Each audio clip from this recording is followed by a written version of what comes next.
Welcome to the Lost Lowdown, podcast number 17, with your hosts, Claude and Justin. Hello. How's it going, guys? We are moving right along. We're almost done with the first part of Season 3, and it's pretty damn good. Today we're talking about Episode 5, The Cost of Living. How much does living cost? Something tells me they don't take MasterCard. But they probably take Visa. So, this was a very interesting episode. Let's do that thing we do every now and then, where we think about what the title means. Dun dun dun, title time. Alright. What is the cost of living? Is really the question here. Because I don't know what it means. I mean, obviously it should be talking, referring to Echo, right? Yeah. And the cost of living his life, it cost him one life, meaning his death. Right? The cost of living his life was, I guess, having to do bad things. That was the cost? Yeah. Oh, that was the cost, but it cost him his life. Well, yeah, in the end, yeah. That's weird. Okay, I'll buy that, I guess. This whole thing, it's weird. I don't know what it is about Lost. It's like the only show where they can have the episode can be really good and really crappy at the same time. It's just like full of a lot of good stuff and then like sprinkled with bits of crap. Right. And the whole thing with Echo, like his backstory in this episode, I was pretty blah to me. I'm just like, oh, cool, whatever. I sort of wanted to imagine, sort of what happened between the time when Yimmy died and then we find them in Australia, but we got what seems to be sort of the first part, or I guess the only part we'll ever get. But it seemed to be incomplete because. Oh well, actually, he's heading to London at the end. Yeah, that's the thing. Like he's heading to London, and I feel like the next sort of part of the backstory would be how he got from London to Australia.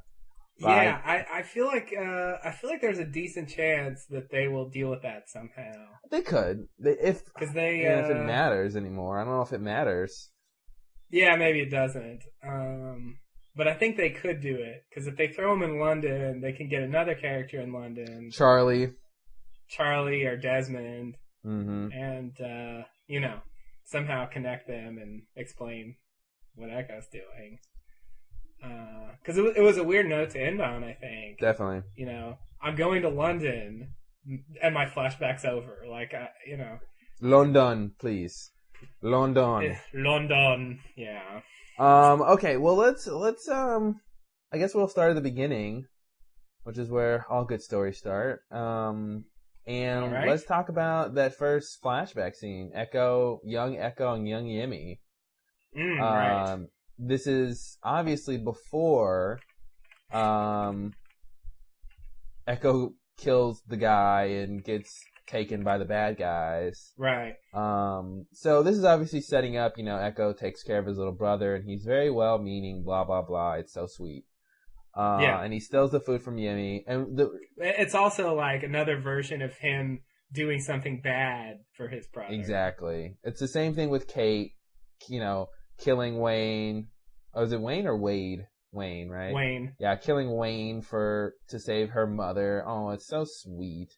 Yeah. What a good Samaritan. Yeah, I guess it is. I never thought about that. Yeah, it's the same sort of thing where you do something bad, but it's for a good purpose, which seems to me God doesn't like, or who's ever responsible for Echo dying didn't agree with Echo's conclusion that you can do bad stuff if it's the best you can do.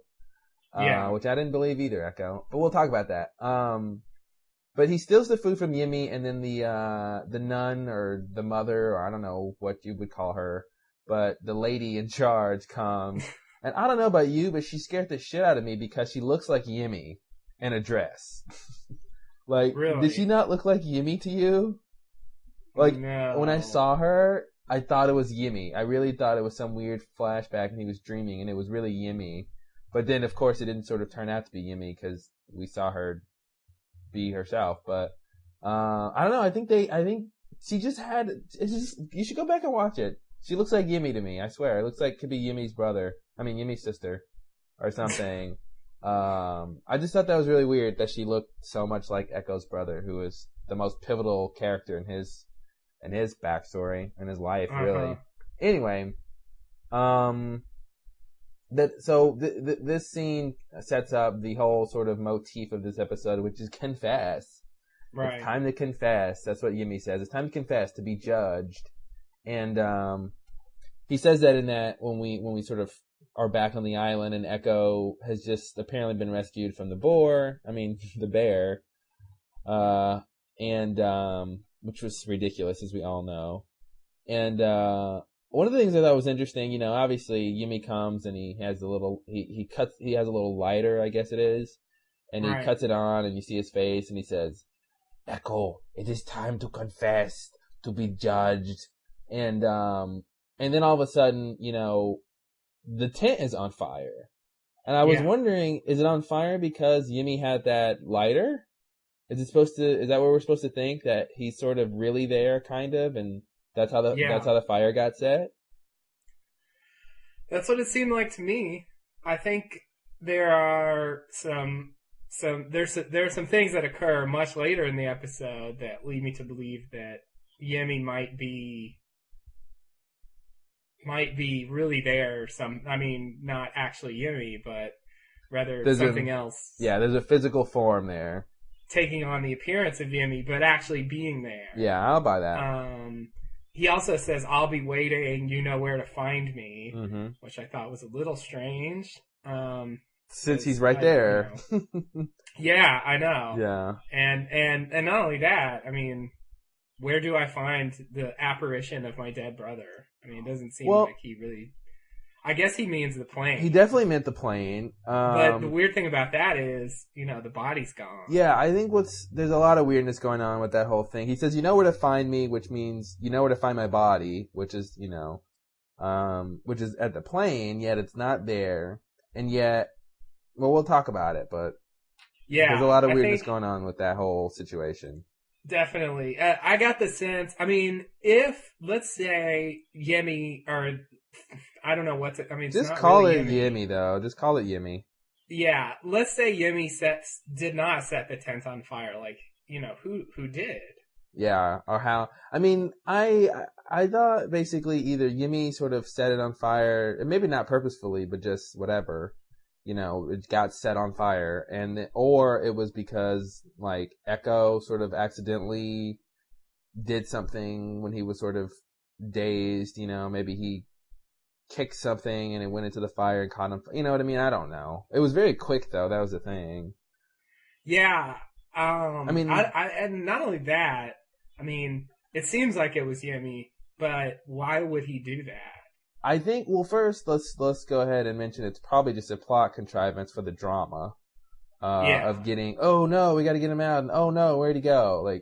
Yeah. That's a lot better than anything else. But, I think Yemi may have set it on fire just to get Echo moving towards, going to confession. Yeah. Don't sit here. You need to go. I don't know. You ready for the next scene?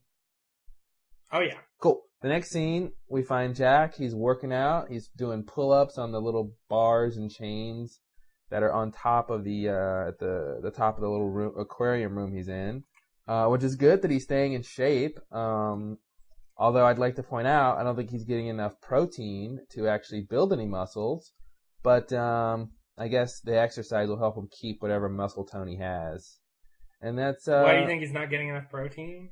From what we've seen of his diet, he's not eating a lot of protein. He had that burger that one time, but what we've seen him have soup or something and sandwiches... there's not a lot of protein in that stuff. Well, cheese has protein. Oh, not enough to do anything. He's got to have enough protein for his regular, requirements, plus protein. We're such on a weird tangent. Plus protein, if he was really trying to build muscle, which I don't think he is. He's just trying to, keep what he has probably. And I mean, I don't think he's getting so little protein that it's unhealthy. I mean, I sort of do. I mean, I think that's really weird. Well, I don't think most people eat the recommended daily allotment of protein. I mean, most people don't eat the recommended daily allotment of anything, besides like fat. But yeah. Well, okay, then that means that. I mean, then how bad can it be? No, I'm not saying it's bad. I'm just pointing out that it's weird to see him like exercising like that, and I just wanted to point out that he's not going to be building any muscles because he's not getting enough protein. He's not getting enough like a lot of stuff you need for that kind of crap. But and I don't really think that's his goal. Like I'm saying, I was just making a very minor point that's got blown out of proportion. Okay. So anyway, Ben comes in, he's dressed in white, and it's time for the funeral of Colleen, or Cole, for her friends. And I love that line when Ben is like, why don't you take a little walk with me? And Jack is like, don't act like, you won't just put a bag over my head and drag me out of here if I say no. I thought that was a funny line, but it made me think, did he somehow, are they implying that he at some point said no to working on Colleen in the earlier episode? You know what I mean? Because they did put a bag over his head and drag him out. Oh. Yeah, I mean, I don't really think he said no, but that line makes me think that's what they're trying to imply, that at first he said yes, or then I mean, I don't really think so, because we would have got a scene, like, we would have saw that, but yeah. I just thought it was a weird line, because that's what it implies, that he said no that first time, because that's what they did. Yeah. When really, they did that because they didn't want him interacting with Sawyer and Kay. Right. But I guess he doesn't know that. Yeah, I don't know what he knows. I mean, I just assumed he thought that that's what they would do. If they want him to go on a walk, then they'll just take him. Yeah. They don't have to get his permission. But the bag over the head thing is what got me. I mean, it's one thing to say, don't act like you're not just going to make me go if I say no. It's like, you're going to put a bag over my head and make me go. Well, yeah, I think the one time they took him out, they put a bag over his head. They haven't let him, like, walk around the grounds without a bag before. Yeah. So I just assumed he figured that that's what they would do. I mean, they did it. They did it when they took them there back in season 2, mm-hmm. and they did it when they took him to the place. So he just assumes, like, if I'm walking anywhere, I'm gonna have a bag. Oh, don't go anywhere without your bag, ladies. It's the new fashion accessory of the season. Okay. Oh, what else you got about this scene? Yeah. Before we move on from this scene, this is the scene where Jack confronts Ben about the tumor. Yes. That he, I guess, intuited was Ben's, which, I mean, we also thought that. Yeah. But, and, he's right. I mean, I guess he just figured, who else would it be? I don't know. Well, I think spines are like fingerprints. There's only one, they're very unique to the people. So when he saw the x-ray and he saw, what the spine looked like, and, then he's seen Ben's spine, so he knew that was Ben's spine and that was his tumor. Oh, okay. Yeah. Right? Does that make sense? I didn't know spines were that, recognizable. They are if you're a spinal surgeon. Oh, okay. Yeah. I mean, it seems like he just said, well, it's got to be a character I know, or they wouldn't put it in the show. And who do I know that's 40 and is hanging around? I think that's what he said. He's like, well, it's got to be someone who's in control of this whole thing. And it's not Rosinski, because I don't know who that is. Right. And it's not Penny, because I've never met her. Right. It's supposed to be a man, too. Yeah, so. And that's yeah. And then he was like, maybe it's Hurley's doctor, but I've never met him either. Uh-huh. Although he takes great pictures. Wow, he's really reaching in these guesses. He's just trying to figure out who it is. Wow. And then he's like, maybe it's Pickett, but Pickett's not that much of a major character. Right. And then he's like, I guess it's Ben, because that's what the writers told me. I don't think he really knows Pickett either. Oh, everybody knows Pickett. Pickett's been spending all his time with Sawyer and Kate. I don't think he's talked to Jack. Yeah, well, he's talked to him. So, I just said the opposite of what you said. But, okay, my question is, before this digression began, Ben seems, and it's hard to read Ben. He's skilled at he's got a good poker lying face. All the time. He's got a good poker face. And he seems really shocked by the situation and sort of taken off guard. Do you think that's real? Okay, this is a big question because this leads us into the whole scenario of what's going on with does Ben want Jack to operate on him, and if so, was that the plan from the beginning, or did it just recently become the plan? Were the X-rays planted there? I mean, there's a lot of things going on. There's a lot of factors. Of course, the writers are very good at this. You come to a crossroad, and then there's like 15 different avenues you can go down, because there's a lot to consider. What I think it's basically how it sort of played out. I mean, when Jack tells Ben, does it hurt, blah blah blah, and I know those are your X-rays, and Ben seems surprised and shocked.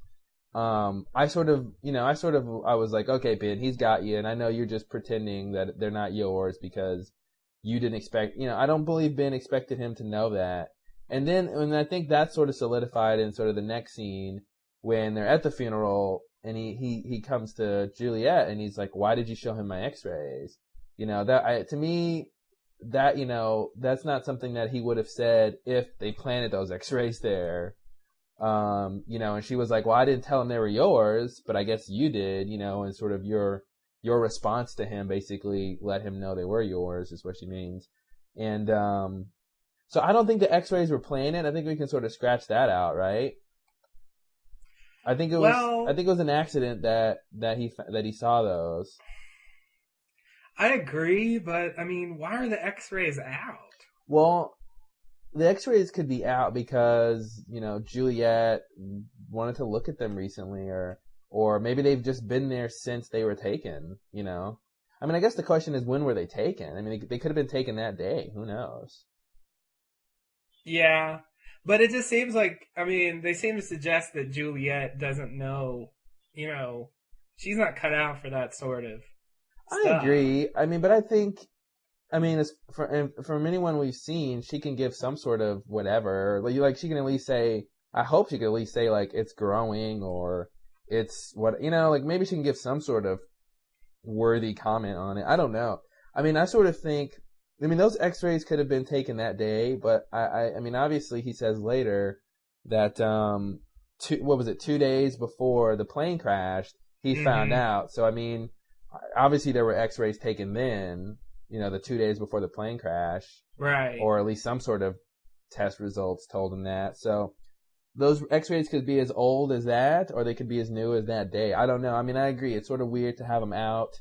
They could just be, I don't know. Where do you put X-rays when you're done? Like in the patient file. And I don't really think he has like a file sitting somewhere. So you might just leave them out.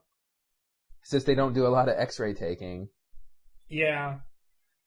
Yeah. I just don't think, anything we can come up with why they might be out doesn't trump the fact that, he asked her, how did Jack, why did you show him my X-rays? How did he find out? And that's not if there's something going on, they should both be in on it, right? At least to a certain level. I agree. That conversation suggests that they're not conspiring. Yeah, at least, I think that they might be sort of conspiring on like one level, but then it's sort of this like film noir double cross thing where they both think that they're both trying to one up each other in different ways, Yeah. So they're basically saying, hey, we're gonna do A, B, and C to Jack and these guys, this is our plan. But secretly, each of them has a second plan that they're trying to do too. Mm-hmm. So it could be that, but yeah, there's a lot going on with this whole thing. I think we should let's go back and talk about Echo. And let's deal with his backstory and his, front story. And then we'll move on to, Locke and that whole thing, the whole expedition. And then we'll come back to the others, because that's the bigger point to talk about. Okay. So we already mentioned Echo in the beginning of his backstory when we see him stealing the food for Yemi, and then he has to confess. And, it's setting up this whole motif of confessing, which I really want to know, why is religion so important in this show? Christianity specifically. Charlie's fairly religious. Echo is a priest. And Ben asks Jack if he believes in God, which I knew there was no way they were going to have Jack answer that question. That's such a divisive question, because if he says no, then any of his sort of Christian fans or whatever, or people who care, are going to be like, oh no, I don't like him now, or oh no, that's not what I want to hear my favorite character say. Yeah. And then, if he says yes, then there's people who are going to be like, oh no, I don't want to hear that either. So I knew he wasn't going to answer him. Of course, he just does the, do you? Yeah, right. Gotta love that. But, it gets off a good, why are you telling me this, too? Yeah, you gotta love that. Why are you telling me this?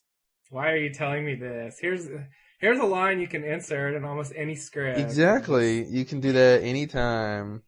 Why are you telling me this? Explain yourself. Explain yourself, please.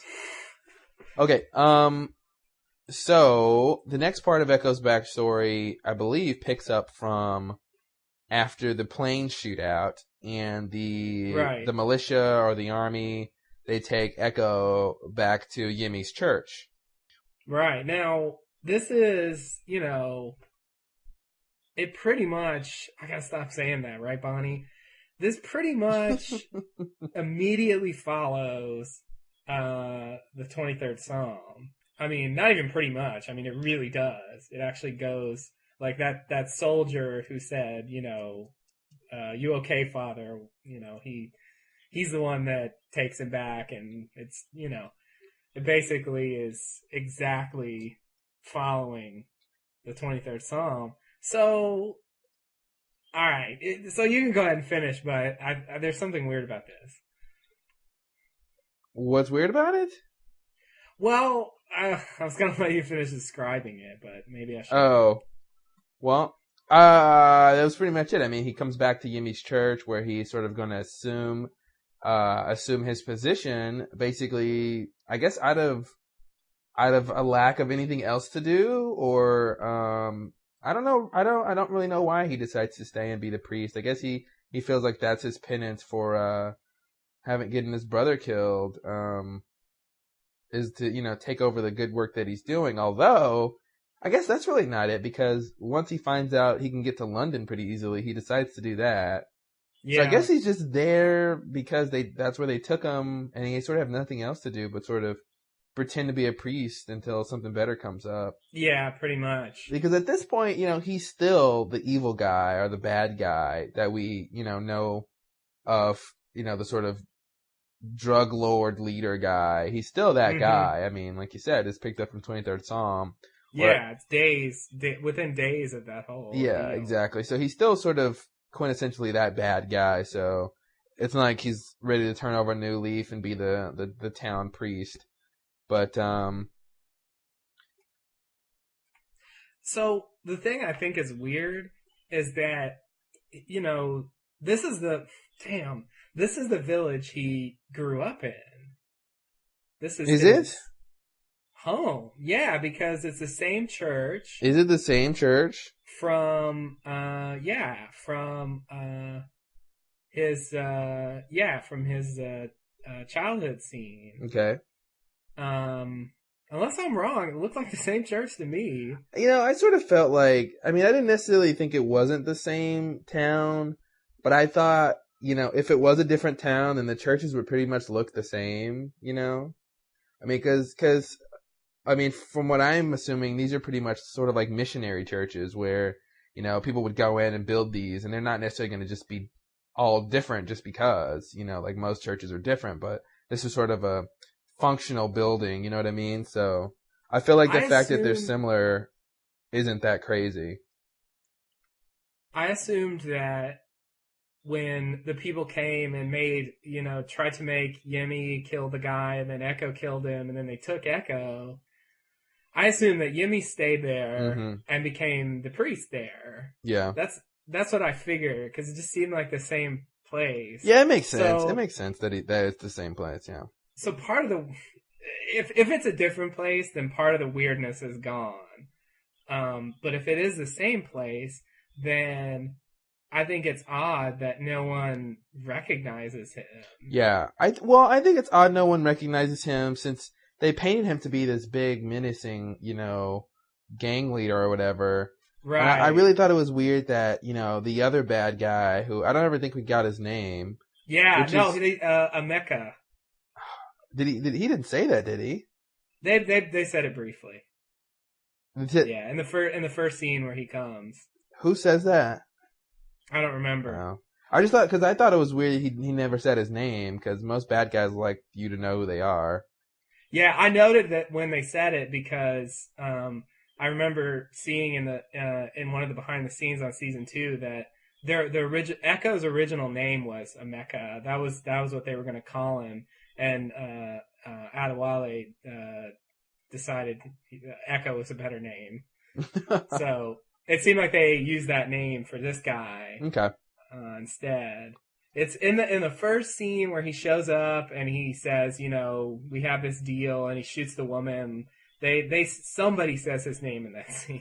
Oh, well, I just don't remember who. I wrote down that the girl, the lady who calls him, that says he's a good man and then later reneges and says he's a bad man.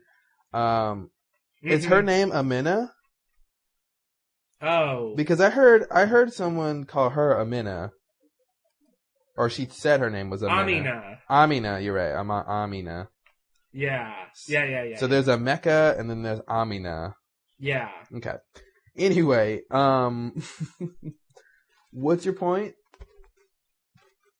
Oh, I didn't have a point. Oh, did I? Your point was that something's weird. Oh, my point was about them not recognizing Echo. Oh. And you're saying the bad guy should recognize Echo because they're the same kind of people. They're the same kind of people, at least, like I felt like I thought at one point Echo was gonna say, don't you know who I am? I'm Mr. Echo, bitch, or something, or yeah, something like that. But he never sort of did, and so it was weird. It seemed like they built him up in that when we first see his backstory. Then now it just seems like he's just a regular, he wasn't anything that special, you know. So I don't know how to take it. I mean, I felt like when he came into town, even though he's dressed as a priest, people would have been like, "Oh, that's Mr. Echo. That's the bad guy," Yeah, that's what I expected them to say. "Oh, you're not a priest. What are you doing here?" Yeah. I didn't think they were just gonna accept him. And I always thought it was funny when Amina first comes in and she says father, and Echo turns around and she goes, "Oh, I thought you were Father Yemi." And I'm like, Father Yemi is like 5'6". Echo is like 6'10". Like 500 Father Yemi is tiny. And it's ridiculous. Wow, I thought you were Father Yemi and he just grew. Yeah, I was like, okay, you didn't really think that. Come on. That would have been ridiculous. I mean, they're just, they're... I mean, maybe if he was sitting down, maybe. But, like, he was standing up, and that guy's huge. Yeah, I think even just looking at the back of his head, you can tell it's Father Yemi. I agree. I gave a benefit of the doubt if he was sitting down, but... I mean, yeah, they have different, Echo has, more hair, and his head's bigger. Yeah.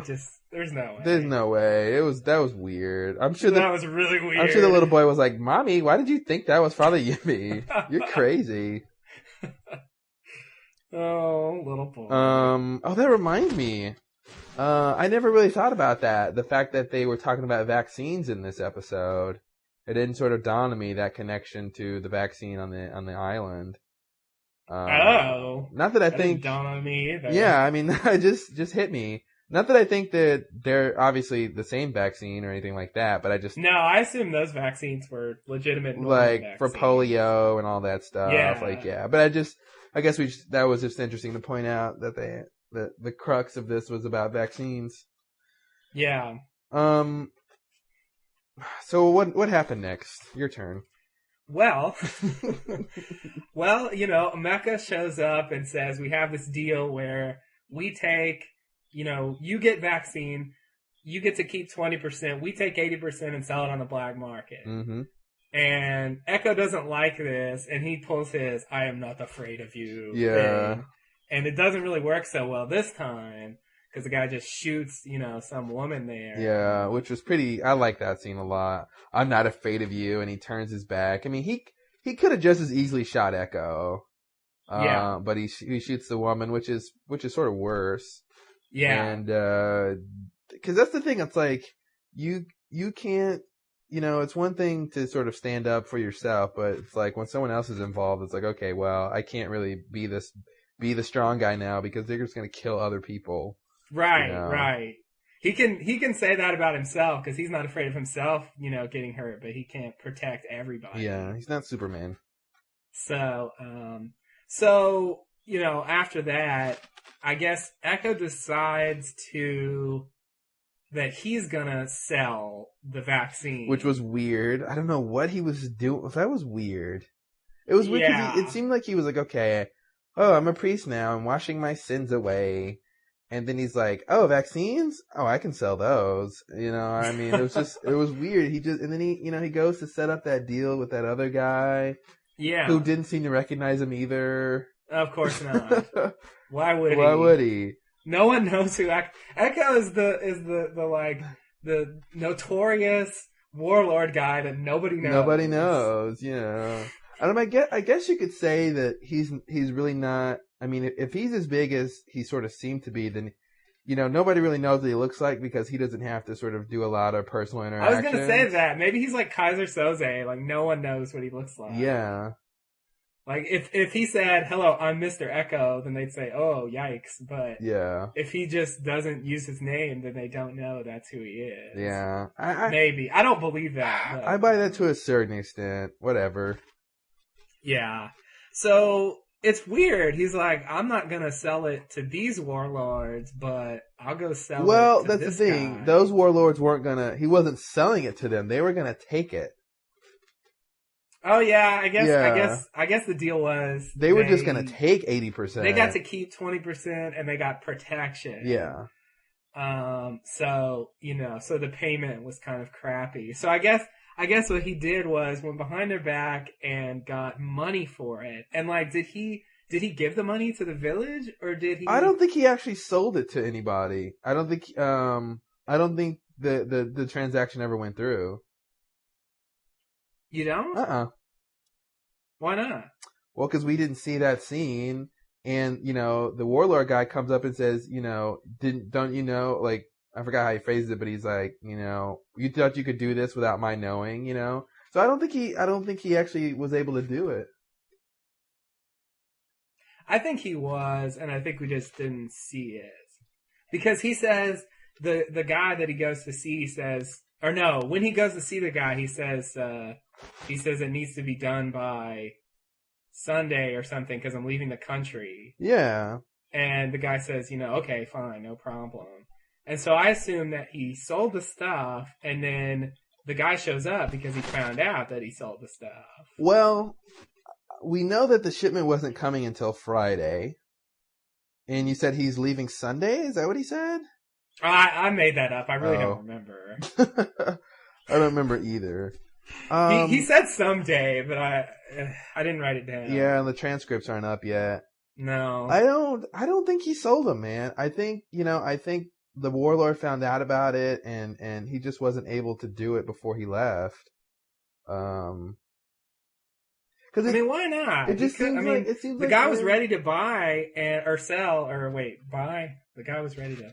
So the guy was ready to buy, and he killed the only, thing standing in his way. Well, but I feel like once Amina found out about it and everyone found out what he was going to do, he just, didn't do it. I don't know, it just didn't seem like he did it to me. I don't know, I don't know. I don't know how to take that. I just didn't think he actually was able to go through with it because sort of everybody found out. I mean, I don't know if that would really stop him, but it just seemed like they found out, so how was he going to sort of do that? If they know what he's going to do, they can sort of, I don't know. I didn't think they knew either. I thought just the warlords knew. Well, no, she said it. That's why she called him a bad man too. That was one of the reasons, right? I thought she called him a bad man because he killed the guys. I thought she mentioned the vaccine. Oh boy. I don't remember. We need a transcript. I don't remember. But anyway, let's move on. He's a bad man nonetheless. Only God knows. Only God knows. I hate that. I hated that scene when the little boy was like, "Are you a bad man?" If I hear somebody ask, "Are you bad?" or "You're good," or someone say, "I'm good, I'm not bad," one more time, I'm gonna die. I'm gonna kaplots. Wow, you're gonna die. Well, I'm not gonna die. I'm just gonna kaplots. So, yeah, the conclusion of his backstory is kind of weird. It's like you said. I mean, he seems to be. I guess he's not the Echo we know yet. No. He kills these guys and then he comes stumbling outside with the knife in his hand. And... You know what I think that scene's supposed to be? What? First of all, I love that when he's just macheteing everybody. Yeah. To me, when he stumbles outside the church doors and everyone's standing there sort of watching, it reminded me of Apocalypse Now when Captain Willard kills Marlon Brando's character with the machete, like violently. Kurtz. Yeah, kill Colonel Kurtz, and violently with the machete, and then he comes out and sort of the natives are there. In Apocalypse Now, they're in the middle of that ritual. But here they were just sort of milling about, and it's the same sort of thing. Like he's got the machete and he's crazed and he's got blood all over him. To me, it seemed like an homage to that, the way they shot it. Yeah, I guess you're right. It does seem like that. They had those slow motion scenes of the boys playing, and then in Apocalypse Now, the slow motion scenes of the ritual, and right. It just seemed like it was sort of a very similar thing. Yeah, and they like to do references to stuff. So definitely. And Mr. Echo is an anagram for Captain Willard. Right. Yeah. So then they board up the church, and Amina comes and says, "You're a bad man. This is no longer a holy place." Exactly. Maybe because of the vaccine too, but definitely partially because of the fact that he killed 3 people in the church. Yeah. And then she says, you owe Yemi a church. Yeah, which we get why he was building a church now. Right, which I guess is, I guess that's, I guess that's the final explanation for that. Which part of me likes it, and part of me doesn't, and then another part of me is like, you didn't finish, Echo, it doesn't count. Yeah, and I was thinking, maybe he stopped because it was Yemi who came to him and said, you have to start pushing the button. And he thought, well, if I owe Yemi the church and Yemi's telling me to do this, then it's okay to put the church on hold and go do this. Yeah, I guess that's what it was. Yeah, I'll buy that. Because if that's who he was building for... Why would Yemi tell him to push the button? I don't know. And I guess a question I'd like to ask now and talk about later as a tease is if when we've seen Yemi, has it always been the same whatever? Like it's a good question. I think it's worth asking that about any of the apparitions that have appeared in the past after this episode. Well, let's talk about that when we get to his front story, which is now, I think. Which is now. Wait, there's one more thing I wanted to say though about what did you say about? Oh, wait. Oh, when she says you're a bad man and you owe him a church. I thought it was, I thought it was a little strange that she sort of couldn't understand that he sort of to a reasonable degree it was self-defense when he killed those 3 guys. Yeah, he took it farther than self-defense. Yeah, I mean, initially it was self-defense. I mean, it's that thing to where, like, with someone like that, when you're, killing warlords and their men, I think in the back of your mind, you're sort of thinking, when, right before Echo crosses the line and sort of kills the warlord guy very violently, and purposefully, he's already injured, or killed those other two guys. And I think in the back of his head, he's like, if I leave this guy alive, he's just going to keep coming after me till I'm dead. Yeah. And I mean, is that a reason to kill someone? I think sometimes.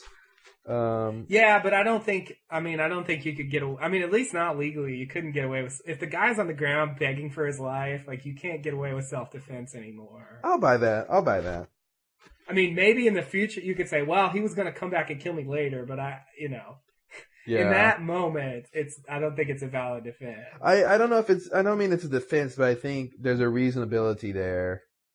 Oh, I agree. Yeah. Anyway. And they were obviously very bad people, you know.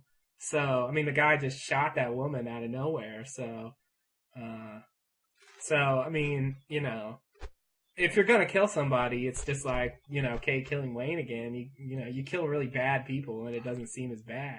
Yeah. So. Not that we're advocating killing people. So don't go kill people and tell them Claude and Justin told you to. That will not hold well in court. Indeed. Even if they're bad, you can't kill them. No. Sorry. The law doesn't care. The law doesn't care, but we do. But we do. At the Lost Lowdown, we care. Are you not getting the money from your settlements? Do you have crippling back pain from an on-the-job injury? Call us at the Lost Lowdown. We care. We're the podcast who sends flowers. Oh, I wonder if anyone's going to get that. If anybody knows R.A. Gabriel, then you know why that's funny. Yeah, I think that's a Dallas thing. Yeah, it might be a regional thing. Sadly. Somebody on Lostcast made reference to, I think, Western Warehouse. What's that? A Western Warehouse commercial. Oh, is that a boot company? Yeah. Oh, that's funny. Yeah, it's like, and they said, oh, only people in Dallas are going to get this. And I got it. Nice. I'm not in Dallas. But anyway. Yeah. It reminded me of that. That's weird. So, Echo's front story. Echo's front story. We sort of started it. Yemi visits him, possibly sets his tent on fire, and that motivates Echo to go to the plane. And look for his brother's body. Mm-hmm. So, to confess. Connected to this... To confess. To confess. You must confess, Echo. You must confess. Yeah. So, he journeys to the plane. On the way there, he gets a vision of the warlords that he killed. And then of the kid. Yeah. The little boy. Kid. Yeah. And of course he does a shh a la wall. You have to tell him to be quiet because it's creepy when kids come out of nowhere and tell you to be quiet. Yeah. It's really weird. It's a weird thing that happens. And also Smokey is stalking him. I would like to mention, I think it's very important to note that before Echo sees the dead people, we see Smokey first. Smokey's lurking around. I'd like to think those apparitions were created by Smokey. I agree.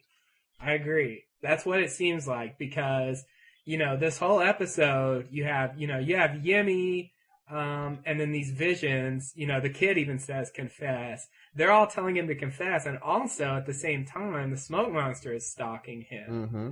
Specifically him. It's, when he's drinking from the stream, and it sort of sneaks up behind him. Yeah. When Locke comes up, it sort of runs away. Yeah, I'm glad you mentioned that because I think it's important to note that, my opinion at least, is that Smokey would have potentially killed him right then and there, but it sensed Locke and the gang were coming, so that's the only reason it left. I agree. I don't think it was afraid of Echo looking at it. Yeah, or did people say that? No. Okay. No, but the way he turns around and it runs away. Yeah. You could get that impression. Yeah, I agree. I don't think it was that it sort of looked at him and it was like, oh, Echo, I'm going to leave now. Or I think it was like, okay, I don't want them to see me kill you. Yeah, this isn't the right time. Yeah. So, which I think is important because it lets us know that Smokey's sort of keenly aware of its surroundings because, Locke and them weren't really that close yet, and what potentially wasn't making that much noise as they came through the jungle, at that distance. So the fact that it sort of knew they were there before it became apparent, the fact that it knew they were there, I think is really interesting. Yeah, I agree. Anyway, this whole thing, these first couple scenes when Echo's sort of running through the woods and he's really hurt and injured, it's really weird. I don't really like how these scenes play because like he's sort of hurt and injured but frantic and crazed at the same time. And so he goes to the stream and he's like fervently drinking water it was really weird. He's like, gotta drink water, gotta drink blah, blah, blah, and he's just like lapping it up like it's the elixir of truth or something. Yeah, and then he puts dirt on his wound. Yeah, and then I guess because it's cool and it cooled it off. I don't know why he did that. Yeah, that was weird. I mean, because he's got the bandage, so it's not like the dirt's getting in the wound. He's got the bandage on top.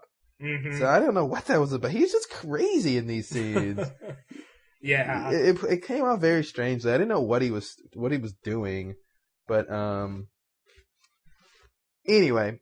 So, yeah, the little boy tells him to confess, and just to point out for people who didn't catch it, because I didn't catch it until I saw it the second time, the dead people that he sees are the 3 guys that he killed in the church. Right. So that's important to note. Let's go to the next part, where, what's the next part of his front story? Well, so we've pretty much gotten up to where he runs into Locke and the rest of them headed off on their own mission that we shall discuss. Yes. And at that point, they become a group and they all venture to the Pearl Station / airplane. / the plane. Yeah. The plan. Right.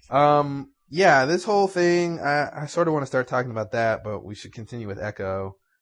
Right? Right. Let's finish up Echo's front story. When they get to the plane,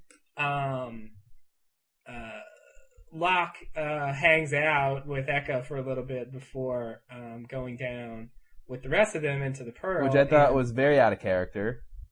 And they, really? Yeah, I mean, to me, Locke is very selfish, and he's very, I want to do this, I want to do that, me. And I thought, something as seemingly interesting and important as, getting on the computer and trying to communicate to find Jack and the rest of the gang, I thought he would be wanting to be sort of on the forefront of that, and I don't know, I just thought it was weird that he would let the other group sort of go into the Pearl without him. I felt like he would want to go in and show them around and tell them what he knows, because he's been there, and potentially he's the only one, maybe Desmond's been there, but I don't think he has. But, he's pretty much the only one who's been there besides Echo. And, I just felt like Locke is the type of person who would want to, sort of, here's my discovery, and let me show you what I know about this place. Instead of letting, but he just lets them go in on their own. I just thought that was weird. I didn't think that was a very Locke thing to do. I mean, obviously for the story, they needed someone with Echo to talk to. I really think that's the only reason he's there. Because I really don't think he cares that much about Echo to be like, oh, let me help him with his whole brother thing. Am I making any sense? Yeah. Yeah. I don't know. I bought that he... I mean... yeah. I agree, but I disagree. Okay. I mean, you know how Locke is. And it's just like... I just didn't really buy that he would be like, okay, you guys go down and have fun without me. I'm going to hang out here with Echo. Didn't believe it. But I mean, it's fine. It wasn't a big deal. It's not like it ruined anything, but... Anyway, so Echo goes into the plane and he, removes the rocks from the plane. He goes in and he sees that his brother's body is gone. Right. Now, before we move on, why were there rocks there? Exactly. I was thinking to myself, I don't remember Echo putting rocks there. Maybe he did. I think the rocks were just sort of to block off the entrance into the plane. Well, last we saw the plane was in question mark. They moved the plane to access the Pearl. It didn't have the rocks then, I don't think.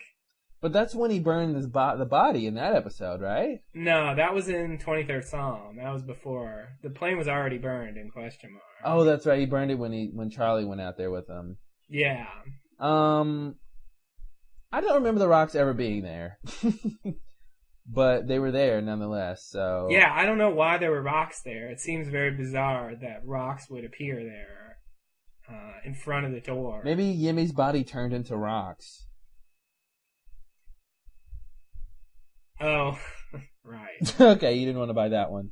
Sorry. I thought you said locks, and I'm like, oh my god. And then I realized you said rocks. It was ruined.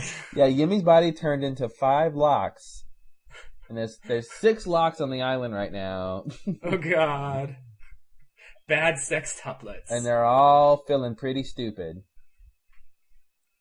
So, the body's gone. What do you make of that? There's a lot of things that could be made from that. It reminded me of way back, White Rabbit, when Jack opens his dad's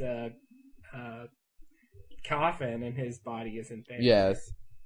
Part of me likes... And also, coincidentally, or not, don't mistake it for fate. Don't mistake it for fate, please. That is a fatal mistake. During that episode, he was seeing visions of his father. I like to think one of my little mini theories about Smokey is that in order for Smokey to take the form of something else or someone else, it sort of needs to consume their body. Maybe not needs to, but does. Yeah. And so I think, that would explain the Jack seeing his father and Jack's father's body being gone. That would explain, Yimmy's appearance and Yimmy's body's gone. I think that would explain Vincent, if Vincent is actually not really Vincent. Right. So yes, I think that's one explanation for the body being gone. Locke gives a really crappy response. Oh, don't forget you burned it, and animals. Like, okay, right. Locke, you're really trying hard for explanations. I don't really know that much. I mean, I know when you die and you go, you can be cremated, and presumably, your body really does burn to ash. The cremation process, it's really, really high temperatures. In order to smelt bone, basically, it's really high temperatures. A fire would basically leave behind, and I'm no, forensic psychologist or forensic, why did I say psychologist? Forensic psychologist? That's weird. I don't know why I said that. I meant, I don't know what I meant. I'm no mortician. I don't know why. Just breathe, dead body. Just breathe. Oh, God. Wait, why is it dead? Because you're forensic. Forensic doesn't mean death, does it? It just means it means something. I don't know what it means. I thought it meant dead stuff. I really don't know. No, forensic means... As we both look it up. Yeah, exactly. I'm gonna take a wild guess and say forensic is relating to, used in, or appropriate for courts of law or public discussion. It's of or related to or used in debate or argument. And here's the real one. It's related to the use of science or technology in the investigation and establishment of facts or evidence in a court of law. Yeah, okay. People are always doing stuff on dead bodies that applies in that case, so I just assumed it was related to dead bodies. Yeah, and I think that's why I said that, but that's not what it is. Yeah. But you know what it's not either is on topic.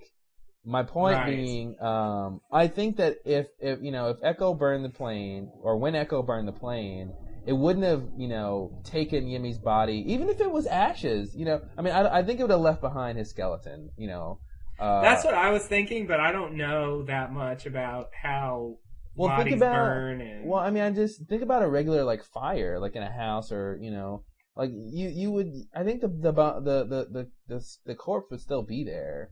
The You skeleton. don't think the fire makes people turn to ash? No, I don't at all. And I think even if it turned to ash, the ashes should still be there. Well, couldn't they just blow away? No, not in the plane. The plane is an enclosed space. The ashes. Well, it's got windows. The breeze could flow through, and it could float out the other window on the other side. Well, the windows didn't seem like they were busted out, though. Not all of them, at least. I just think there would be some trace of the body still there. And he was just like, it's gone. Like, it wasn't like, it's gone, but there's ashes, or it's gone, but there's this. It's like, it's gone. So, yeah. And, I mean, it looks like there was dirt in there. And even I'm saying all this, and I don't believe it. I know. And even if animals came in, which I don't know how they would, since they had the rocks on the entrance, and anything big enough shouldn't have been able to like crawl through the window. Yeah, Locke. God, what kind of explanation was that? That was really crappy of Locke to say. He should just shut up if he had nothing better to say. He's like doing a pot. Well, my theory is it was animals, or maybe the body just. He's podcasting. Oh God, Locke, you should not podcast. Anyway, my point is, even if animals came in, there would still be some hand or some burned foot or some. Yeah, and that's the other thing. Even if he burned the body, like I don't know if animals would really want to go eat. Charred flesh, I agree. So, it's implausible. I mean, maybe they would take the bone, take a bone and they would take a bone or two, maybe, but there would be something left, Yeah. I don't think they'd take a skull or something like that. Yeah. If it were still around. So, I agree. I guess they wanted to toss a half-ass explanation out there. Just in case.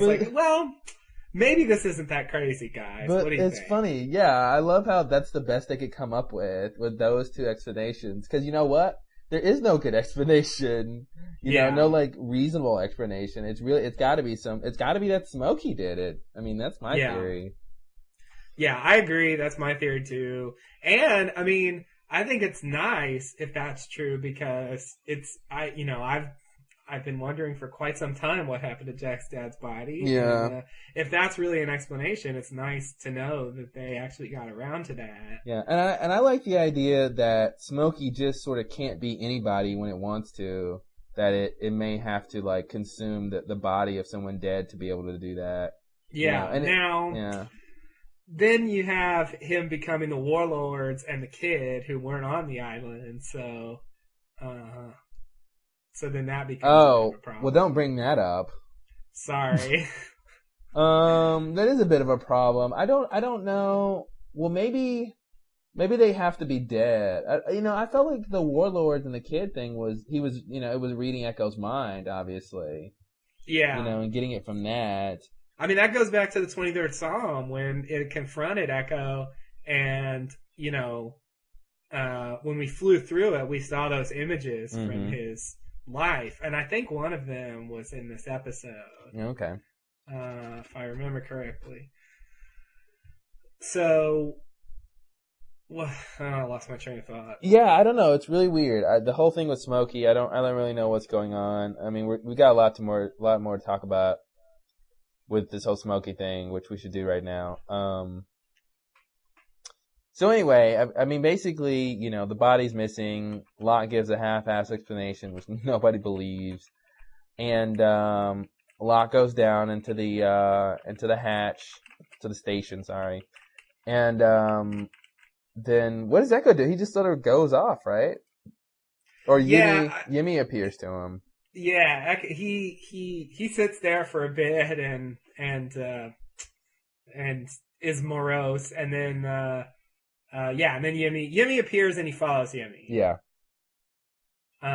Into the field of red flowers. Yeah, man, it was that whole scene was so green, like all the little like mountains in the background, everything is just covered in green. It was like the Emerald City or something. It was crazy. And then you get the like field of red flowers. It was very nice. And I was thinking to myself, why is Yemi leading him here? I was like, oh, because it's a nice shot. Yeah. Yeah, exactly. I mean, It seemed very monumental. It had this grand Yeah, it quality. was very, sort of like final confrontation, whatever type thing, Yeah. and then it was really, this whole thing was strange. How Yimmy's like, okay, you got to confess, and then Echo goes to his body for no apparent reason, and then Yimmy's there and says, okay, we got to come over here to confess. So he goes over there to the field, Hmm. and then he's like, I'm not gonna confess because I didn't do anything wrong, Yeah. And so this is a big scene because Echo is basically not making amends for what he's done because he doesn't think he has to, but he's explaining his actions over his life and saying, I didn't really choose this. He says that line that, when I was a young boy, I saved my brother's life by killing a man, and I'm not ashamed of this. I'm proud of this. And I was like, to me, that was sort of his first big mistake, is saying that he was proud of that. I mean, I Yeah. understand being proud of that. I understand being proud of being able to save your brother, but not proud that you killed a man to do that. I know. That's the thing. I got what he meant, but it still seems weird or Yeah, it disturbing. does. It's like, Because I'm thinking back to that scene, like that poor old guy got shot in the face. Like, I'm proud of that. Like, it seems very. It seems like he's not thinking about the reality of what he did, but about the fact that he saved his brother, and he's sort of ignoring how nasty what he did was. yeah, exactly. And to me, I think it was, he was sort of being, irrational a little bit in his rationalization of his actions over his life. I mean, he was a verifiable criminal, and a murderer, for what seemed like the majority of his life. And he's Yeah, basically saying, I had no choice and I did the best I could do. And, I really don't believe that's true. I mean, I do like the line when he's like, I didn't ask for this life, and, it was dealt to me and I did the best I sort of like that in general for sort of anybody to say, but, I just don't, yeah, I wanna, I think what the writers are trying to do is have us sympathize with him. I guess that's their goal, but it's just like, I can't give him too much sympathy because, at a certain point, he can make the conscious decision to not be a criminal, and he sort of never did, he only became a priest out of necessity and out of luck that he was able to sort of transition into that role. So I don't know, his whole confession or pseudo confession was really weird. non-confession. Yeah, it was really weird. My confession is I have no confession. Yeah. Um, yeah, I appreciate what he's saying. I think while he's been on the island, he's tried to do the right thing. Yeah. So I'll give him points for that. I mean, he was very sorry about killing the others. Um, but and I understand what he's saying, and I also understand what you're saying. You know, you could have done better. But I think I don't know. I think he. I guess I feel like the idea is, he when he shot the guy, he felt like he didn't have a choice in that moment, and I sort of understand that. And then the people took him away, and I guess he felt like he didn't have a choice but to become an evil, vicious warlord because he was taken by these people. Yeah, it was weird. But at a certain point, I agree. I feel like he could have left or stopped doing it once it got to a certain point. I mean, the scene, in 23rd Psalm where he meets with those people about the drugs and he kills them and stuff. Did you really have to do that, Echo? Yeah. Were you He was forced into killing them? He was like just that? playing the life he was dealt. Yeah. I mean, I can understand it, even the scene in this episode where the warlords come up and he kills them and some of the things I can understand, and even when the others attack, I can understand, well, I'm just sort of defending myself. I didn't feel like I had anything else to do. So, Mm-hmm. but all the stuff he did, I mean, it seems sort of ridiculous that he's not more selective. I mean, I guess I guess basically it would have been a ridiculous scene if he was like, well, I'm not sorry for this, and this, but I am sorry for some of these other things. I mean, it just would have been sort of a half-ass waffling but realistic kind of confession. I just thought it was weird that he decided. I mean, I thought it was that he didn't think he needed to confess. I mean, he's definitely sinned. I mean, it seemed like he was just sort of in denial about his life. You know, I mean, Echo, if you believe in the Bible and you believe, you know, in the Ten Commandments, I mean, you've broken like all of those. You know what I mean? And it's just like there's no this. You know, those are sort of black and white issues. You can't say, you know, thou shalt not steal. Well, I did steal, but, you know, it doesn't count. Like, you can't say that. I mean, it seems like he's just sort of in sort of denial about his actions, and he's thinking that he had no choice, and that he's sort of blaming fate almost, you know, which to a certain degree is blaming God, is basically saying, you know, God knew that I was going to do this, or God, you know, whatever, is somewhat responsible for my life being this way, and therefore God shouldn't punish me because I had no choice. You know, I just don't buy that.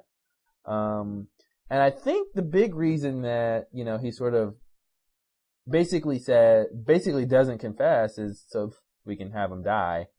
Yeah, I agree. Because he pretty much is a bad man. I mean, he was pretty decent on the island in the short, you know, 70 days that they've been there or whatever.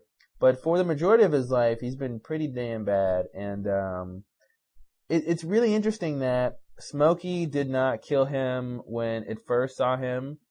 You know, and sort of read him. And I guess maybe it was just waiting to kill him later. I think it's really weird that it seems to me that Yimmy is really Smokey. Yeah. Especially when Yimmy says, "You talk to me as if I'm your brother." Right. And I thought that was weird that it gave him the opportunity to confess, and maybe it was going to kill him anyway, but it just, you know, and then it's weird. Why would Smokey, you know, why would this sort of magical being or whatever it is, care for Echo to confess? What does it know? Why does it place any meaning on this, you know, sort of religious context and this sort of idea of confession? You know, does it place that meaning only because it knows that Echo values that? Or does it intrinsically value this idea of confession and right and wrong? You know, to me, those are really big, like, philosophical questions for this cloud of smoke. I never thought I'd be questioning the moral values of a cloud of smoke. But, you know, I mean, those are really weird questions. I don't think those questions you can really answer, but, I get the sense that it sort of judges people in some way, and that, but I mean, it has its own system, and I guess it didn't, it was not satisfied with what he said. And, you know, I think it's weird. It really scared me, when he said, you know, you speak to me as if I were your brother, because scenes like that scare me, when people look like something and they're not. But I want to say, well, you look like him. What do you expect? Yeah. Well, one I just want to say, I do want to talk about that point, but I just want to quickly say, do you think it judges people based on their own sort of sense of values? No. You think it has its own discrete system? Because it seems like he was judging Echo based on Echo's beliefs. But Echo didn't think he did anything wrong. So well, Echo, but obviously even Echo's. Okay, what I mean is, there's what you believe and there's sort of what you know. You know what I mean? I mean, Echo sort of knows that, you know, X, Y, and Z is a sin, even though he might not think that he is guilty of that. I still think that in his core, in his subconscious, he knows those things are wrong, and he knows at the very least his value system, which is, you know, based on, you know, Christianity, his value system says that's wrong. Now, whether consciously or not he decides to accept that guilt, you know, obviously he sort of doesn't. But I feel like, well, my question is, I was thinking that maybe Smokey sort of, you know, read him and it said, okay, this is his value system, you know, and I'm judging him by that, by these Christian values, and that's what I'm going to hold him to, because that's what he considers to be good or whatever. You know, living by these set of rules will be good. And then basically it evaluates to see whether or not he lived up to that. Whether or not Echo, you know, I feel like the fact that Smokey can read your mind, it's like, whether or not you believe it consciously doesn't really affect what you sort of know to be true, it sort of at your core. You know what I mean? Because it's like Sawyer. I mean, if you judge Sawyer on his values, I mean, obviously he's got very skewed values, but to a certain degree, he knows that conning people is wrong. He knows that lying and stealing is wrong. I mean, he's not going to say that that's the right thing to do and everyone should be like that. You know what I mean? So it just seemed to me to come in the form of Yimmy's brother and to. So I'm sorry. I was just gonna say, to come in the form of Yimmy's brother and try to have him confess and do these things that are specifically Echo's values. To me, it seemed like it was judging him on that. I mean, I think it'd be weird to have Smokey be this Christian like smoke monster. Right. Because I don't think that's it. I guess if I had to throw out a theory, I would say that it has its own value system that it judges people based on, but it tells Echo to confess, and it appears as Yimmy, specifically because of Echo. Like, this is how Echo knows how to deal with moral questions and problems, and so it addresses him that way. I feel like if it were addressing someone else, weren't Catholics, say, then it wouldn't necessarily say, confess your yeah, I'll sins. buy that. I feel like it would say, whatever they however they knew how to think about it. But I feel like the way it judges people is based on its own ideas of what, I don't think, like, I guess what I'm saying is, I don't think if the smoke monster ran into, a sociopath, an amoral killer who didn't think what they were doing was wrong, I don't think it would say, well, you're fine because you don't think what you're doing is wrong. I think it knows and has its own sense of right and wrong that isn't just dependent on the person that it runs into, and that if it ran into a really evil person who didn't think what they were doing was wrong, it wouldn't just let him go because they believed that. Yeah, I mean, I'll buy that, and I don't think it would either. But I feel like to a certain degree, it's evaluating people, and I think at the least it's taking into account what their beliefs are, what their value system is. I think it expects you to live up to your own values. Okay. If you think this is right, then you should do that. But I think it's beyond. It's not just that, because if you don't think anything's wrong, then you can do whatever. I don't think it thinks that. Yeah. I think it has what it thinks, but it's like, well, if you're gonna purport to live by this moral code, then you better really do it. Yeah. What's really scary is that if Smokey is has been programmed, or it's some sort of whatever, if it's a programmable entity, then basically its value system is the value system of whoever programmed it. Right. Which is just sort of scary. I mean, I guess it's scary anyway to have a cloud of smoke have a value system. It is, and you think it's programmed? I don't know. I don't know either. I mean, Rousseau called it a security system. I feel like to a certain degree, Smokey has a consciousness and a sort of a directive that it's following when it's doing all this stuff. And I feel like it was sort of instructed by someone or something to sort of be this moral crusader or whatever it's doing. I don't really know what it's doing, but yeah. But like you said, Smokey says, or Yimmy says, you speak to me as if I'm your brother, and yeah, to that was my first thing. I was like, well, you look like Yimmy. You look like Yimmy. Like, don't pretend like you don't know that. And yeah, if he were the smoke cloud and Echo was talking to him like he was his brother, then he could say, well, why are you speaking to me that way? That's weird. And I guess another side of that is the idea that maybe Smokey doesn't necessarily know what it looks like. I mean, I guess we should give it the benefit of the doubt. Maybe when it's judging people and evaluating and having these conversations, that it, it's sort of just, I mean, maybe it has no ability to pick what it looks like, but it just sort of innately picks something that the person will recognize. Yeah. I mean, it's sort of weird. It's still weird, but maybe it didn't really know that it looked like Yimmy, which I think is strange. I think that's really weird. I mean, I guess you could say that people see whatever they... Yeah, that's what it is. It's basically more like if people are seeing what they want to see out of it. Yeah. And that he doesn't necessarily look like... I mean, that makes it like it, really. Yeah. And they do like Stephen King. They do. They really do. They do. But that's like, they would, the group of kids would all be looking at it and they would see different things based on their own sort of fears.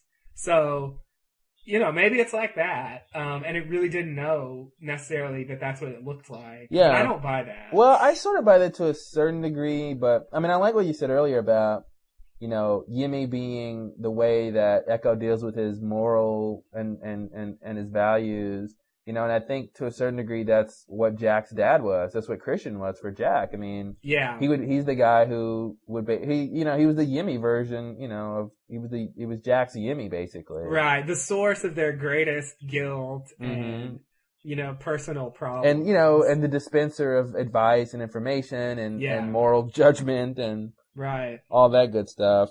But yeah, the fact that it didn't seem to know that it looked like Yimmy was weird.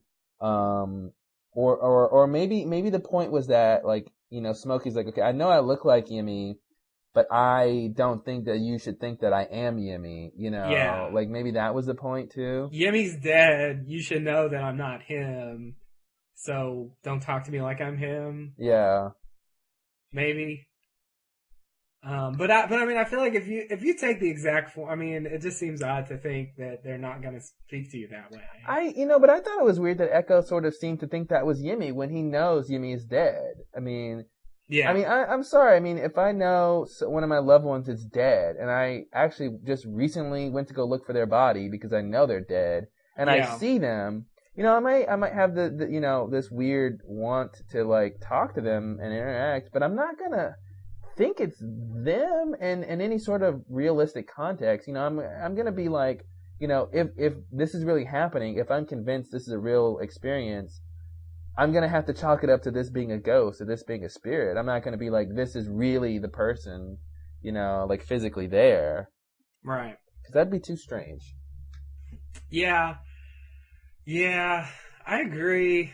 I mean, part of me feels like it's a line that sounds cool but doesn't quite make sense. Yeah, I think that's part of it, and I think another part is maybe just to make it clear to us that Yimmy was not really Yimmy. Right. It was most likely Smokey, and I think just sort of using that line as sort of a revelation to that fact.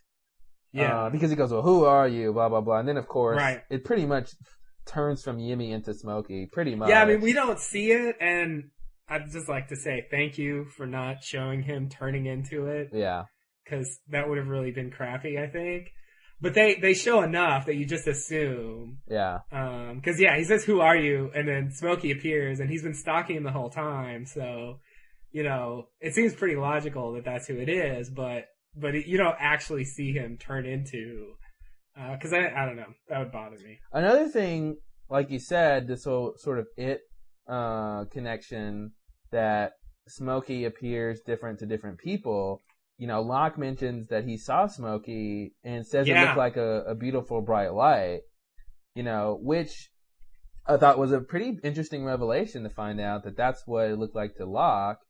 I mean, I agree, and that's reaching way back too. That's walkabout. And I think what's cool about that is it makes it a little more sense why Locke wanted to sort of, when it was dragging him into the hole, it sort of makes sense why he thought it wasn't going to harm him if it in fact looked like a beautiful bright light to him. Right. You know what I mean? He, sort of non-threatening. If it was a smoke monster, then it's like, okay, Locke, what were you thinking? But if it's like this beautiful light that's sort of attractive, then I can see it a little bit more why he, was willing to sort of go in the hole with it. Yeah. Even though it was seemingly trying to kill him. Yeah, I think he was wrong in that case. But yeah, it makes sense as to why he would think that it wasn't going to hurt him. Well, why would it look like a bright light? I mean, if it wasn't, to me, it's like, because I think who else has seen Smokey? I know Kate saw it. Was it Kate and Sawyer who saw it? No, Kate and... Well, I think everybody who was there saw it, because you see it fly away for a little bit. I think Kate and Jack saw it. Kate and Jack saw it. I think Charlie saw it, right? Yeah, Charlie saw it because he was with Echo. And presumably it's looked like a smoke monster to everybody except Locke claims it looked like light. Yeah. Which yeah, and now that has led some people to say, and I want to throw up, that there are two smoke monsters. Oh God! And there's like a good smoke monster and a bad smoke monster. So you mean the smoke monster has a bad twin? Exactly. God. Exactly, and I think much like the two groups of others theory, I think that isn't true. But I do think it is very odd that he saw the light. It actually, I guess it makes me think that what he saw wasn't the smoke monster. Part of me, but it was, yeah. But it was like the island's life force or something. Yeah, I don't know if I buy that. Why would he see that? Well, I don't know. But he says, because he says, like, I looked into the eye of this island. And so I guess that's why it makes me think that. Well, we do need to keep in mind that Locke is usually wrong about everything.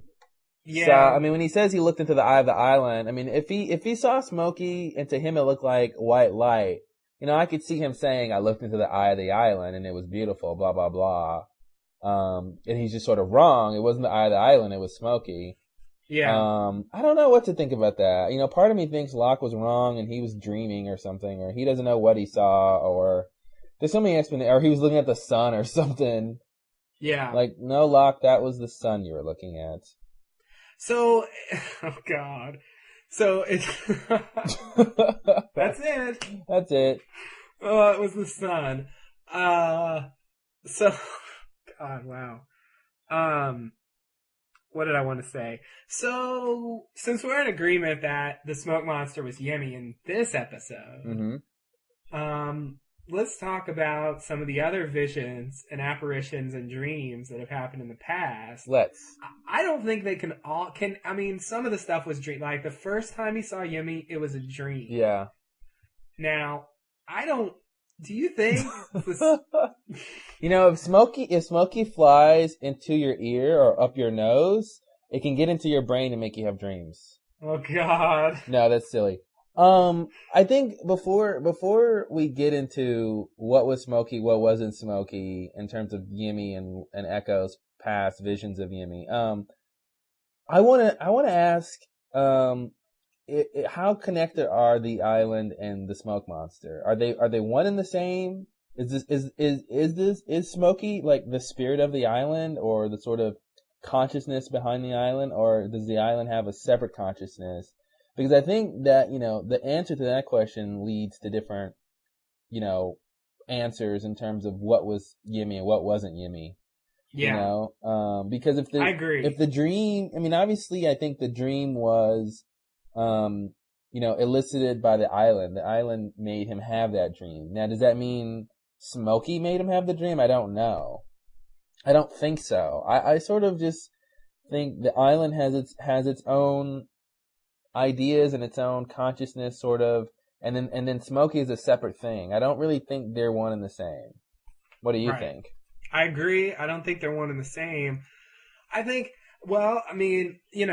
rewind to 2 episodes ago to further instructions when Locke talks to the island in the form of Boone. I don't think that was Smokey. Especially because he tells him to go rescue Echo. And, it seems like Smokey, why couldn't Smokey just go get Echo himself? I mean, it seems like... Oh, wow, that'd be too easy. Yeah, I mean, it seems like it could have handled... If it can slam around Echo like that, it could handle a polar bear. That was one feisty polar bear. So... No, I mean, I don't think... like... I guess the question is why did the island and or Smokey even care about Echo in the first place? I mean, I think, maybe Smokey could have gone and gotten Echo, but I think the point was to have Locke do it because Locke needed to clean up his mess, which I think to a certain degree is similar to like the confession. Like, you need to confess, you need to clean up your mess, it's like, you need to get your life in order, get your life together type thing. And sort of face your mistakes, I think, is the bigger thing. Yeah. But I don't know. I mean, I don't think Boone. That's the thing. I don't think Boone was Smokey. That to me, I think any of the dreams was the island. And any of the I agree. it seems like they're really there in the waking world with Smokey. Now, what about Walt? What about Walt? I don't think Walt was Smokey. I don't think Walt was ever Smokey. But, the kid's appearance in this episode is kind of similar. So it seems like they're tying them together, but I feel like Walt was really Walt. Yeah, I think Walt was really Walt. I mean, when Walt appeared, both Shannon and Sayid saw him. I mean, what Echo saw when he saw the three warlord guys and the kid, they just seemed very apparitional. You know what I mean? They didn't really seem like they were really there. It sort of just seemed like a daze that he was in, some sort of dream. Yeah. That he was in, because it didn't, yeah, I don't know. I don't know if, it was just a very dreamlike encounter, because, he has the knife in his hand, and then, when he sort of drops the knife, you don't hear it drop, and I don't know if that was a production mistake or what, but you don't hear it make a sound when it drops, which I thought was cool. And then, the one scene, the kid's there, then the next shot, he's not there, and so, I guess Smokey could have done that, but I don't know, it just didn't seem like a very Smokey-like encounter. But I guess Smokey disappears like that too, so I don't know. When Walt appeared in Shannon's tent, mm-hmm. It seemed similar to me to, Yimmy's appearance in Ekka's tent. So that's another reason why I wanted to tie them together, even though I don't think they're the same thing. Yeah, I just don't think they are. I know that's it's weird. So we have a few sources of, what about the horse? Like Kate's horse? Oh, God. I have to think that, why would that be Smokey? Why? Why would Smokey care to do that? Yeah, that's pretty weird. So you can have a dream that's induced by the island, or you can have a vision induced by the island, which is more like further instructions, because I don't think he was asleep. Or Smokey can appear as somebody, yeah, and sort of really be there. Yeah. So it's not really a vision. Or Walt can do his little thing where he appears, and I guess he's really there, sort of. I guess he's really there, sort of. I don't really know how there he was. It's a weird question to ask. Yeah, I don't really know either. And I guess Christian, or Jack's dad, he was a vision. He wasn't a dream, so makes sense. But I think, I think Jack's dad was probably Smokey. The other thing that bothers me is that it seems like Smokey can't come on the beach, but he had no trouble. If he was Yimmy or Jack's dad, he had no trouble just walking up. What do you mean? It seems like he can't come to the beach. Well, in all the scenes, early on at least, they made it seem like he was stuck. He couldn't come on the beach. Well, they definitely sort of made reference to the fact that it protects a certain area and that it's sort of always around a certain area. Even on the blast door map, there's sort of an area marked off, if Smokey is supposed to be Cerberus, right. That's mentioned on the map, it sort of marks this area, and Danielle calls it a security system, and security systems should have some boundaries. What it's, presumably it's not, guarding the whole island. Right. So yeah, yeah, and that's the thing. Maybe it only goes to the beach when it sort of needs, because that's where the people are. It needs to fuck with. I don't know. Yeah. Do you think it could? If it wanted to, it could just fly up on the beach and kill everybody? I guess. I don't really see why not, unless, unless, like I said, there's some sort of boundary that it just sort of specifically cannot cross. It's impossible for it to go past a certain area. If it's some sort of artificial creation, and it's you cannot go past blah, blah, blah sector or whatever. Right. Then it's that's the thing. I think there are two. It could be that, and it could be maybe a Dharma creation or something like that.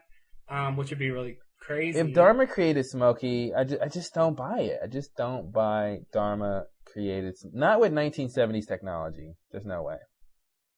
I mean, if Dharma didn't create Smokey, does that mean it's just some kind of, I don't know what to call it, creature? I mean, it could be some sort of, it could have been created by whoever was on the island many years, centuries ago or whatever, So centuries ago they can create it, but not. Well, create it in the form of magic or something, some sort of spell or nothing technology wise. Something okay. That's the thing. I feel like if Dharma created it, it has to be some sort of technology thing.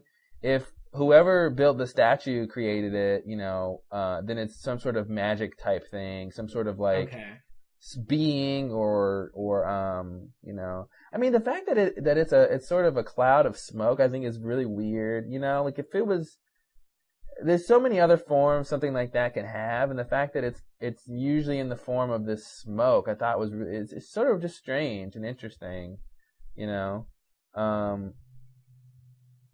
because if it was like sort of just like a trail of light or something, you could sort of say, well, maybe it's a disembodied soul, or maybe it's something, but black smoke is a very weird thing for this thing to be, and and it doesn't. I guess my point is, it doesn't give you any clues to what it sort of really could be, Right.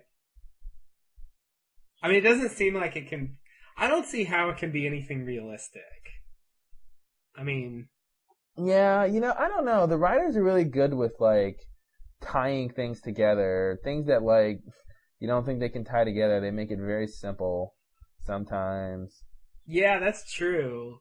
There was something in this episode, I forget now, but there was something, it was a sort of fairly big mystery, and they were just like, oh, that's this. And I'm like, oh, that makes a lot of sense. Oh.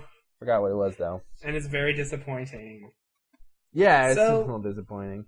I want to talk about, real quick, Echo's final words. Please. Whatever they were. Oh, okay. Those final words, yes. Echo, so Smokey, picking up where we left off, Smokey kills Echo. It sort of slams him into trees and... Which I thought was really stupid. Yeah? I mean, is that the best way to kill someone when you're a smoke monster, is just to smash them into stuff?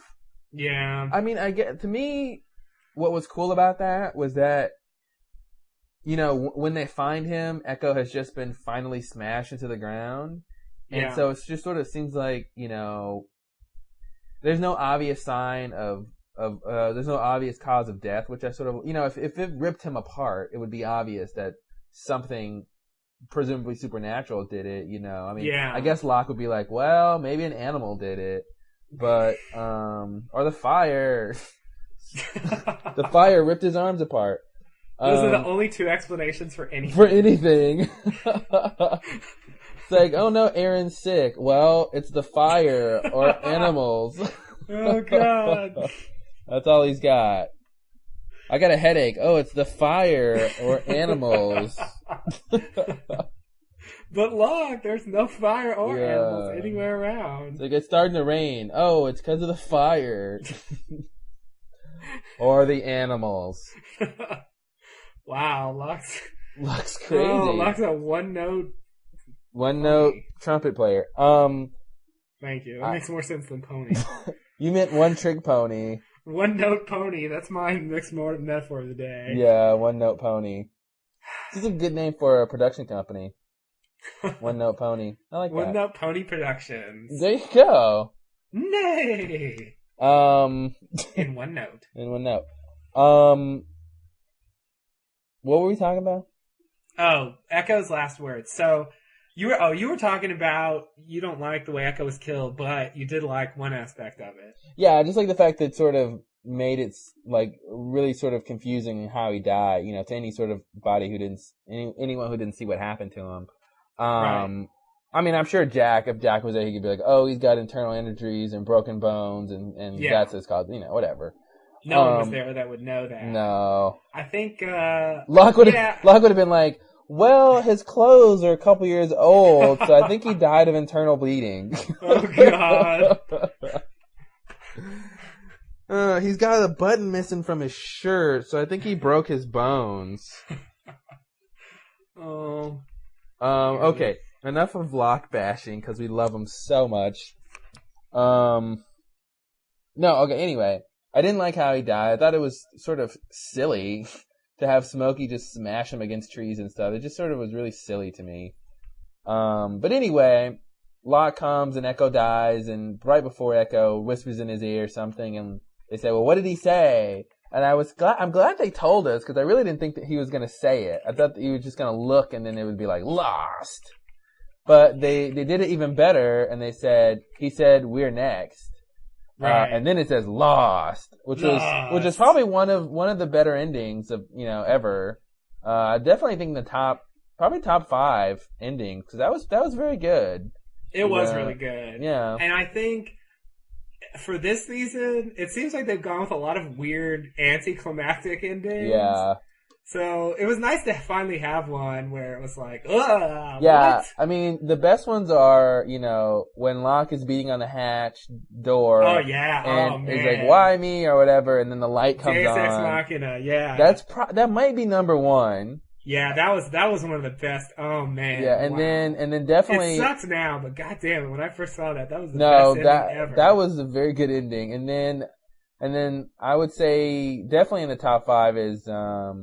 when Jack turns to Ana Lucia and says, how long do you think it would take to train an army? I agree. I just wanted to, get up and put on my chainmail and my warrior costume and go fight the others with them. I was so enthralled with that line. I couldn't believe it. Yeah, that was really good. And even less came of that. Even less came of that. Than the Locke thing. Oh, man. That makes me think they're setting a trend here where when it's a really good ender, that whatever they were talking about won't actually come to much. Yeah. So, but what else was really good enders since we're on this tangent? I mean, I really liked the ending of what's it called? All the best cowboys have daddy issues? No, I said that, but that's not the episode I mean. The one before that. I don't remember. The Raised by Another. I thought that, I mean, at the time at least, that ending was really good. What was the ending? I forgot. Well, Saeed stumbles in and says, we're not alone. And then Hurley says, this guy wasn't on the plane. And then they cut to that shot of Ethan looking at Charlie and Claire. Yeah, no, that was pretty good. I thought that was a really good ending. Yeah. Because it was really scary and it had the same kind of oh shit kind of thing that this episode had, I think. And probably even more so. Yeah, because that even if they're next, it won't be too soon. Exactly. Exactly. And that was an immediate threat. Yeah, you had to resolve plus it was that. the first time that we knew, oh man, not only are there other people, but there's this there's this mole, other group of people that have infiltrated, and just that whole idea was very scary and interesting, and I think it really pulled me into the show. So that was a really good ending. Well, with Echo's line when Locke says he said we're next, I want to nitpick here and be specific or try to be specific. And me too. That's the thing. It's one of those lines where it sounds great, and then you think about it, and it falls apart. Well, it's just okay, what did Echo really say? Did he say exactly. Did he say you are next, or did he say you all are next? Right. Because if he says, or did he actually say we're next, literally? Well, no, I don't think he said that. It wouldn't make any sense, right? It wouldn't make any sense. We're next. No, that'd be weird. Let's cross that one off the list. We're next, but I'm first. Exactly. We're next, but not including me because I'm already dead. Yeah. Well, I think it's interesting. The reason I want to nitpick what he might have said, or specifically what he might have said, because it obviously means different things. If he says you all are next, or y'all, I mean, I guess he didn't say y'all. I don't think Echo would say y'all. Y'all are next. Oh man. But because if he specifically said you all or some version of you all, then when Locke said we, he was being specific. But if he says you are next, Right. And Echo is really talking about Locke specifically, and Locke just sort of says we all are next, but Echo really meant just Locke. And Locke misinterpreted it, or he's lying. Yeah, exactly. I think it's really interesting to think that Locke might specifically be next. Yeah, I agree. I think that's the thing. It seems like Smokey has its people that it wants to deal with. Yeah. You know, like it seems to have this thing for Locke and for Echo that like other people it seems to just sort of ignore. Yeah. Because it's it specifically attacked Locke and it specifically went up to Echo, and other people it seems like it's just sort of let them go. Yeah, it's really weird. It's really weird what it's doing. So I could buy that it had a specific thing for Locke, but then the question is, why does Echo say that? Like, did the smoke monster like communicate to him somehow, like while he was dying? Oh, I'm going for Locke next. That's a good point. Why did he say that? I sort of thought he just understood that somehow from it. But maybe it's because he realizes why he was killed by Smokey, and he knows that Locke is in a similar boat for some reason, Okay. If that makes sense. I mean, I don't know why he thinks Smokey killed him, other than sort of obvious reasons that he was bad, I guess. But maybe he's thinking, Echo was saying, well, Smokey killed me for this reason, and Locke, well, you did that too, or you're like that too, so you're next, I don't know. I guess we'll find out. I mean, maybe we won't find out. I mean, I think the idea that it's going to kill everybody now is crazy. Because, it seems like it could have just done that whenever it wanted to. Yeah. Also, it makes me wonder about that preview. And I know that the previews aren't necessarily in collaboration with the writer. You're not going to spoil anything, are you? No, I'm talking about the preview for this episode. Oh, okay.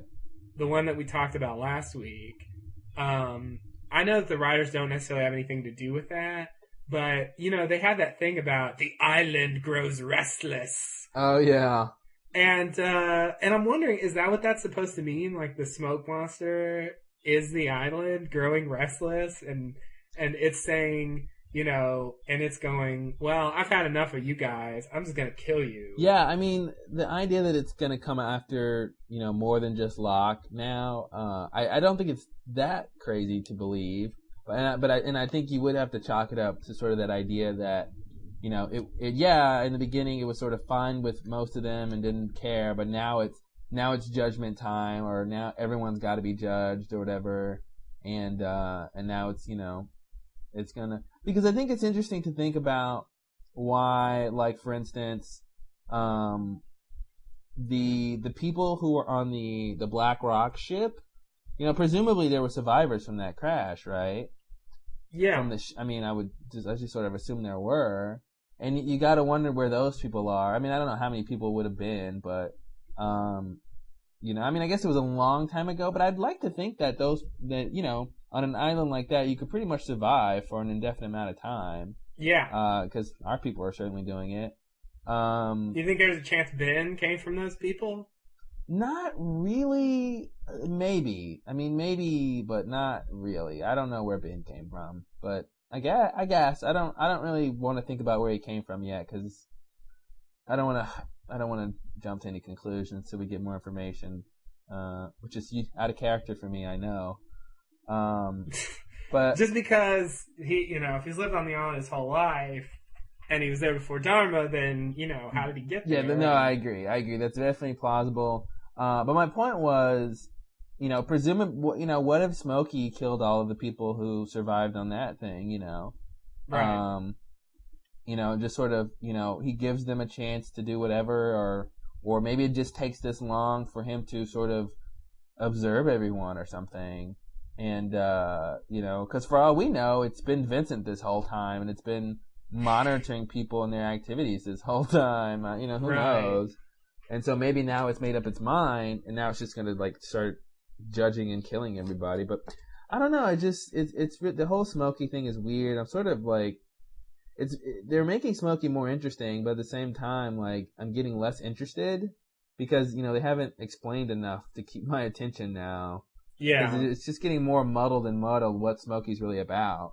Yeah. I think, and I think maybe, this whole idea of the island growing restless, I mean, maybe Smokey is the island's creation, that like the island has its own consciousness, but it has no sort of physical, no physical form. I mean, obviously besides the island, but I mean, like, it has no way to interact with other people physically.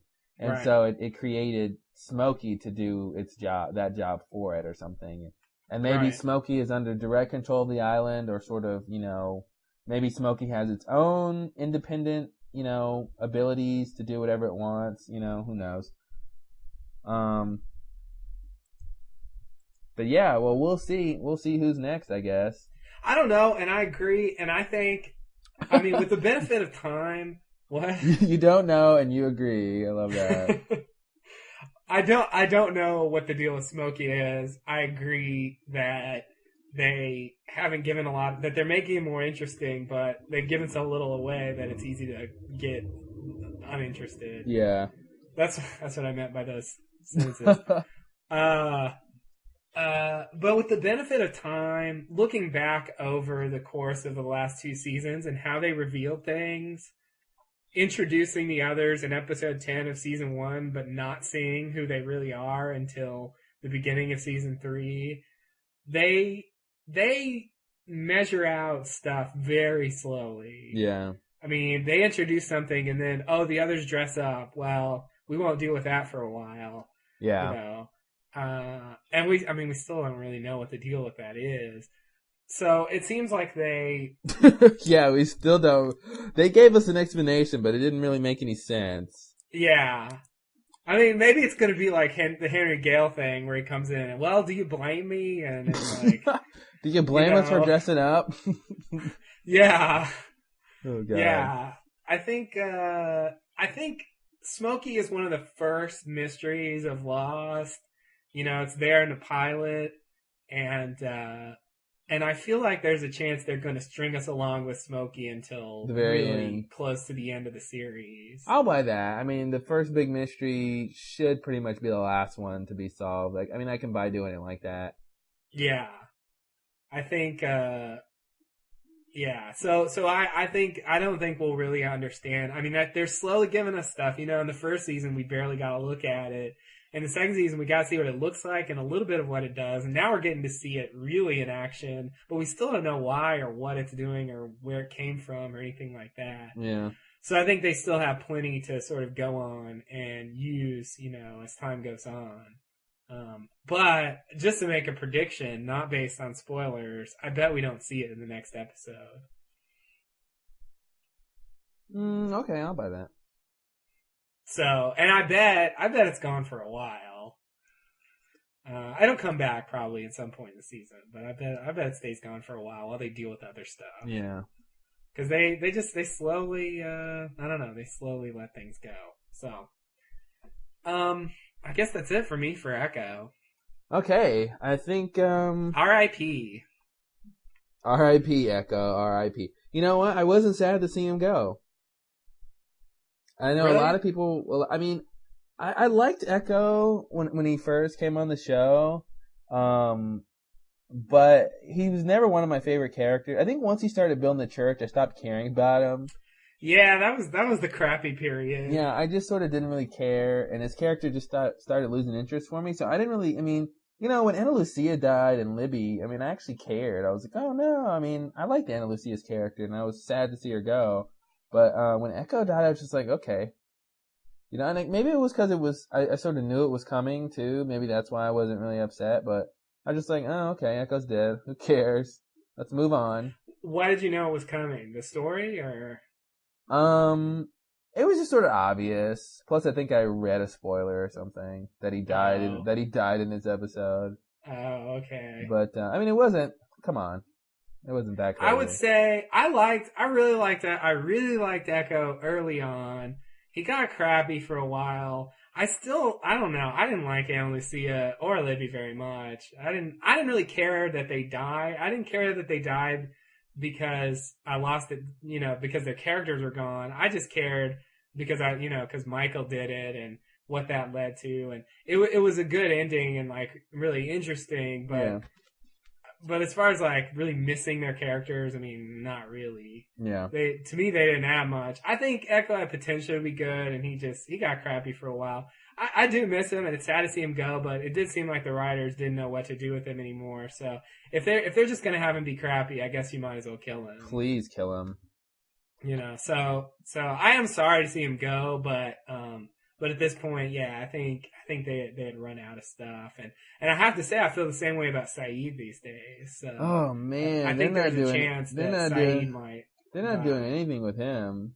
No, that's the thing. I mean, I feel like they just don't. They're just out of stuff, and so I wouldn't be surprised if Saeed died at some point in the future. And that's not a spoiler either. I don't know anything, but well, I feel like there's room for Saeed to get back in the forefront of what's going on once Jack in the game comes back to the beach. Yeah. But you're right. I mean, right now, most of the main cast members aren't doing anything. I mean, Hurley's in every other episode with like a couple lines. Yeah. So is Charlie and Claire. I mean, they're just... but there's some people I think Hurley's one of those people that just is unkillable. I don't think they'll kill him, no matter how boring he gets. Oh, please kill him. And I feel the same way about Locke and Jack and Kate. No, I mean, there's people who really should probably never die until like the end of the show. But yeah. But I'm saying I think Saeed and and Charlie. I mean, Charlie's not doing anything either. Yeah, but I don't think they're gonna kill Charlie. At least for now, I think they have some plan for him and Claire. So yeah, I don't think he's gonna die. I actually don't think he's gonna die at all. I don't think he's unkillable, but I just don't think they're gonna kill him. What about Sun and Jin? I think they're unkillable. You think they're unkillable? Yeah. Why is that? Not because... See, I think Hurley's unkillable because the fans like him. I think they're unkillable because you can't kill one or the other. You'd have to kill both. And I don't think they're going to do that. I think you can kill Jin. I don't think so. Jin has to deal with the fact that Sun's pregnant and he's lying to her, and there's still problems in their relationship. Like, as long as there's problems, they're going to stay alive. That's not necessarily true. There's sometimes they just drop stuff, or find out what happens afterwards. I mean, the whole Libby thing, you never found out what that was about. Yeah. Well, I mean, I see your point. If there's stuff to do, I mean, obviously they're less killable if they have obvious things to work out. But I really think they could kill Jin and it'd be fine. I mean, not that I'm being harsh, but I think without, if he was gone, like Sun would be okay. I mean, I don't think you could kill Sun and leave Jin because of the language barrier. I think you could definitely kill Jin and, nothing has really changed except there'll be less fish for the people to eat. But I think Sun is so intimately tied in with Jin that if you kill Jin, she becomes superfluous and she doesn't have like a connection to anybody anymore. And she's just like this floating character. I feel like you can't kill either one of them unless you're going to kill both. Yeah, they can kill both of them. So, and I don't think they're going to do that. Well, I guess that's what Saeed is like, because he doesn't have a connection to anybody either. I agree. He's just sort of there. That's why I think there's a chance they could kill him. Yeah, I mean, Hurley. That's the thing. Hurley has no real connection either, but he's a likable character. Yeah, that's the thing. Hurley's unkillable to me just because everybody likes him. I think Sawyer's almost in that category too. Yeah. I think there's a chance Sawyer could die, but I think it's very unlikely. I don't think Sawyer could die. I don't know. The fact that, he's tied to Kate, and Jack too. So I really don't think he'll die anytime soon. Yeah, I agree. So I agree. Let's go and talk about the other plot lines in this episode. We find Locke sort of out of nowhere thinking he knows how to get in contact with the others for no apparent reason. He decides to want to go to the Pearl and contact the other computer. Well, apparently it has to do with Desmond. Well, yeah. His opinion that the computers can be used to communicate with other stations. Now, why does he think that? That's exactly what I wrote down. I was gonna say that Desmond does come in and say, well, the computer wasn't only for pressing the button. I'm pretty sure it can communicate with other stations. And I'm like, how is he sure? And what does he mean? Like, why I don't even know why he believes that. And why isn't he sure it can? Why is he only pretty sure it can? You know, like that's a weird thing. And even if it can communicate with others, you know, I think we talked about this last week when we were wondering, you know, how they were going to go to the Pearl, and I think we surmised that this sort of same situation where they thought they could use the computer, you know, but it didn't make any sense because even if it can't communicate with other stations, A, what makes you think that's where Jack and Kate and Sawyer are? And B, what makes you think the others are going to be there to talk to you? And C, what makes you think even if you get the other, that they're going to negotiate with you? I mean, I guess it's like the only plan they have. Yeah. So might as well do it, but it's just sort of a crappy plan, you know? I guess regarding A, they assume that wherever they're being held, it's in some structure, not just like out in the open. And I guess for all they know, that's all there is. So they're thinking that's where they must be, another station. Yeah, that's stupid. That's A. Wait, what was B? B was what makes them think the others are going to be there to answer the communique. Okay, well, B is they're there because that's where they're holding the people. C. Well, I mean, but the fact that they're sitting right in front of the computer, or they're actively at the computer waiting for a message, you know. Oh, well, I guess they wouldn't necessarily be doing that, but I guess the idea is they go there, they type in a message, and then like wait for someone to notice. Yeah. But for C, that's the one I have the biggest problem with. Well, A kind of sucks too. I guess A and C. It is really weird. I mean, what do you think you're gonna do? Go type in, hey others, you guys. Yeah, we'll trade you 4 papayas for Sawyer, Jack, and Kate. Yeah, what do you think they're gonna say? Oh, okay, come here. You know. Yeah. I mean, it's just the only time, you know, we saw Michael talk to, quote, Walt on the computer, and it basically just led him into a trap. Mm-hmm. So, obviously, I mean, even if they did talk to the others, do you think they'd really just say, you know, okay, come here and rescue your friends? Yeah. I think it's really silly, and I mean, maybe it's only silly because we have the power of perspective since, you know, we're watching them do this stuff, but I think it's a really silly plan that can't be changed. It's a really weird thing to do, but yeah, the fact that Desmond's like, oh, I'm pretty sure it can communicate with other stations. You know, I really feel like that's the kind of line that the writers put in there because we know it can communicate with other stations. Yeah. You know, and it's like, they're basically, you know, verifying stuff that we already know. You know, little hints of things that we've seen, they're gonna make it come true. But anyway. Yeah, that's the thing. It seems like the audience knows that, so therefore Desmond knows that. Yeah, exactly. Somehow. Even though it doesn't seem like he really should know that, because we don't have any reason to believe that he ever communicated with the computers. Yeah, and I mean, I guess we can maybe assume that Kelvin told him that it could communicate with other stations at some point, but maybe he never actually did it. That's why he said, I'm pretty sure it can, because he never actually did it, or he never actually saw it, but maybe Kelvin made reference to it. Yeah. Although, I think that would sort of ruin Kelvin's whole thing if he told him there were other stations with other people there. You know, it sort of ruins the idea that he needs to stay here and push the button. Well, apparently there are other stations with other people, but I agree. Well, apparently there are other stations with other people, and we're going to talk about that in a second. It just occurred. I mean, you know, apparently he wasn't the. But I think I agree. Kelvin's whole thing depends on him being abandoned and, you know, alone there. And if he's just like talking to other, maybe he knew it could do it, but he didn't. But no one was there to talk to. In theory, yeah. As far as he knew. Well, what I'd like to know is like how. I mean, maybe we'll find this out later. But how the communication actually works, you know, how do you contact like a specific station? And because with Michael, when he was talking to Colt Walt, you know, they just started talking to him, you know, yeah.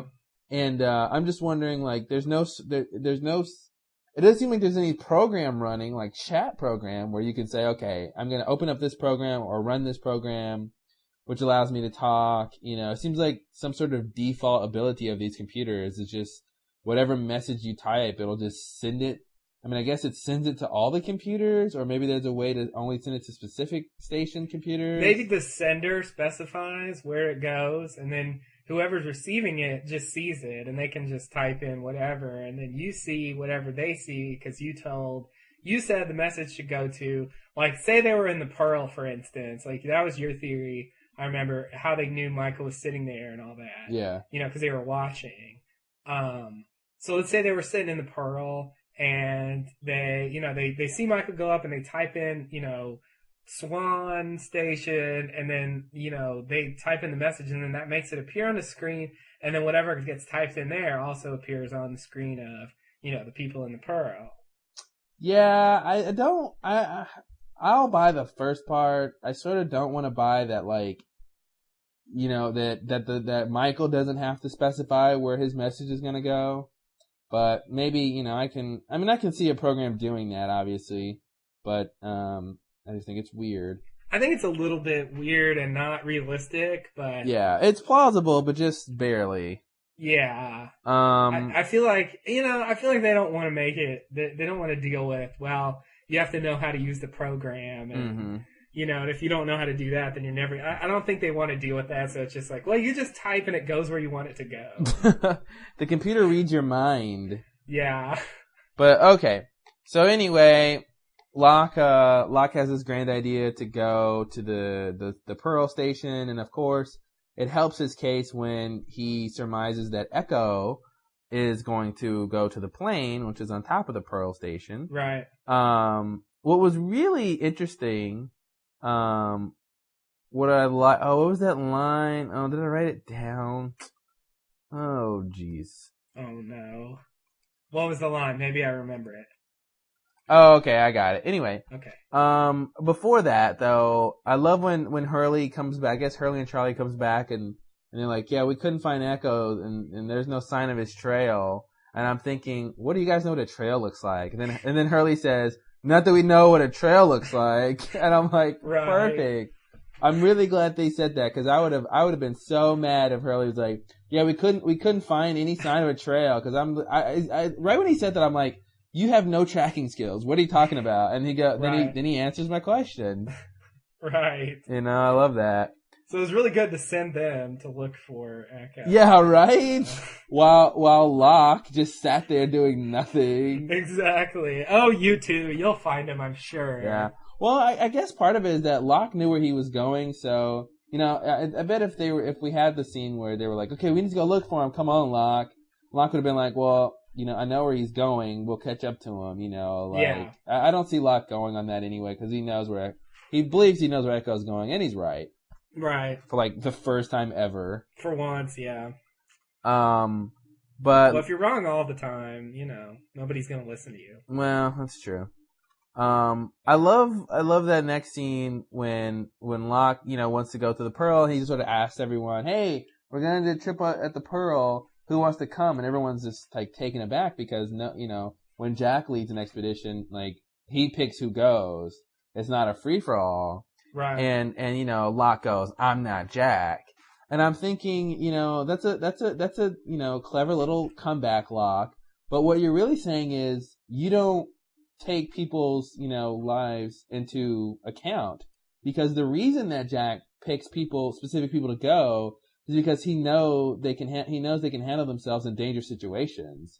He's not going to ask Claire to go on a trip to go talk to the others because she can't take care of herself in a dangerous situation. You know what I mean? Like, he's not necessarily playing favorites so much as he's picking people who he believes or who have proven to be useful and capable in a dire situation, And the fact that Locke is going on, not really the most dangerous expedition ever, but still, you never know what's going to happen or what they're going to run into.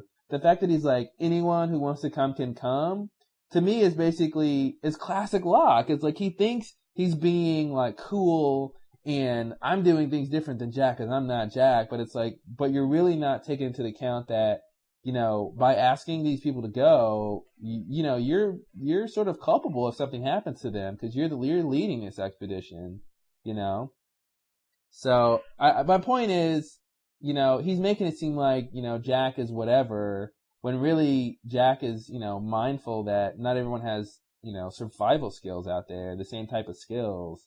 And Locke is just like, hey, let's, it's like when you have like the fun uncle over, and he lets you eat all the candy and ice cream you want. But what he doesn't, cause he thinks that's cool and you like him for that, ooh, yeah, he's my fun uncle cause he lets me do whatever I want. But it's like, your parents come home and like, hey, uncle, my kid's allergic to lactose. Thanks.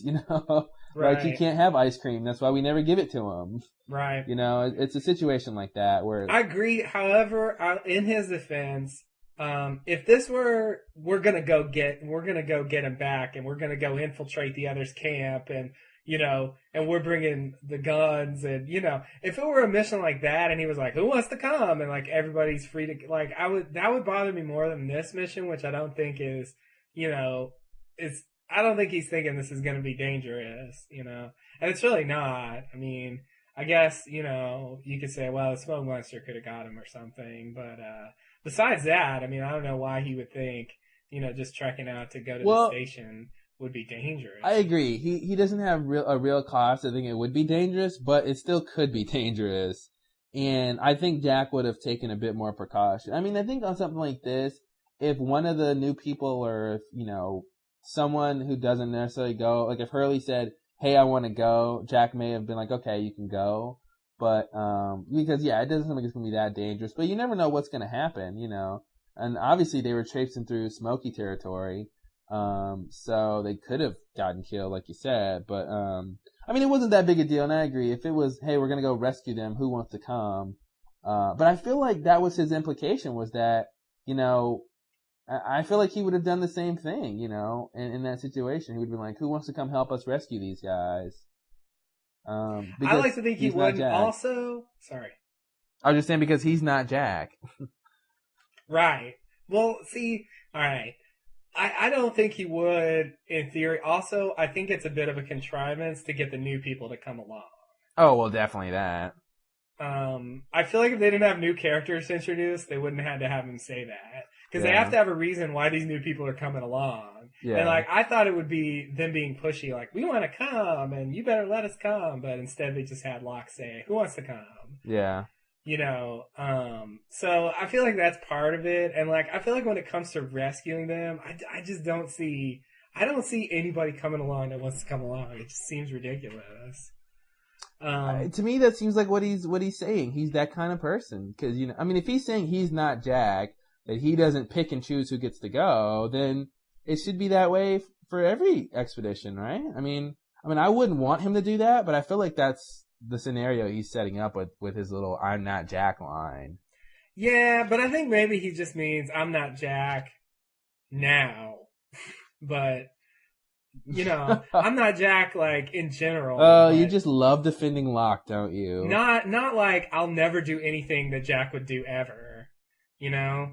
I don't think he necessarily has to like disagree with Jack about everything. All right, because they make decisions together.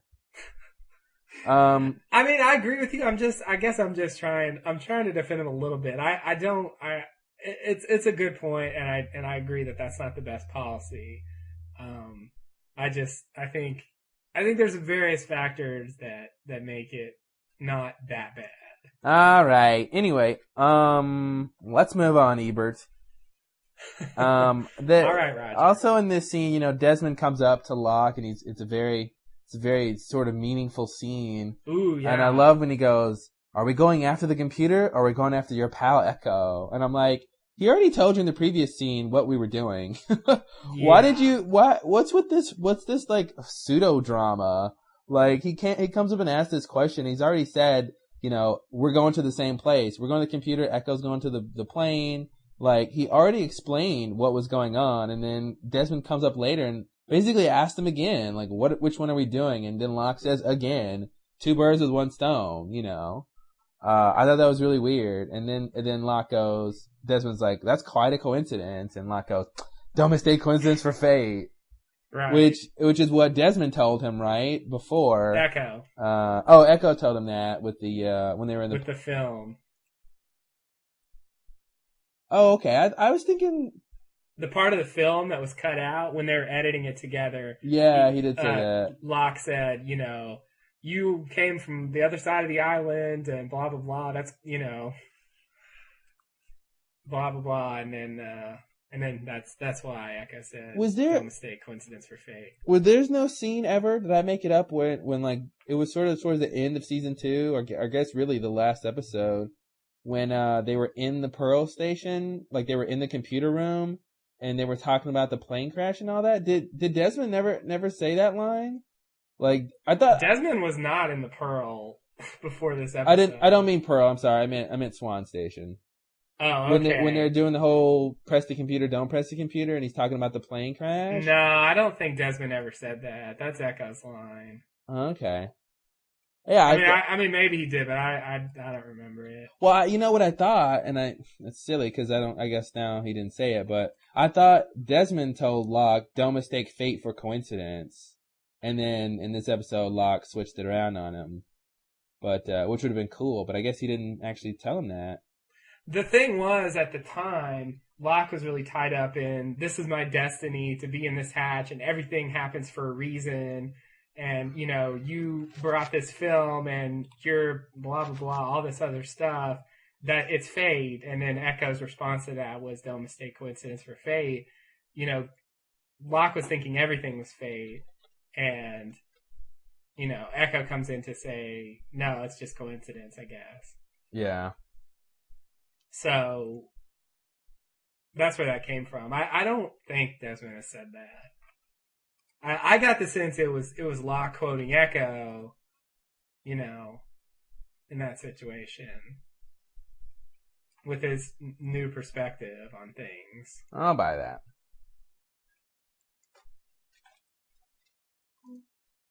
So, yeah, but it's another instance of them sort of repeating something from the past, which they've been doing a lot this season. This has been the season of repetition. They love it. I mean, there's new stuff too, but they've made, if you've been watching the show the whole time, they've put in a lot of old references. Yeah. So, and that was another one of those. I don't think anyone ever said don't mistake fate for coincidence. I guess not. I don't know what I was thinking. So anyway, I thought that was weird when Locke, in the previous scene explains what they're doing. I mean, maybe Desmond wasn't around. I can't remember now. Maybe Desmond didn't know, but I thought Desmond was there, and Locke explains, hey, we're going to the same place. And then he comes up in this, what should be sort of a dramatic, tell me what you're really doing, do you have some ulterior motive? And it's like, well, I already told you before, like I told everyone else. It's, yeah, I mean, I guess Desmond was there the first time. I guess the point is supposed to be, yeah, ostensibly that you're going for both reasons, but which one do you really care about, or what's the real motivation? Mm-hmm. Like, do you really care about, or are you just going after Echo, or is it just lucky coincidence that Echo is going out there and that's where you want to go, to try to find Jack, Kate, and Sawyer? What is he insinuating though? I don't know. Now that I think about it, that's really weird. I mean, it's like, hey, do you really want to go to this computer to help try to find your friends, or do you really want to go with Echo and try to help him with his crisis? It's like, either way, he's a good guy, right? Yeah, I know. It's like, yeah, which one is the bad one? Yeah, exactly. It was just weird. It's the kind of line where it seems like, it's like, okay, what are you really trying to do here? But it's like, it doesn't come off that way because neither one is like bad. It's one of those things where it seems like a line someone would say to Sawyer, like if Sawyer offered to come along or something. Yeah, like, exactly. why are you really coming along? And it's like, oh, I just want revenge, or I just want to, go pick, just some like selfish reason. Yeah. And it seems like a setup for that, but like neither one of them are selfish reasons. So yeah, and then he goes like, both, like two birds with one stone. I mean. Yeah, which is what he said before. That is a weird scene. It gave him the chance to quote Echo. I don't know. Yeah, it was just weird. It's a weird one. So, we get the new people coming. Do you know the new people's names? Paulo and Nikki. Nikki with 2 Ks. Yeah, with 2 Ks and an I. Yeah, we gotta have an I. If anyone out there is named Nikki with 2 K's and an I, we don't hate you. Even though Justin just said, ugh. I'm sorry. It's the character, not the name. It's the name too, though. It's the name a little bit. I'm Nikki. I'm Nikki. I'm so spunky. I'm sorry. It's like, I'm so spunky. I'm the new Kate. I know, exactly. But I got pluck. I got pluck. I got plenty of pluck. And a little alliteration.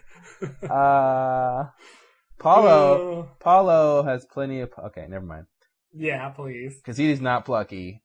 He is so not plucky. He's really like a big stick in the mud. He really is. He doesn't care. He's just like, whatever. I don't get what they're going to do with this character. Because he's like Sawyer, but not wisecracking and not interesting and not like mean. Just sort of like, he just doesn't like care. He's like, I don't care guy. Yeah. And she's like overachieving, too bubbly, like. She's like, she cares too much, girl. Yeah. I don't care guy, and she cares too much, girl. Yeah, And together, they barely care. Put the two together and you get a little care. They're the perfect balance of not really caring. They're sort of, I guess what happens? You don't care and you do care, so the balance is what? If you care and you don't care, the balance is you... Whoa, I don't know how do you neutralize? That's the problem. I want to say you don't care, but like, no, that's the wrong one. Then you do care. No. What's in the middle? I think the middle of caring and not caring is sort of caring? Is caring and not caring in a very small amount equally. Okay. Oh God. Yeah, I don't know what to do with them. I don't know what they're doing with them. It's weird to have a character who just doesn't care. Yeah, well, it's weird to have a character that has almost no discernible personality. I mean, I thought Bernard was bland, but they did something with him. But I mean, I mean, it's only the second episode he's ever been in. Although there's some characters when they were really cool by the second time we've seen them. Yeah. Anyway. Some characters didn't need that long. But Locke was cool in one episode. Yeah.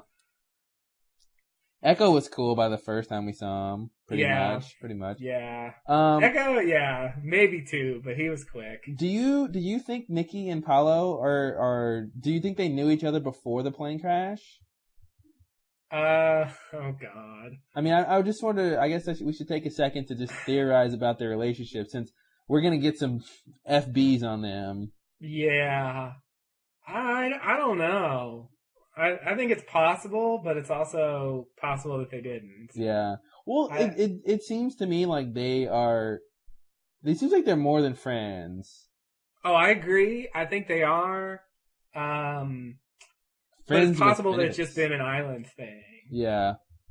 So it could go either way. I'm gonna say they didn't know each other before the crash. They did not? Yeah.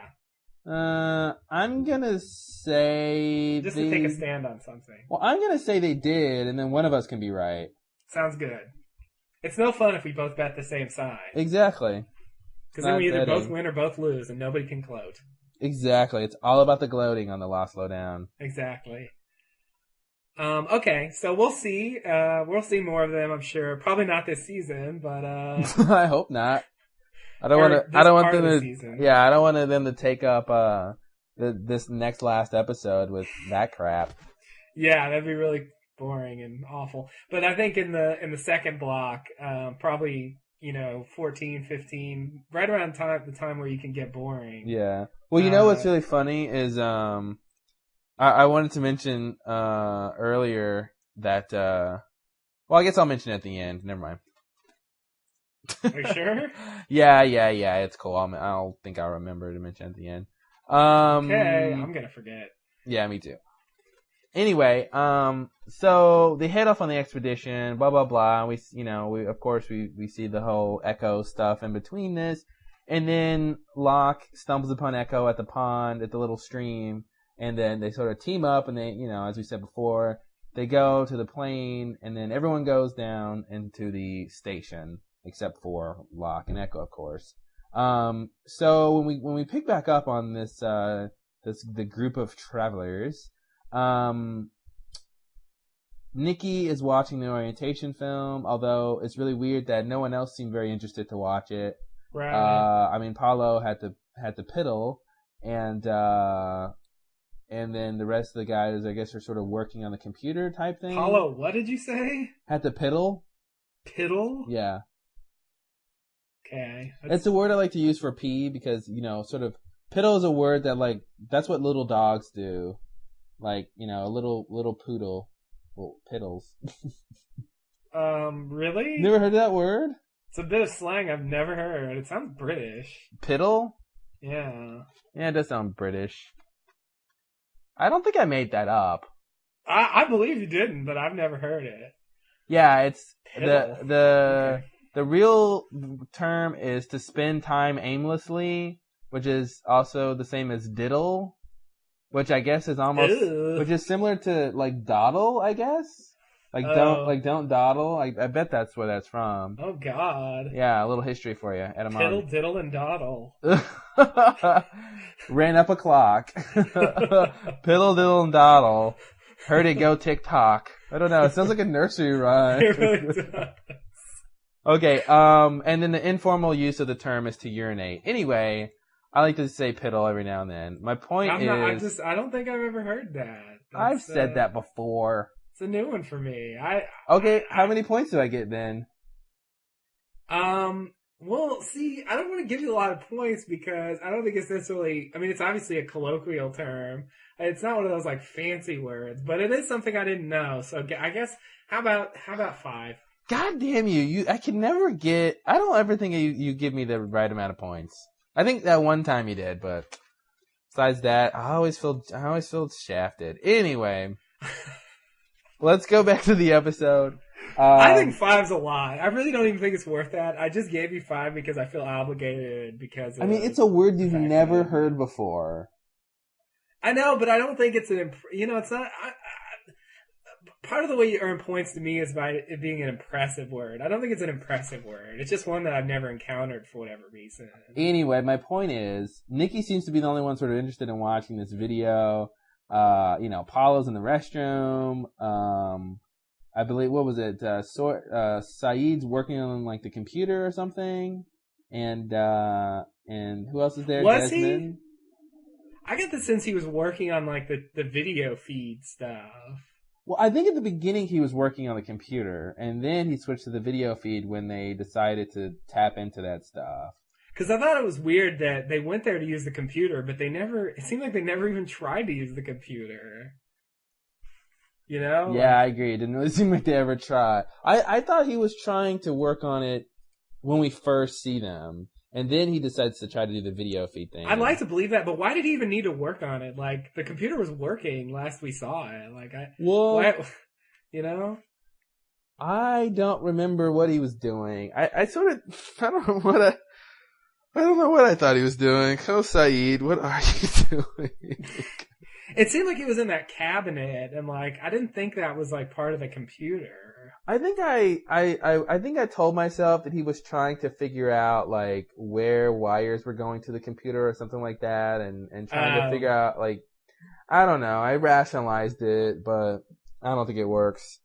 Anyway, yeah, I just like the whole point of going there was to communicate using the computers, and they never bothered to even try. Obviously, you know what the whole point of going there is now, right?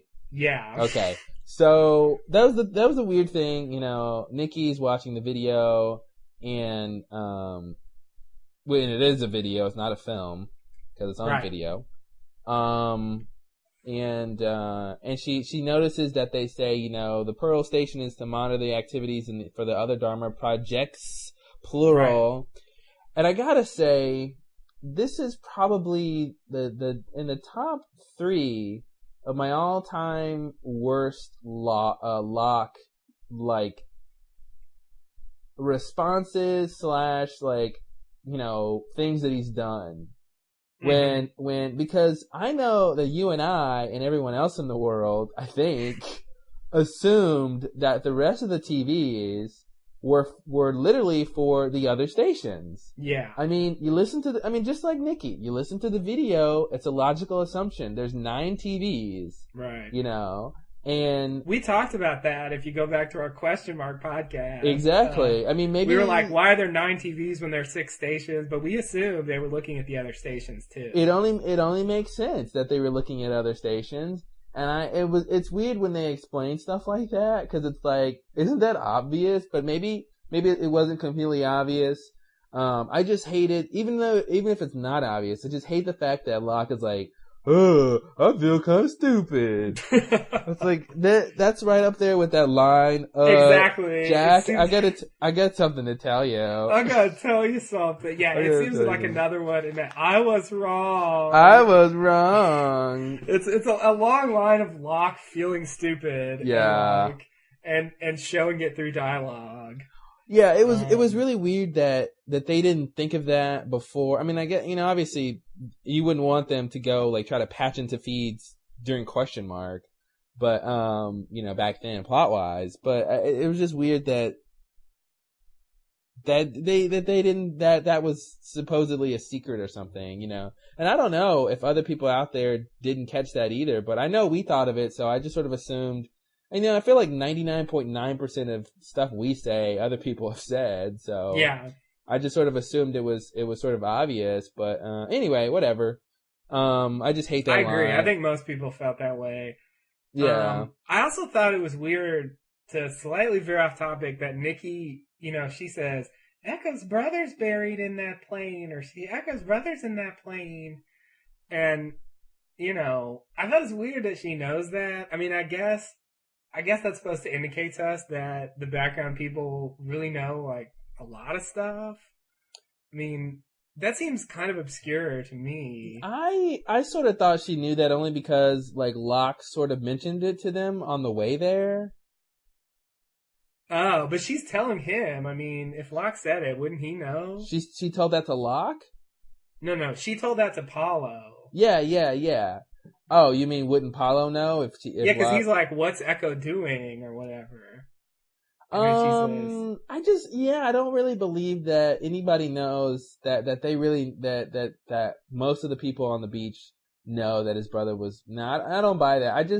I'd rather believe that Locke told Nikki or Locke mentioned it before, like, Paulo was sort of with them or something, or maybe Charlie told, I don't want to believe, yeah, I know what you mean, that it's a really obscure thing for background characters to know, and I don't think that they know that. I feel like they were specifically, because it's something you would ask, like, okay, we're going to this computer and we're also following Locke, we're also following Echo, why is he there? Oh, because he's he's going to this plane. Oh, why? Well, because his brother's buried. It's just a logical thing to say. Yeah. So, I want to believe that, I do agree that if Nikki knows, if Locke told them on the way, then Paulo should have heard. But he doesn't care. He probably wasn't listening.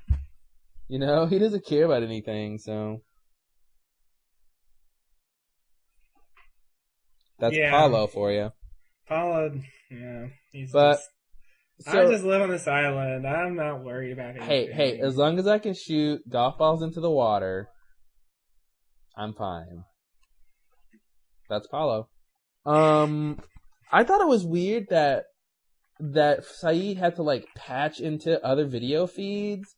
Like, if that station is set up to monitor the cameras in other stations, it should be fairly simple you should be able to, like, press a button and it comes on. Or you turn that TV on and that TV, picks up the feed from the camera it's attached to. But it was really weird that Saeed had to, like, do some sort of technical whatever and, like, patch into it. I thought the idea was, like, not all the TVs work. So he had to patch the feed into the TV that did work. Oh, was that the idea? That's the sense I got. The feed would go to a particular TV and the TV that it went to didn't work, so. Did Locke not cut all the TVs on when he first got there in question mark?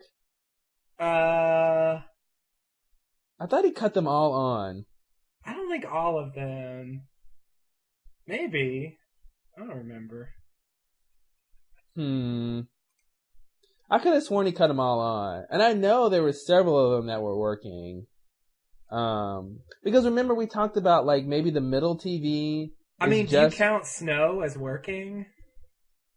Well, yeah, definitely. I mean, if there's snow, then they're not getting the feed. Well, yeah, if there's snow, they're not getting the feed. I'll buy that. So maybe that's what it was, is that but why wouldn't it be getting the feed? I mean, whatever. It doesn't really make any sense. If the feed works, then, why wouldn't it just work on the TV that it's supposed to be on? Yeah. I just thought it was a little bit of stage business for him to go fiddle with stuff and get, is it working now? No. Oh, is it working now? No. Is it working now? Oh, we got something. Hold it there. It's a little drama there. Yeah. And it makes Saeed have something to do, which he desperately needs, or he might get killed off. So anyway, they find the feed with, they see that it's got computers. Paulo is such an idiot, man. I don't like him. He's like, oh, look, it's got computers. I was like, oh god, shut up, dude. Like, this is a bad, to me, this is a bad introduction, Like, wait, what did he say? What did you say? He's like, oh, look, it's got computers. Oh. Like the room they were looking at. It's just like, to me, this is a really bad introduction to Nikki and Paulo. Like, when they introduced the tail section people, there was a bit of fun drama there. Right. But this is like the most boring introduction of new characters ever. Yeah. Like when Rousseau came out of the woodworks, that was crazy. Yeah. But this is just like, hey, here's 2 new people. Whatever. Yeah. I mean, they don't get to make a dramatic entrance because they're just supposed to have been part of the camp all along. Yeah, but you can still introduce them in a dramatic way. I mean, you can have something interesting happening when we first see them. Not just like, hey, what have you guys been up to? And when were you going to tell us, Charlie? And I agree, but it's not built in. Like with Danielle and with the tail section people, they get like built-in reasons to introduce themselves dramatically. Yeah. And these people are just supposed to have been hanging around. So like whatever dramatic reason they have to sort of appear all of a sudden, I mean, it has to be sort of contrived, I think. But it's all contrived. It's a TV show. Yeah, I know. I agree with you. You're right. I mean, they seem really crappy. I mean, I get your point. I understand why there's not a big drama, but I'm saying it would have been better if there was, Yeah. So anyway, we get we see the feed, and, for a second there, I remember seeing it in the Next on Lost preview. It sort of looked like, a very similar computer room to what was in the Swan station. And then of course the camera sort of pans to the right, and we see the one-eyed guy. Right. And, there's a couple questions there, besides the obvious. Why did he sort of move the camera to his face and then like look into it and then sort of cut the feed off or whatever? I was wondering, because if there's a camera somewhere, like, presumably it's up high where all the other cameras are, right? Looking down upon everything. How would he sort of know that feed was active or became active again if it wasn't active? And I would assume that a light came on the camera. I agree. That's the exact thing I thought. I was like, oh well, if the feed is active, then the little red light comes on the camera. But that like, even if the feed isn't going to a monitor, the camera is still on and recording. It's sending a feed somewhere, even if the feed isn't getting there because of the wires or whatever are messed up. The light, basically my point is the light should always be on if the camera is on. So the idea that, he noticed that it was on or that they were looking at him through there because this light just popped on when they plugged the feed in, like, I don't buy that, because I think realistically speaking the light would always be on if the camera is recording and on. Oops. So it's just a big contrivance. It's really cool to have him sort of like move the camera and look, and it was very scary. Yeah. Not as scary as the preview though. Because no. we got to see more of his face this time, and it was less scary when we sort of, got to see more of him. But in the preview, when you get a quick shot, it was kind of scary. Yeah. Yeah, and it seemed like they did something. In the preview, it seemed like his face was stretched or something. Like, he looks sort of distorted. I think you really get a good look at him in this episode. Yeah. Before I don't know what he does that makes the camera stop working. Like, he probably cuts it off. It seemed like he turned it seemed like he broke the front of the camera off or something. Yeah, it did seem like he broke something. But yeah, okay. So maybe the camera senses when someone is watching it, and like if no one's watching it, it just turns off. That's silly. I know. Especially for 1970s technology. Yeah. You're right. The light should be on. And there's no way he would know. There's no way he should be sitting there waiting to see if the camera's gonna pop on by its, like that. I just thought it was weird, Yeah, he wouldn't know they were watching. That doesn't make any sense. But you know what? In the world of Lost, sometimes you just got to go with it. Nothing makes sense. Yeah. Unless he's at a station like where he can see them too somehow, maybe. Now there is that camera in the Pearl. There's that camera in the Pearl that they made a point to point out. Not necessarily in this episode, but in Question Mark. Yeah. So maybe. So yeah, maybe he can see them, and that's how he knew they were watching him, which is kind of weird.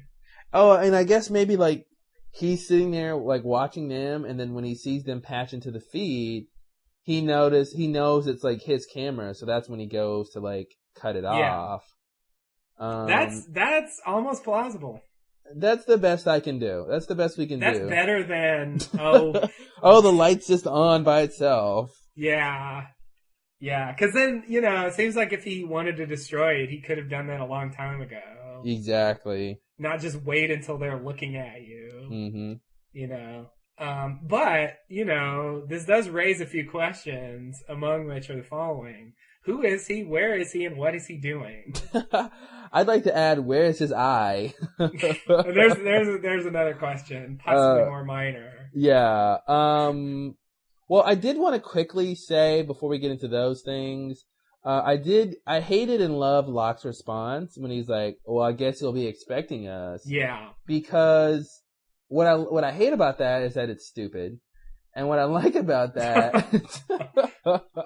What I like about that is I didn't necessarily know that they were gonna like, now that they knew about this guy, that they were gonna go like actively try to find him or something. But that, yeah, that's like, that bothered me. That line makes me think, well, now that they know about him, they're gonna go try to find him, which I like, but what is your complaint? That reminds me of the Paulo line where he says, oh, there's computers. Well, that's where you want to go. Now we can leave. And I'm like, bitch, there's a computer right over there. What are you talking about? I thought he said, oh, there's computers. I thought he was saying, like, you found the computers you were looking for, now we can leave. I didn't think he was saying we can go to the computers in that video. Is that what he said? I don't remember exactly what he said, but he said something like, oh, there's the computers, that's what you're looking for. I think he was talking about the computer in the Pearl, though. He was pointing at they were talking about, it was when the video came on. Oh. That's all you get is an oh. Oh. And it just bothered me, because I'm like, why do they have to use those computers? They have a computer right there. It doesn't make any sense. But you're right. I get the sense they're gonna go to this place. Yeah, and like, I didn't necessarily think that was gonna happen. Just because they see him, I didn't think, oh, we're gonna go to this place, but he fucking says it. Yeah. I know, and so it's just, I have no idea why. It's like, why don't you try using the computer there before you leave? To go find a computer at some unknown place where some unknown guy is dwelling. I mean, it's very weird that they don't even try to use the computer that they have. Yeah, I'm watching the scene right now. When we first see him, Locke has the flashlight helping Saeed look inside of this sort of cabinet type thing. Yeah. Behind something with circuitry and wires. And Nikki is, watching the video very, very intently, and then Desmond is at the computer. Looks like he's going through the printouts. That's what it looks like he was doing. Oh, really? I didn't notice that. Yeah, he just sort of like gets a big bunch of the printout, and I don't know what he's doing, but he just sort of, and then he sort of stops, and the next angle we get, he's like talking to Locke and them. So I get the sense like that computer thing wasn't working. Like it just, they tried it and it didn't do it, and they got side. I don't know what happened in this scene. They could have at least told us that. Maybe there was like a scene that got cut out where they were like, all right, let's use the computer. Oh, it doesn't work. Let's try to patch in Yeah, the feeds. like it doesn't work, and maybe that's what Saeed was doing at the beginning, was trying to make it work or something. And yeah, and then they're like, okay, well, there's a station with computers that look like they're working, so we'll just go there. I mean, I guess, I don't know. Yeah, I don't know. I'm watching this scene because I try to figure out what he says about the computers. You're right, yeah. He points to the screen and he's like, oh, those are computers. That's what you're looking for. Now we can leave. That's what he says. Like, it was a very strange logic there. It's like, okay, you're looking for computers? Well, those are some. Now let's go, because you found them, but you didn't actually find them. Like, you didn't actually get to them, but you saw some computers. That's all you wanted, right? Yeah, that was why we came, right? Yeah, you just wanted to see some computers, right? Just so you could behold computers. That's so weird. Yeah, that was very weird. And which brings me back to, there's a computer right over there, bitch. Look. Yeah. You don't have to look at a computer on TV. There's one in real life. Yeah, it's really weird. Maybe, God, I feel like the computer in the Pearl wasn't there anymore.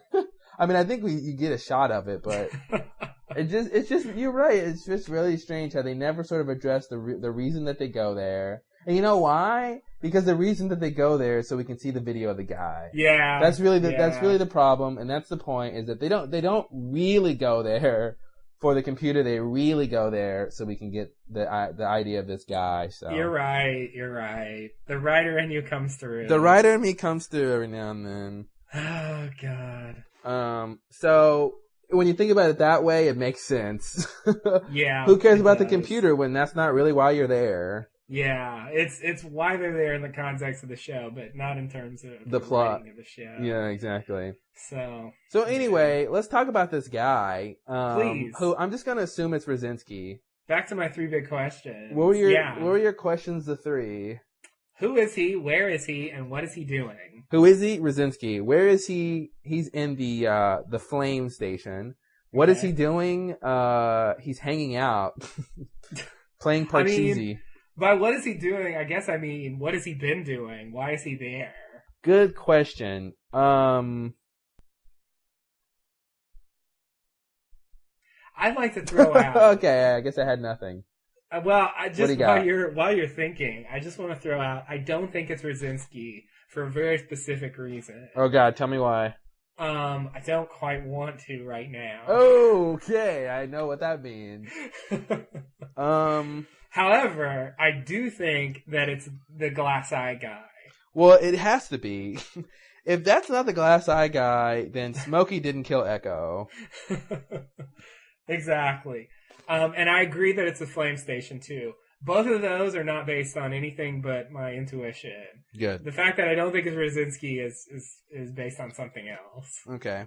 We'll get to that. In the spoiler section, I'm assuming. In the spoiler section, yes. Oh, how did I guess?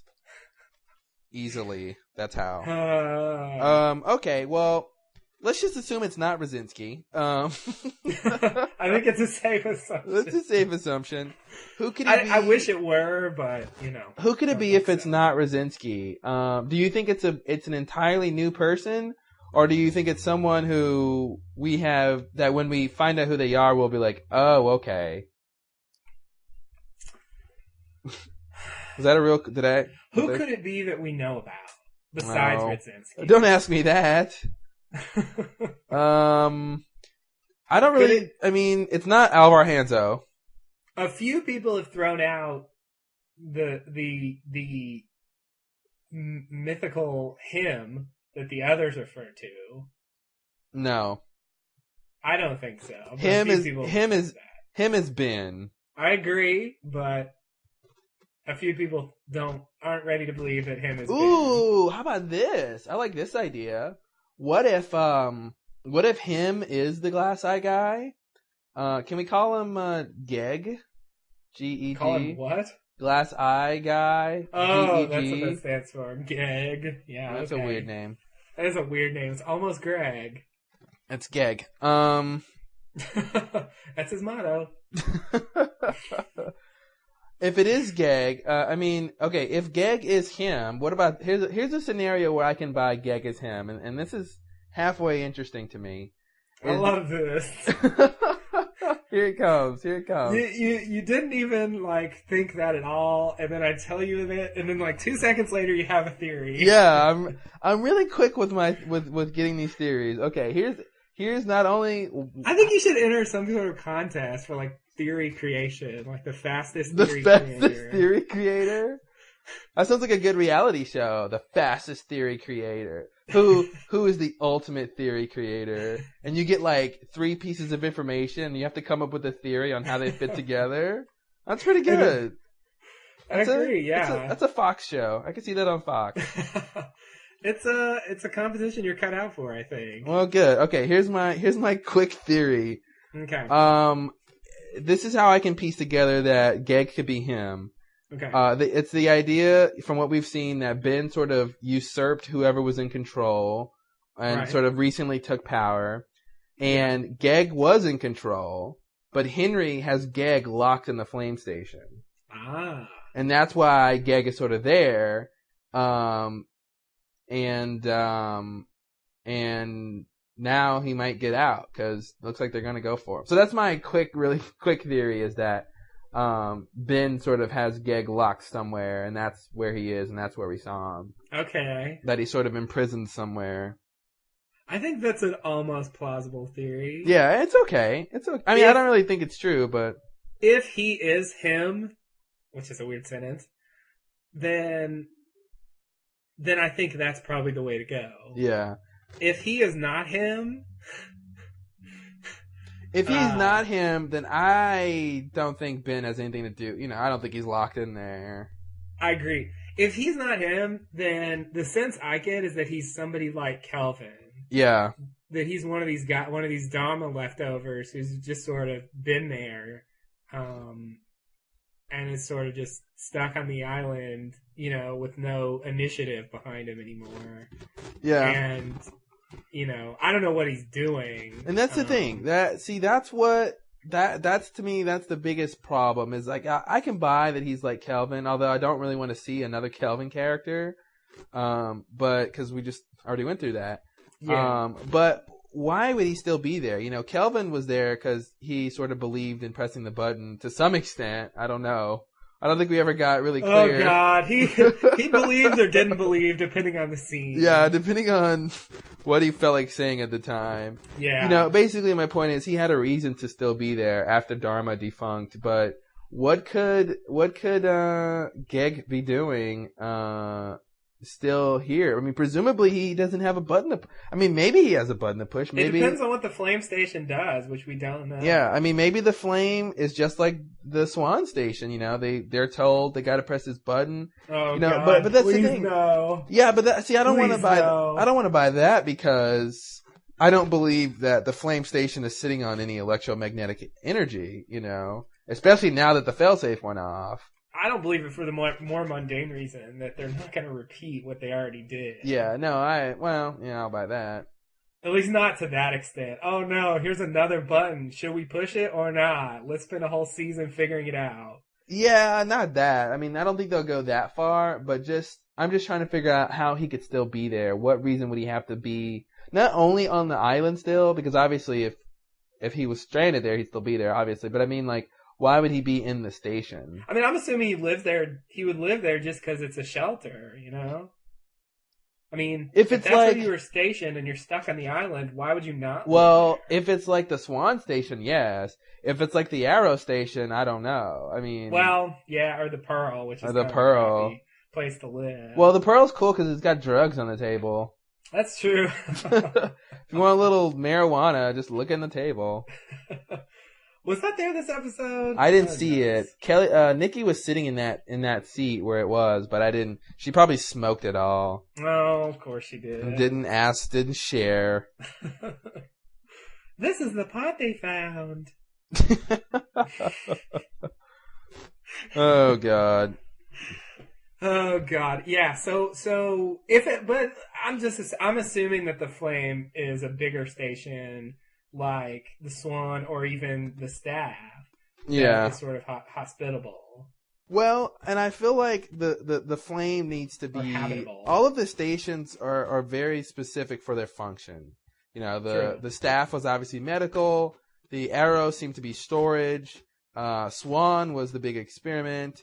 Right. And you know, the Hydra is obviously the animal research place. So I think the Flame needs to be something. And the Pearl is observation. Oh, sorry, yeah, the Pearl is observation and drug use. Yeah.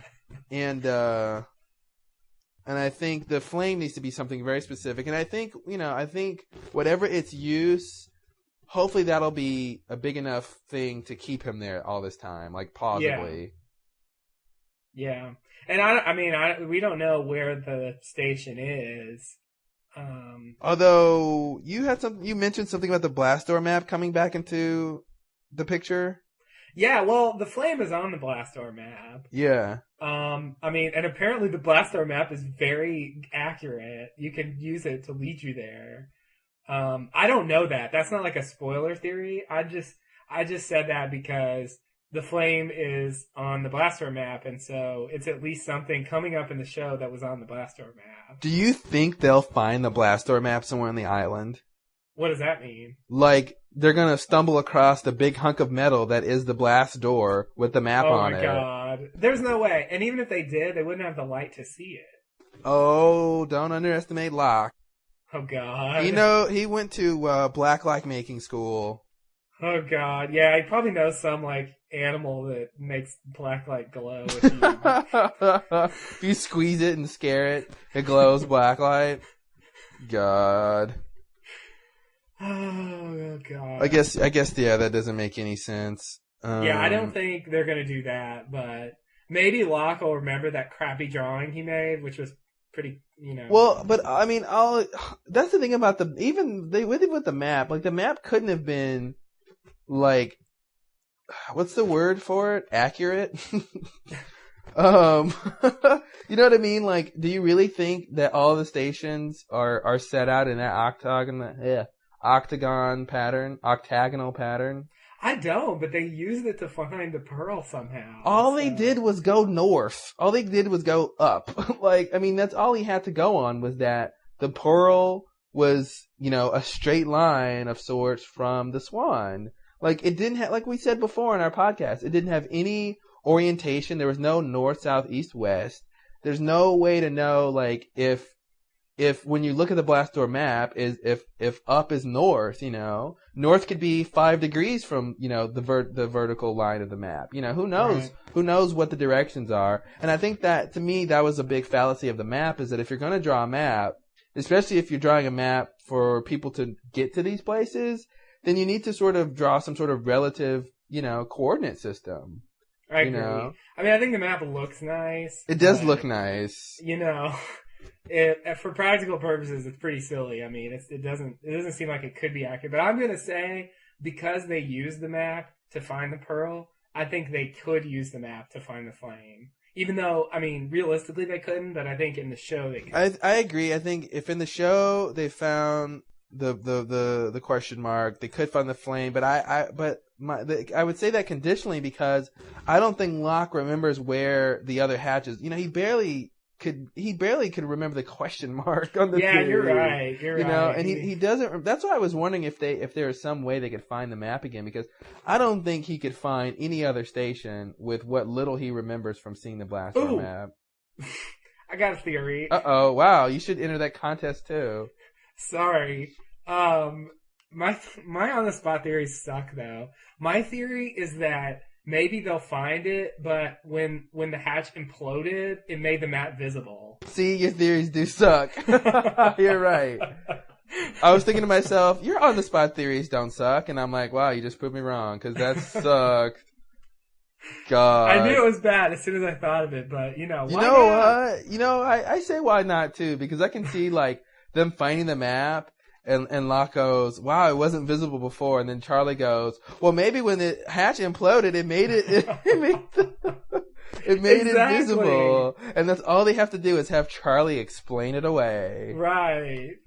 Because if Charlie says it, oh, well, okay, I guess it's true. Everyone believes Charlie, even though he's a liar and can't take care of anyone. Oh. Don't forget. Oh, no. Yeah, that's I hate that theory, but I mean, no, I wouldn't be surprised. I don't think, I thought about that too. I thought that maybe if they found the map, like if they looked at it at a certain angle, they could see the residue or something. Oh, God. But see, I didn't mention that because that's silly. Yeah. And the thing is, I don't think there's any way they're going to find that door, no, sitting somewhere. It's completely ridiculous that door, I mean, would the implosion carry the door out like it did everybody else? I mean, it's just silly. It's a door. Yeah, it's a door. I don't know what's going on with that whole thing. I don't think they're gonna find the map. I mean, for all we know, they could patch into something else, another feed, or find another tape that sort of lists the stations or tells you some way to find them. Or obviously they're gonna get to this station. Or we're gonna get some sort of closure on this thread. So they'll find some way for them to get there. Even if Desmond says, even if they're like, wow, I wonder where he is, and Desmond's like, well, Kelvin told me that there was once this station, blah blah blah, and it was abandoned or something, and so that's why Kelvin never tried to go. But, maybe he lied to me because he was a liar. I guess, there's things they could do. There's things they could do to sort of, find a way to get there, I mean, come on, they could even, they could be like, Saeed, is there any way to trace where that signal came from? Well, yes! When I was in the Republican Guard, I did this for a living. I used to trace video signals. And, they'd, trace this signal somewhere, and... Oh... Okay. They're, Yeah. they'll figure it out. They'll figure it out. I know they will. But I don't think they're gonna rely on Locke to find it, because I really think it's a hard sell that he could remember how, even if he could reproduce the map, explicitly, how do you know where to go? Yeah. I mean, I don't think that works, but I think if they did have the map, it would work. Plus, the big reason that they found the pearl was Echo. I mean, at the very end, he has that dream, and that, or Locke has the dream with Echo.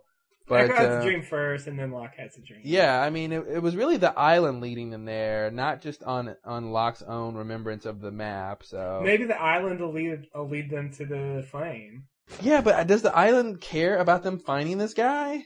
Maybe. It cared about leading them to the pearl for no apparent reason. Did it? Oh, you mean back then? Yeah. Oh, I mean in this episode. Not in this episode. Yeah. I know. But maybe it'll, you have to go there. I'm a little confused about what's going on. Even now, I mean, I know a lot of people like Locke now. They're happy the sort of old Locke is back. But, he seems like a caricature of himself. He seems like, I don't know if it's the way Terry O'Quinn is playing him or what, but it just seems like he's always got his tongue in his cheek these days. He does and says stuff, and it's like he doesn't quite believe it, or doesn't quite want to go along. You know what I mean? Am I making any sense? I agree. It's like he's not being who. I mean, even if he is sort of back to the old Locke, he's not playing him the same, at least, or at least the character's not coming off the same. It's like he's changed somehow. I think he's lost his edge. I know what you mean. I think he's sort of half serious a lot of the time. And I think that ruins Locke. Yeah, exactly. It's like he's never, Locke was always serious. I mean, he would make a joke every now and then, but it's like Terry, the way it's coming off now is that he's always sort of joking or very, he's too happy-go-lucky. Yeah, I agree. I think that's what makes him not seem like the old Locke. Yeah. Because the old Locke wasn't making a lot of jokes. Yeah. And if he did, it was a rare, weird thing. Exactly. So the old Locke would put an orange in his mouth and look at you and stare. Oh God! I mean, that's the old Locke. Oh God, that was. I think Locke may have peaked with the orange. I think that was the peak. That was one of the coolest scenes ever. Oh my God! Yeah, no, that was the peak. That was really good. Well, I mean, the beginning Locke was ridiculously awesome. I mean, I actually sort of think Locke was too. Like the first couple episodes, I think he was probably too mystical and wise, given who his character was when he went before the plane crash. Right. I think there should have been a little bit more of a transformation from the crappy Locke, who lived in LA and all that stuff, the backstory Locke, to the mystical Locke. There was no real transformation. Like when we find him, he's mystical already. And he gets a little bit more mystical as the season progresses, and then by the end of the season, he's sort of getting crappy, right? But yeah, I mean, there were so many good times, like when he's playing backgammon with Walt, and when he tells Walt, why did you burn the raft? I mean, you can't beat stuff like that, Yeah, that's when Locke was good. Yeah, the good old days. I think maybe the writers forgot how to write him or something. Yeah, like they thought, oh, he was good because he made a lot of jokes, right? Yeah, he was good because he attacked bears all the time, right? Yeah, like Charlie is starting to irritate me because he just makes jokes all the time. Like, yeah, I just get tired of that. I'm like, because I don't think Charlie. I mean, he used to have wisecracks, but he used to he didn't make wisecracks about everything. Yeah. Like, at a certain point, it's like, shut up, enough with the wisecracks. Yeah, it's basically like, that's all he does now. It's just, he just comes in to make his wisecrack and then he leaves. Exactly. And I don't think wisecracking is enough to base a character around. Yeah, exactly. It's just one-dimensional, and I gotta say, I think part of it is that it seems like they've invested so much in Jack, Kate, and Sawyer, who are pretty much still really good characters. They haven't really gone downhill since the beginning. I mean, Kate sort of had that, when she had that falling out with Jack, it was like, no one was really caring about Kate around that time. But she hasn't gone down that digression or whatever the word is, like that Locke and Charlie have. And I guess that we should hand it to Claire that she's just as interesting as she ever was. Yeah, she really hasn't changed a bit. It's not necessarily a good thing, but if you look at Claire in the pilot and Claire now, I can't tell the difference. But yeah, I think it's actually cool that Sawyer was getting annoyed. I think around the time of the Long Con. Yeah. That to me is when Sawyer's character was really weird, and it's like you did all that for that, like, huh? Yeah, I know. You don't want to mess with my stash, Doc. It's gonna be a problem. Yeah, shut up. Exactly. Let's just get past this and forget it ever happened. Yeah, exactly. God, that's the thing. I think there were parts of season 2 where Jack, Kate, and Sawyer were crappy. Yeah. But I think in season 3, they're basically in this situation where they get to play stuff for real and they're not joking around all the time. Yeah. So they get the chance to be real characters and not just like goofballs. Well, that was my point, is that, the show is pretty heavily focused on them right now. Yeah. And I think it leaves less time for the writers to make some of the other characters on the beach be interesting, Yeah. They're getting all the really meaty, dramatic scenes. Yeah. Which is, what they should have, because they're captured, so. Yeah. Yeah, that's true. But yeah, like, those 3 have never been my favorite characters, but they're definitely the best this season. They've never been your favorite characters? No. Who are your favorite characters? I guess I've never asked you that, but I'm assuming Locke and, who besides Locke? Well, I guess, Locke. I mean, Locke is, Locke's like one of those bands that you like when they start out, and then they get crappy, but you still feel obligated to like them because they used to be good. Like Dave Matthews Band. Yeah. Yeah. That's how I feel about Locke. I guess I like Saeed, and I liked Echo. somewhat, in the early days especially. So I guess those three would be my favorites. Okay. I mean, my three would probably be Locke. Sorry, I can't remember the other guy's name. Locke, Saeed. That's what I was kidding. Remember, Locke, Saeed, and Sawyer. I think are probably my three favorite. And I mean, you just can't beat Sawyer's lines. I mean, I like so much about his character. He's really interesting. But Echo was cool, but I never really, got into him. He had one of the most interesting backstories, though. At least that one part was really interesting. The sort of religious detective thing. Yeah, that was a really good one. That was really cool.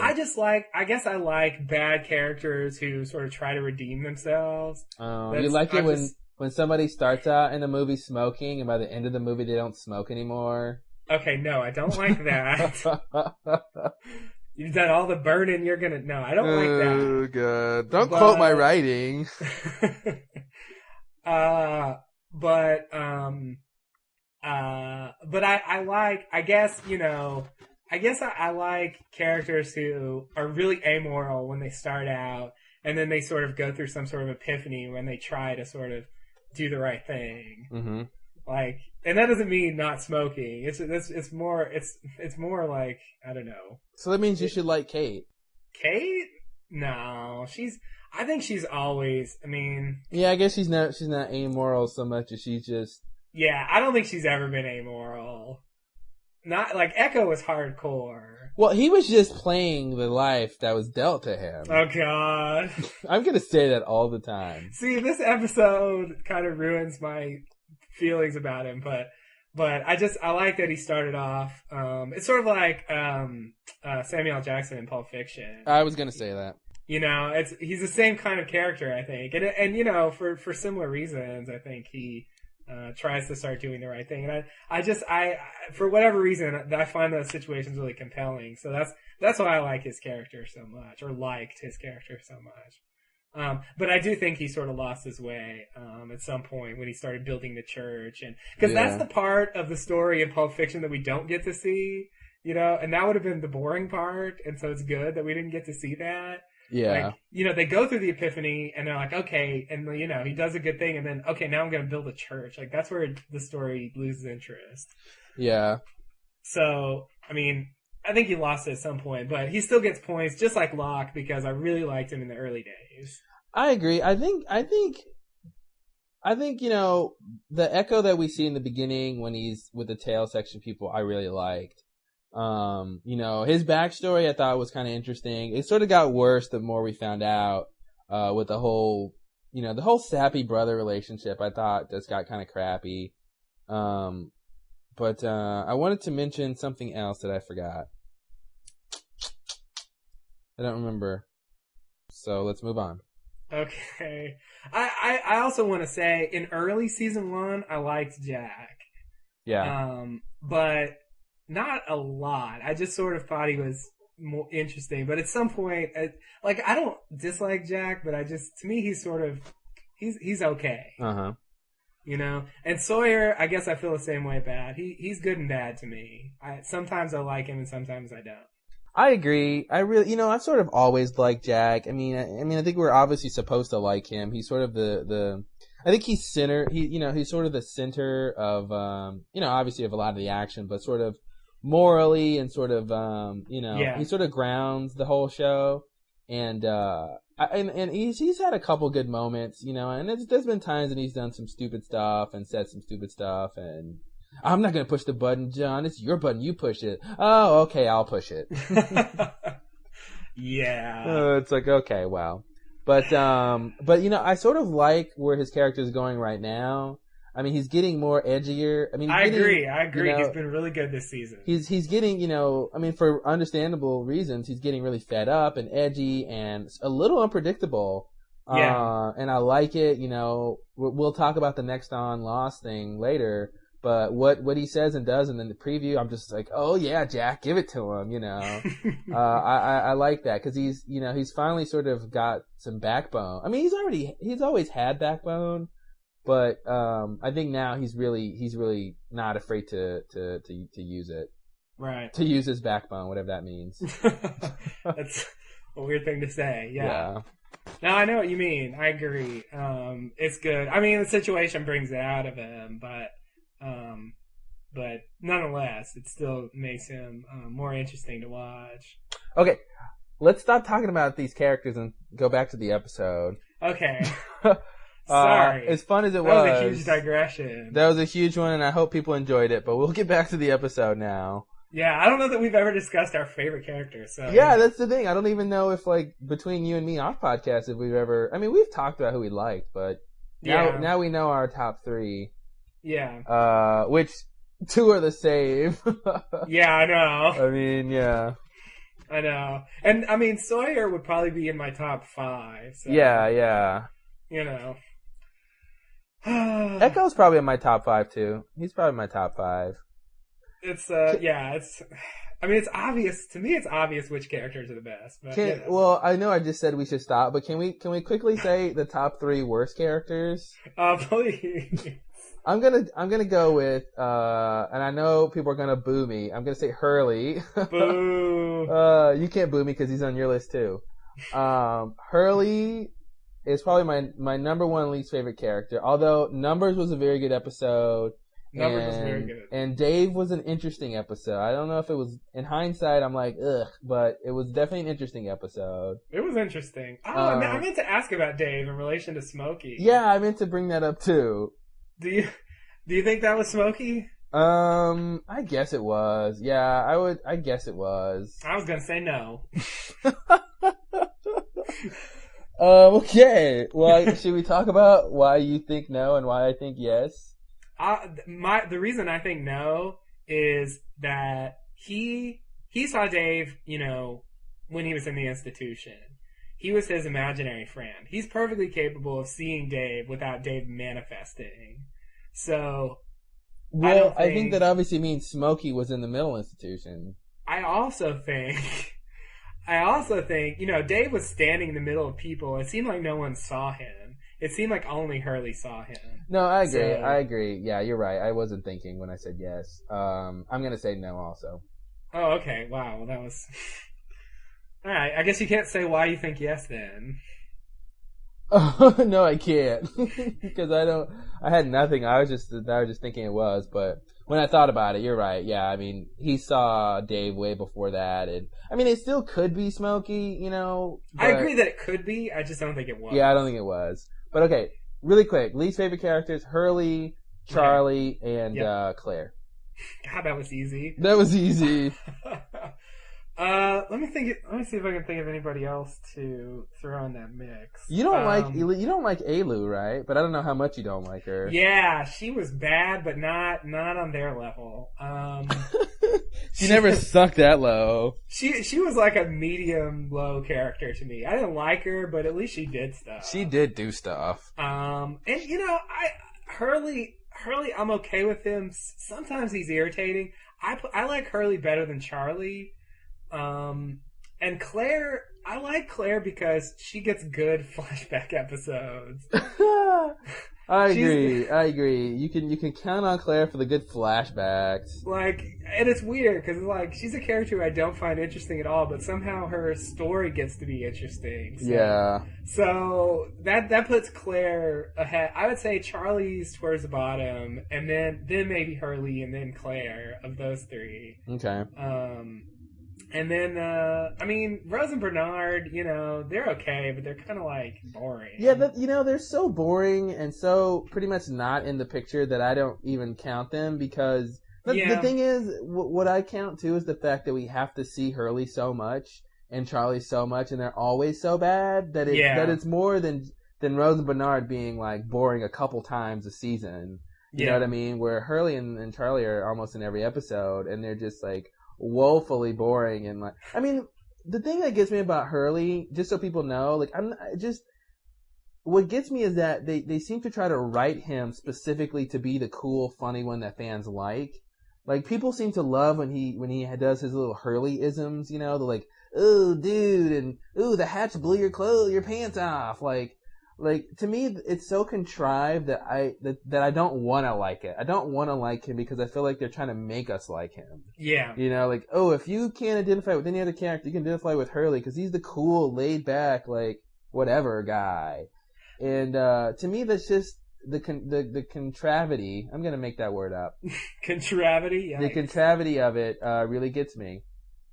You know, I think they do that with Sawyer and his nickname. Sometimes they feel forced to me, like they're writing them because Sawyer's the guy who always says, you know, silly nicknames. Yeah. And sometimes it comes off really contrived to me, and it bothers me the same way with Hurley. It's like those characters need to sort of be naturally who they are, which means they can't be.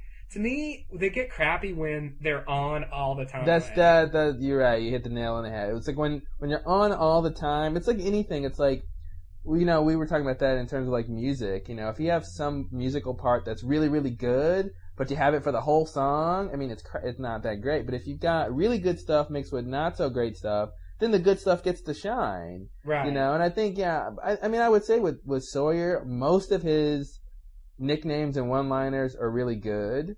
I think there's a couple times when it's like, okay, Sawyer, you're just reaching. Like, yeah, you're just making up stuff now. Dr. Giggles. Dr. Giggles was a little much. Yeah, I agree. They're just on a little bit too much. Same with Charlie, yeah.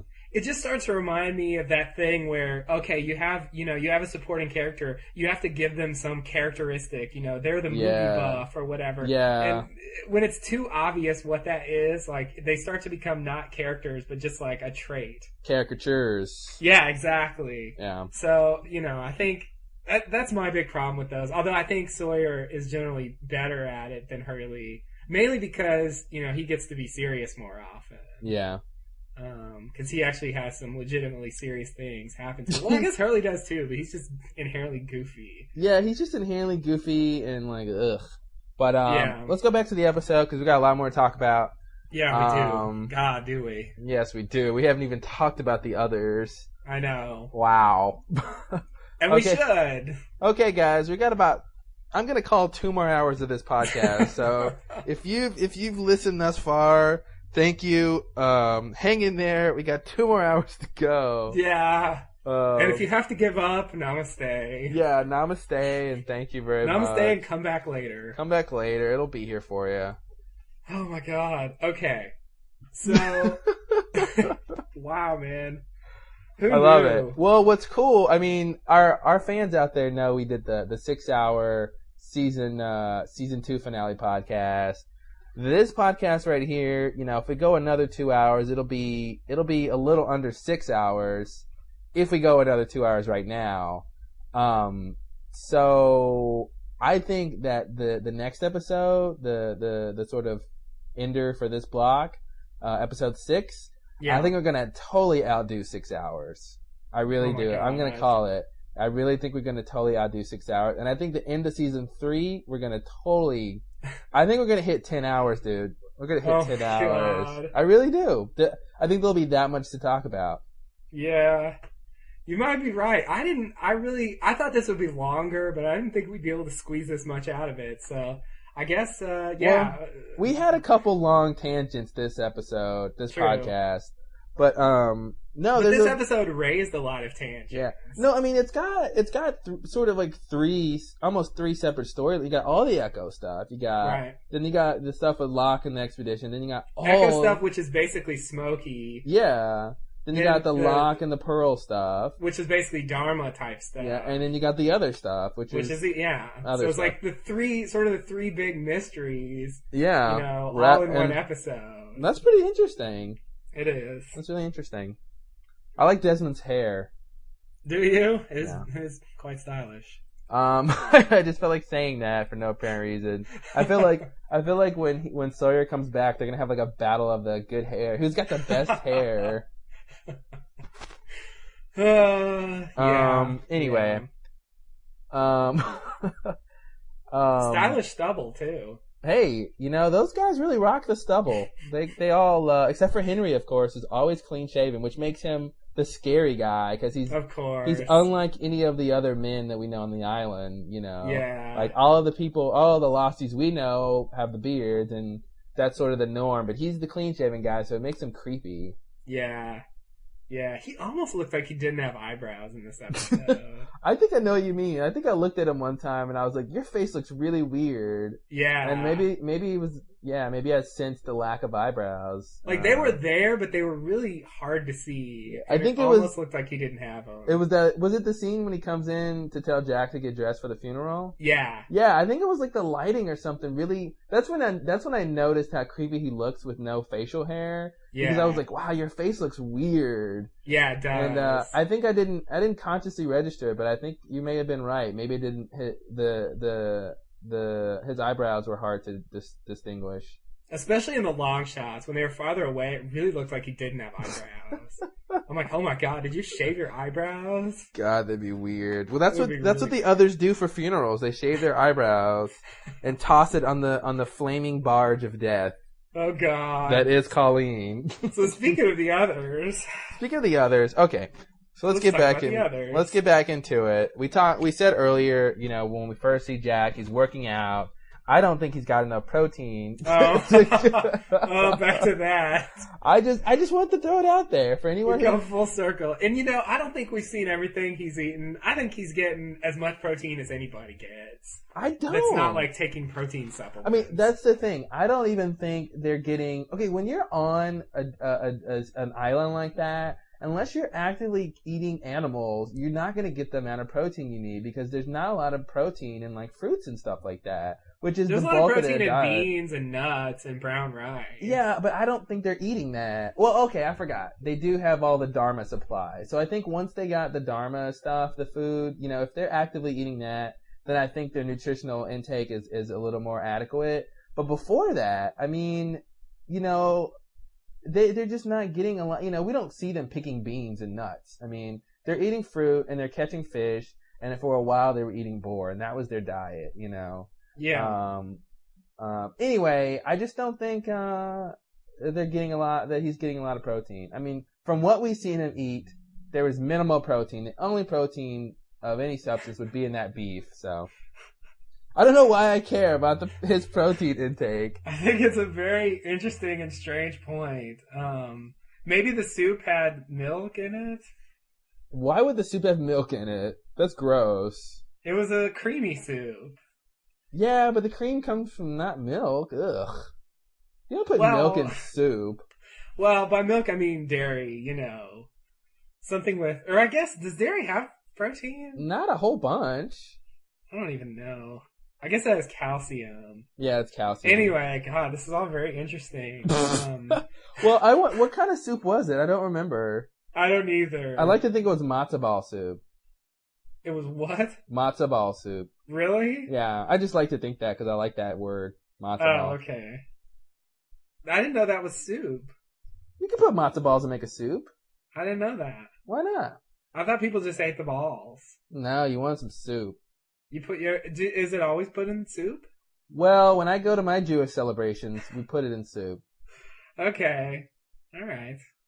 I just thought, I don't know, I thought they just ate them, as balls. Okay, a matzah is neither a ball nor a soup. Discuss. Alright, little Jewish lady. What was that? That was Mike Myers, right? Yeah. What was that? Oh, coffee talk. Coffee talk. A little coffee talk. Rhode Island's neither a road nor an island. Discuss. I'm feeling verklempt. Okay, we're really digressing. Yeah, we're way off track. I'm sorry, guys. We'll sorry. Get back here. We promise we have not been drinking. At least one of those digressions was about lost characters. Hey, I believe people appreciated that. I think they did. One of our digressions out of the mini was somewhat on topic. Okay, anyway, Jack is exercising. Whether or not he's got the right amount of protein to build muscle, we won't talk about anymore. And couldn't the others give them like vitamin supplements? They're not giving him vitamin supplements. But couldn't they? Couldn't they? No. How do you like that answer? You're gonna ask me, I'm gonna tell you no. You gave me the choice. Okay, anyway. He comes out, it's funeral time, blah, blah, blah. They go to the funeral. I thought it was strangely, I don't know what the word is when, Ben gives Jack the, whatever that is, not a toga, it's just like a white shirt or robe type thing. It's a lab coat. It's not a lab coat, you bastard. Sorry. Oh god, that was funny. Isn't he wearing a lab coat? No, it's not a lab coat. But it has sleeves. We do get into the most inane discussions. It couldn't have been a lab coat. It didn't have sleeves. Okay. Oh, but it has a V-neck. It's a sexy lab coat. She was a sexy nurse for Halloween. Okay. Anyway, my point is that scene when he comes in to give him the white blouse or whatever that thing is to put on. Blouse. Oh, God. The white whatever to put on. He's like, okay. Well, first I thought it was like a sort of a full body suit thing or something. Because when he says, okay, you put this on, I'll step out. And then I was still thinking, you could just go watch him on the camera. Yeah. But, if he was so inclined. Right. And then, Jack is in this sort of weird act of defiance, sort of, cause he's calling him out on the tumor, and he decides to just take his shirt off then and there and put on the thing. Yeah. Which is sort of like, and I feel like it was an act of defiance, only because Ben was gonna leave the room, but Jack does it anyway, so it's like, you don't have to leave, I'm gonna do it anyway. But it was strangely like, I don't say homoerotic, but it was, I don't know what the word is, because of the fact that, like, Ben sort of didn't want to sort of be there when Jack did that. Because he said he was going to leave the room for his own privacy. But Jack sort of did it anyway.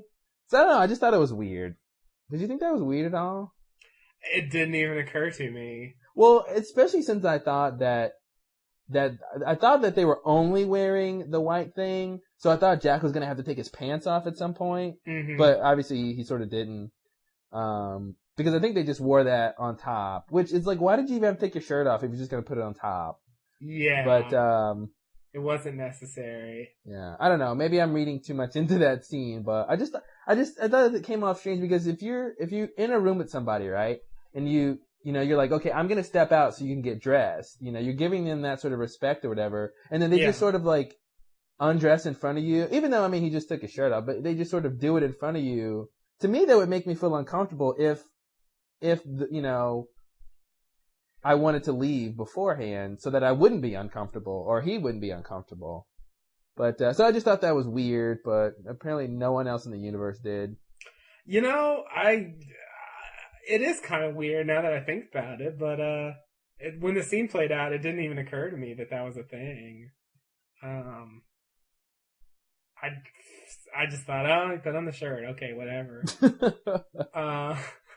Well, just the fact that he was like, okay, here's this thing, I'm gonna leave, and Jack just does it anyway, Jack could have let him leave, Yeah.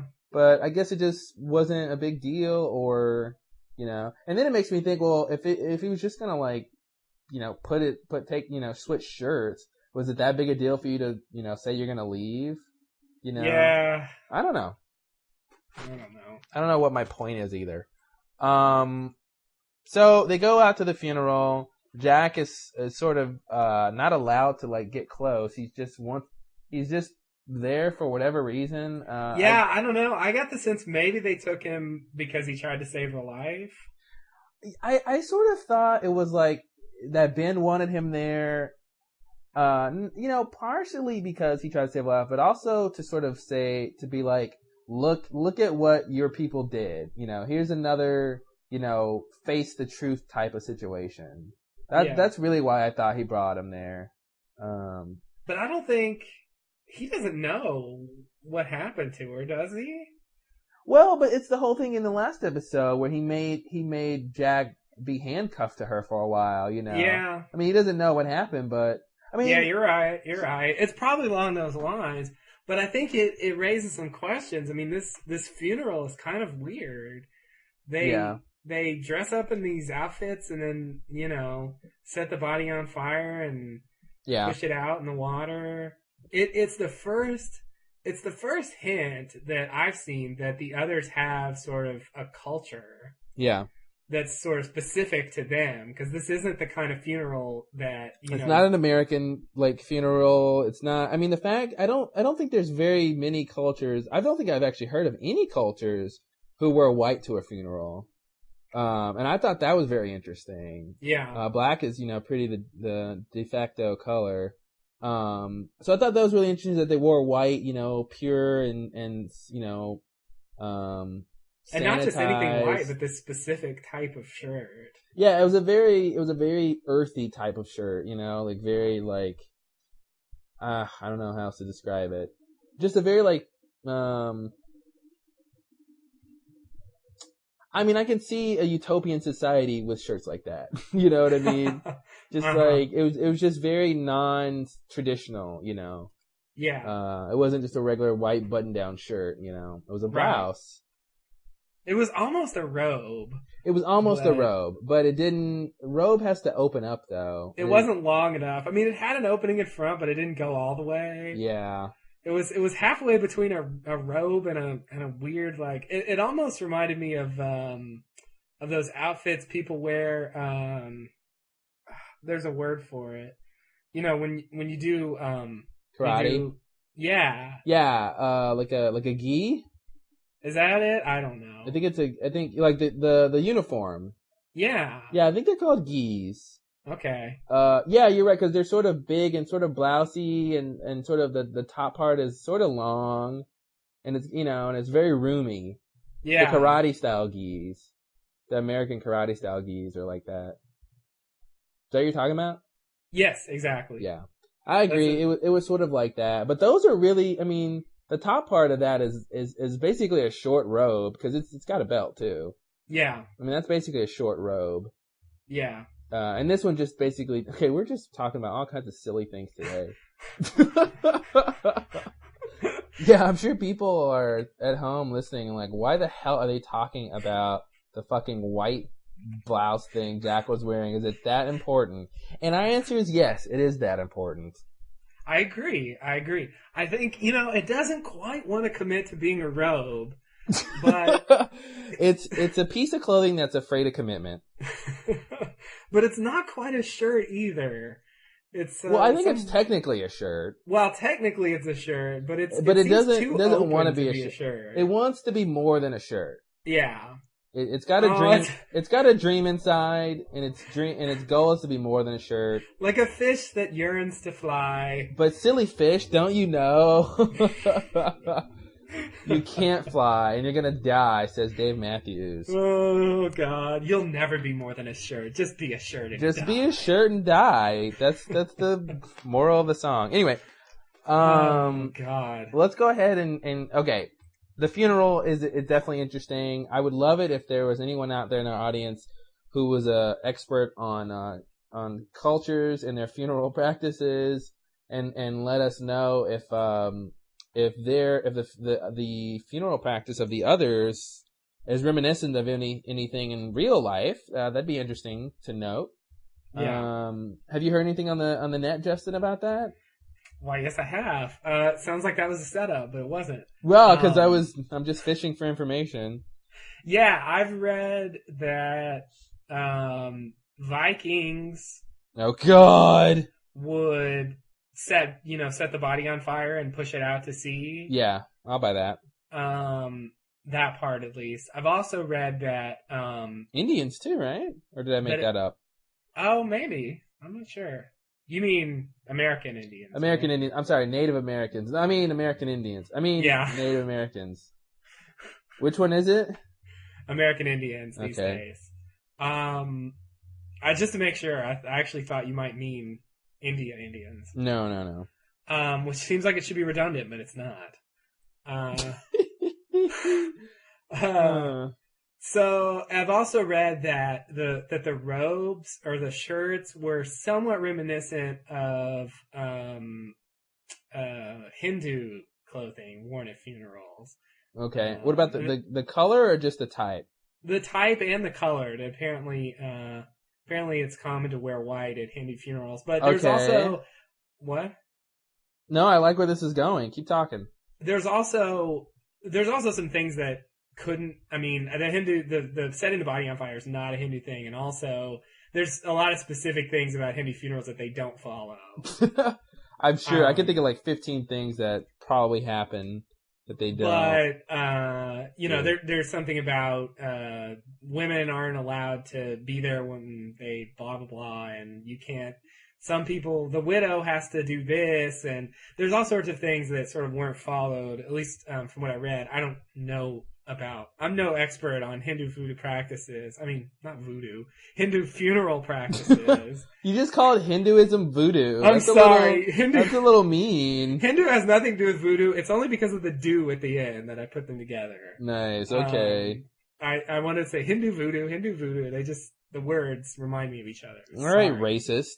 No, I can't. No, I'm no.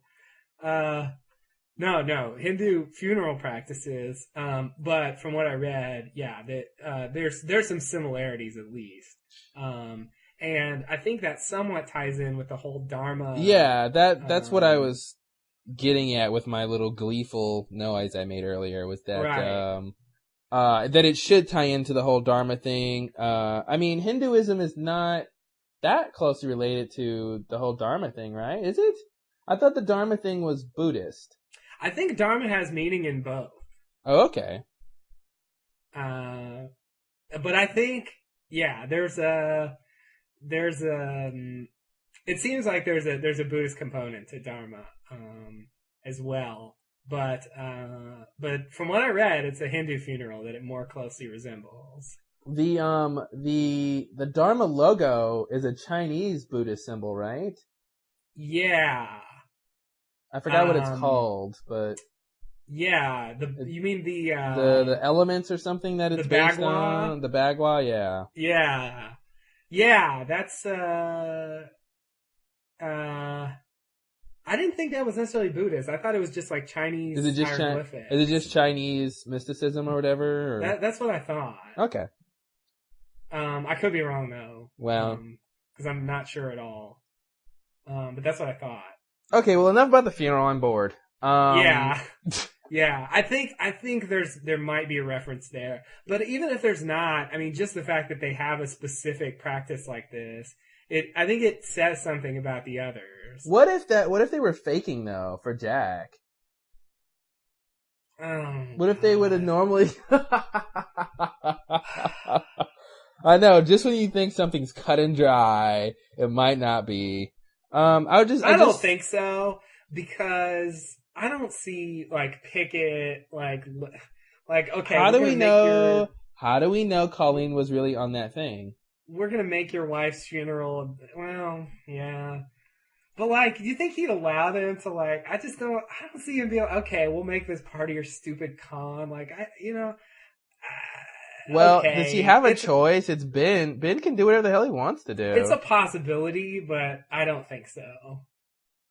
Yeah, because she's wrapped in a white shroud. You never see her actual body, so it could be anyone or anything, or So I just want to throw it out there. I mean, that's our job, is to be thorough, and I agree. I agree. I don't want that to be. Not only do I not want it to be true, but I don't think it is true. Yeah, I don't think it is true, nor do I want it to be true. I just think it might be interesting that they might be faking. Yeah, you should. That they might be faking this whole thing. For what? I don't know. It doesn't make any sense. I hope they're not doing it. They probably aren't. Just thought I'd bring it up. So in case they are doing it, you heard it here first. And I think this sort of dovetails with what we have to talk about later. At a certain point, if everything's a con, I'm bored. Yeah, you're right. I can't. Something has to be real, or it just gets old. Yeah, it does get old. And at a certain point, it's like everything's going exactly as I planned, and come on, there's too many things that occur that seem like coincidences, and it's like, I don't want to believe that like everything is some sort of elaborate scheme. Yeah, I don't want to believe everything is a big con either. That's like you said, it's just sort of boring. But I thought it was interesting to throw that idea out there, if they were faking or not, because they like to fake. It's a possibility, no question. Especially, and it would sort of explain why they brought Jack, because if it's a con, it's for him. So right. Anyway, let's move on to what happens after that. Nothing too interesting, I'm sure. Oh, wait, yes. A lot more interesting things are going on. Please. I love of course, at the end of the funeral, it was really weird with Juliet there. She sort of comes up to Jack out of nowhere and she's like, oh, I hate funerals, blah, blah, blah. And then she goes, bye, Jack, and leaves. I thought that was one of the scariest lines. The way she said bye, not like see you later, but like bye, like I'm never gonna see you again, or or something weird like that. I expected something to happen. Nothing happened, but it reminded me of that scene from the season 2 finale where Calvin said, goodbye, Desmond, and Desmond was immediately suspicious. Like, why are you saying that? And he's like, oh, I just said goodbye to say goodbye, but he was really saying goodbye because he was leaving forever. Yeah, and the way she said, she's like, bye, Jack, and then she did her little 1/4 pucker. Bye, Jack. She's always at least at 1/4 pucker. Yeah, she's always 1/4 puckering. I thought it was odd that she sort of walked up after it started. Yeah, she was there yet. Yeah, she was late. I think because she didn't want to really be there. I mean, she already hates funerals, so we know that. But I think the fact that it was Cole's funeral. Yeah. I don't think they had the best. I wonder if we're gonna ever find out what all that tension was when we first meet Cole. That little triangle of Ben. Cole, we barely found out anything. Yeah, I wonder if we'll ever be explained. Anyway, after that, Ben comes up to Juliet with this very intense look in his eye, and that's probably the first time not the first time, because he was scared several times when he was Henry, but that's like, it was very weird to see him sort of scared, like that look he gave her when he said, why did you show him my x-rays? He was very like hurt and scared. Yeah. It was just very disconcerting for him, for me to see him like that, because he's always a sort of in control, badass person we love to hate. But, and then like we said earlier, she says, oh, I didn't tell him they were yours, which was a weird response, because I would expect her to say, I didn't show him the x-rays, they were up there. But no, she goes, I didn't tell him they were yours, which sort of implies I showed it to him. I just didn't tell him they were yours. Hey, Jack, here's some x-rays. Don't think about them. Yes. Here's some x-rays, and they aren't Ben's. Wink, wink. Anyway. Which makes me think maybe she did put him up there. Maybe she did put him up. You know what? I agree. You know what? I think she did. You know why I think that? Because of what happens at the end of the episode. Because what? I said that really fast. Because of what happens at the end of the episode. If she's really trying to set this whole thing up, okay, well, we gotta talk about this. We gotta talk about whether or not Ben really wanted Jack to operate on him, which I guess on some level the answer has to be yes, because he does know he's dying. Are we gonna talk about that now? Well, I think we should, because I think pretty much the next scene, Juliet brings in the food, and, she's talking to Jack, and they're having a grand old time. She's sitting Indian style on the table. She's just, he could go and kill her right then and there. Yeah. She's having a grand old time, and you're right. And I did like her whole speech about making the burgers, and I thought it was really incredulous that they have access to burgers. She almost had it right when she was explaining how you make a burger, it's like, where do they get the beef from? Where are they, and I guess maybe it was frozen and sent to them or something like that. Yeah, Dharma drop. Dharma drop, you think? Sure, why not? Hey, here's a quick side note. Do you think that they have access to Dharma drops also?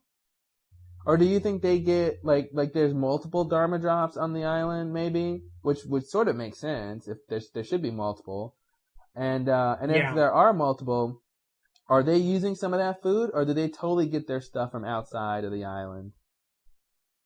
I don't know. I would think if they did get drops, they would use it. Yeah. But we know they have contact with the outside world, so presumably, I don't know how you order food on a deserted island that isn't deserted. Domino's, please.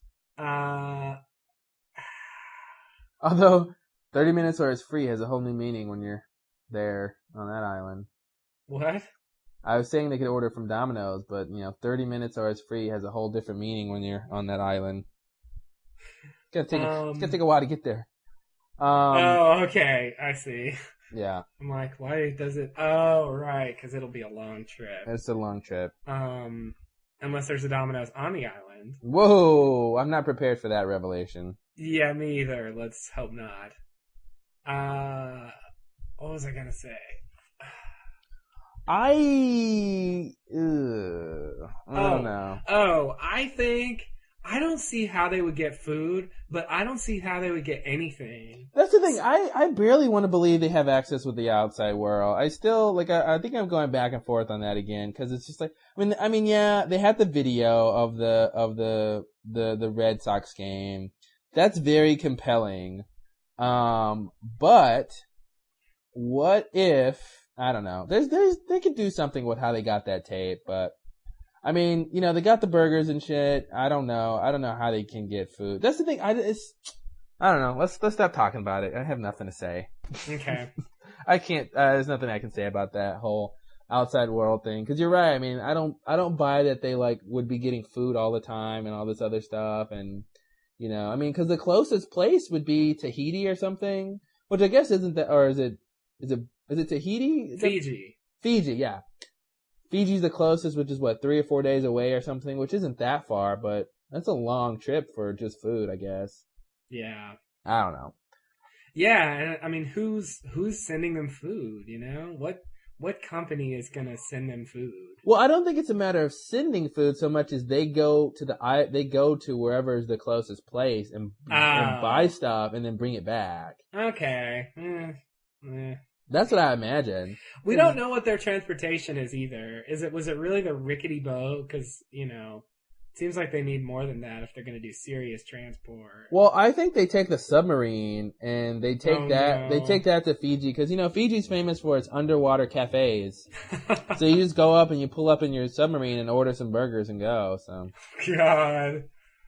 Oh God, that's when you can stop watching Lost as soon as they have the scene where they take the submarine and get drive-through at Fiji. Yeah, that is really when you can stop watching. God, so awful. I think, I don't have anything to say about it either. I'm hoping more on that in the future. Yeah, and then we can speculate some more. Yeah, I love speculation. Yeah. It makes an ass out of you and me. Oh, zing! Sorry. All right, so what's next? I guess we should talk about. Oh, so that's where I was. So Ben comes in and interrupts Juliet and Jack's revelry, and says he wants to talk to Jack alone. Mm-hmm. And both of them sort of try to make her stay there. Yeah. But, he insists that she leave, and she does leave. And then Ben basically reveals sort of what their plan was, or at least appears to reveal what their plan was. You can never be too sure with Ben. I think reveals what their plan could have been. Yeah. I think that's maybe more apt because it's really weird how he described that whole thing, but continue. He says that they wanted to break him and to make him do whatever they wanted him to do. Yeah. And that he was supposed to get invested, in Juliet, and that she is supposed to resemble his ex-wife, and that was, that she was chosen at least partially for that reason. Which makes no sense to me. And but that we'll talk about that. The plan was ruined when Jack saw the X-rays. And then eventually goes on to say that he wants Jack to want to save his life, but they're beyond that. And so now he's just sort of saying, well, I don't have a good plan for making you want to do it, so I'll just ask you to do it. Yeah. That's what he appears to be saying. Well, it was very interesting. First I want to address, before we sort of move on or whatever, I want to address that I don't think Juliet looks a lot like Sarah at all. And I think if she really did, then I think Jack wouldn't have been surprised when he said that. You know, I don't know. I don't, you know what I mean? Like, if she looked that much like his ex-wife, I think if anybody would know that, he would know that. But you know, when Ben says that, Jack seems surprised or shocked or something. He's like, oh, and maybe it's supposed to be, oh, you're right. She does, but I just don't think she does. I thought the shock was, you know, oh, you chose her so I would become attached to her, you know, because she looked like that, and like I've fallen into that without realizing it. Maybe that's what it is. I mean, I just don't think they look like. I mean, I guess I should take Ben's word for it and assume that he thinks she looks like her, but yeah, and I think I looked at them side by side. I think they're similar types. They don't look similar in specific ways. Yeah. You know, I think if you sort of blur out all the defining features, they're sort of similar. But when you blur out the defining features, you can tell they're both blonde women. Yeah, pretty much. I mean, that's the resemblance. You know, yeah. They're vaguely similar, but yeah, you could certainly look more alike. I wouldn't call the resemblance striking. No. But, although Ben did. But the fact that, but still, even if they don't really look alike, just the fact that he sort of thinks they look alike, and that's you know why she was chosen, at least partially. You know, I feel like he's starting to, you know, him and Juliet were yucking it up when Ben. They were yucking it up.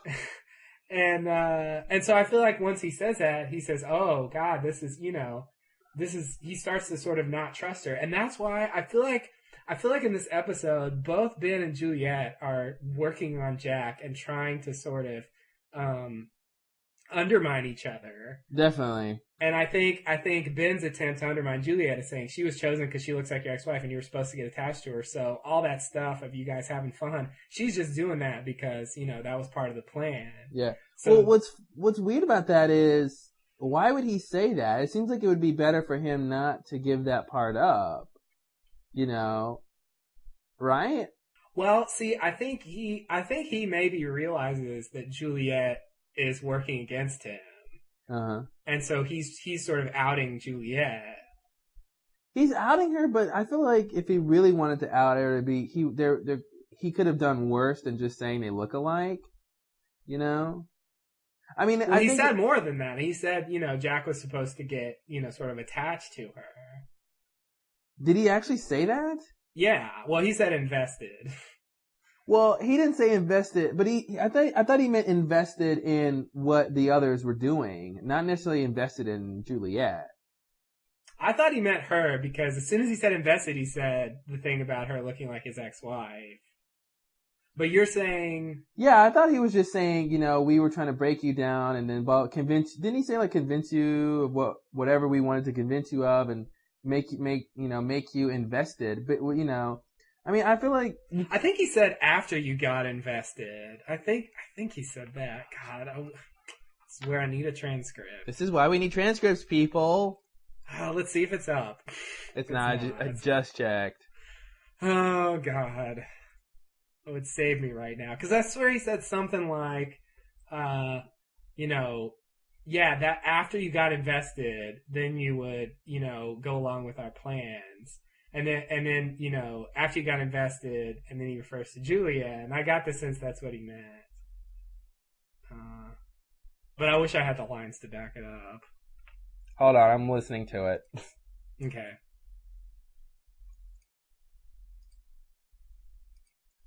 Here, I'll just play the scene for everybody. Okay. Mind if I eat?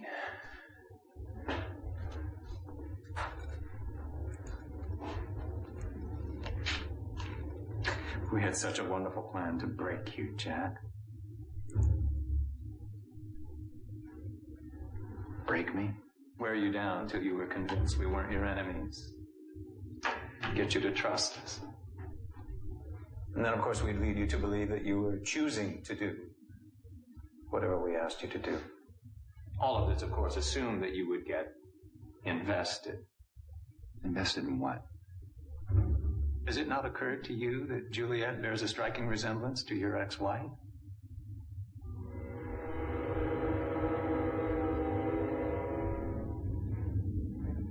Why are you telling me this?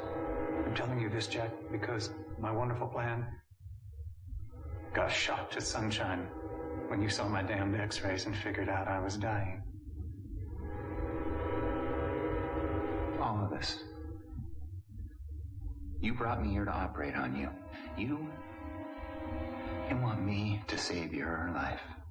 No, I want you to want to save my life. But we're beyond that now, so. Alright, that's pretty much it. That was pretty much what I thought. You specifically. Well, I see what you mean, but I still feel like he meant invested in what they wanted him to do, whatever that was going to be. Invested in what? Reference to Juliet. It was direct. Huh?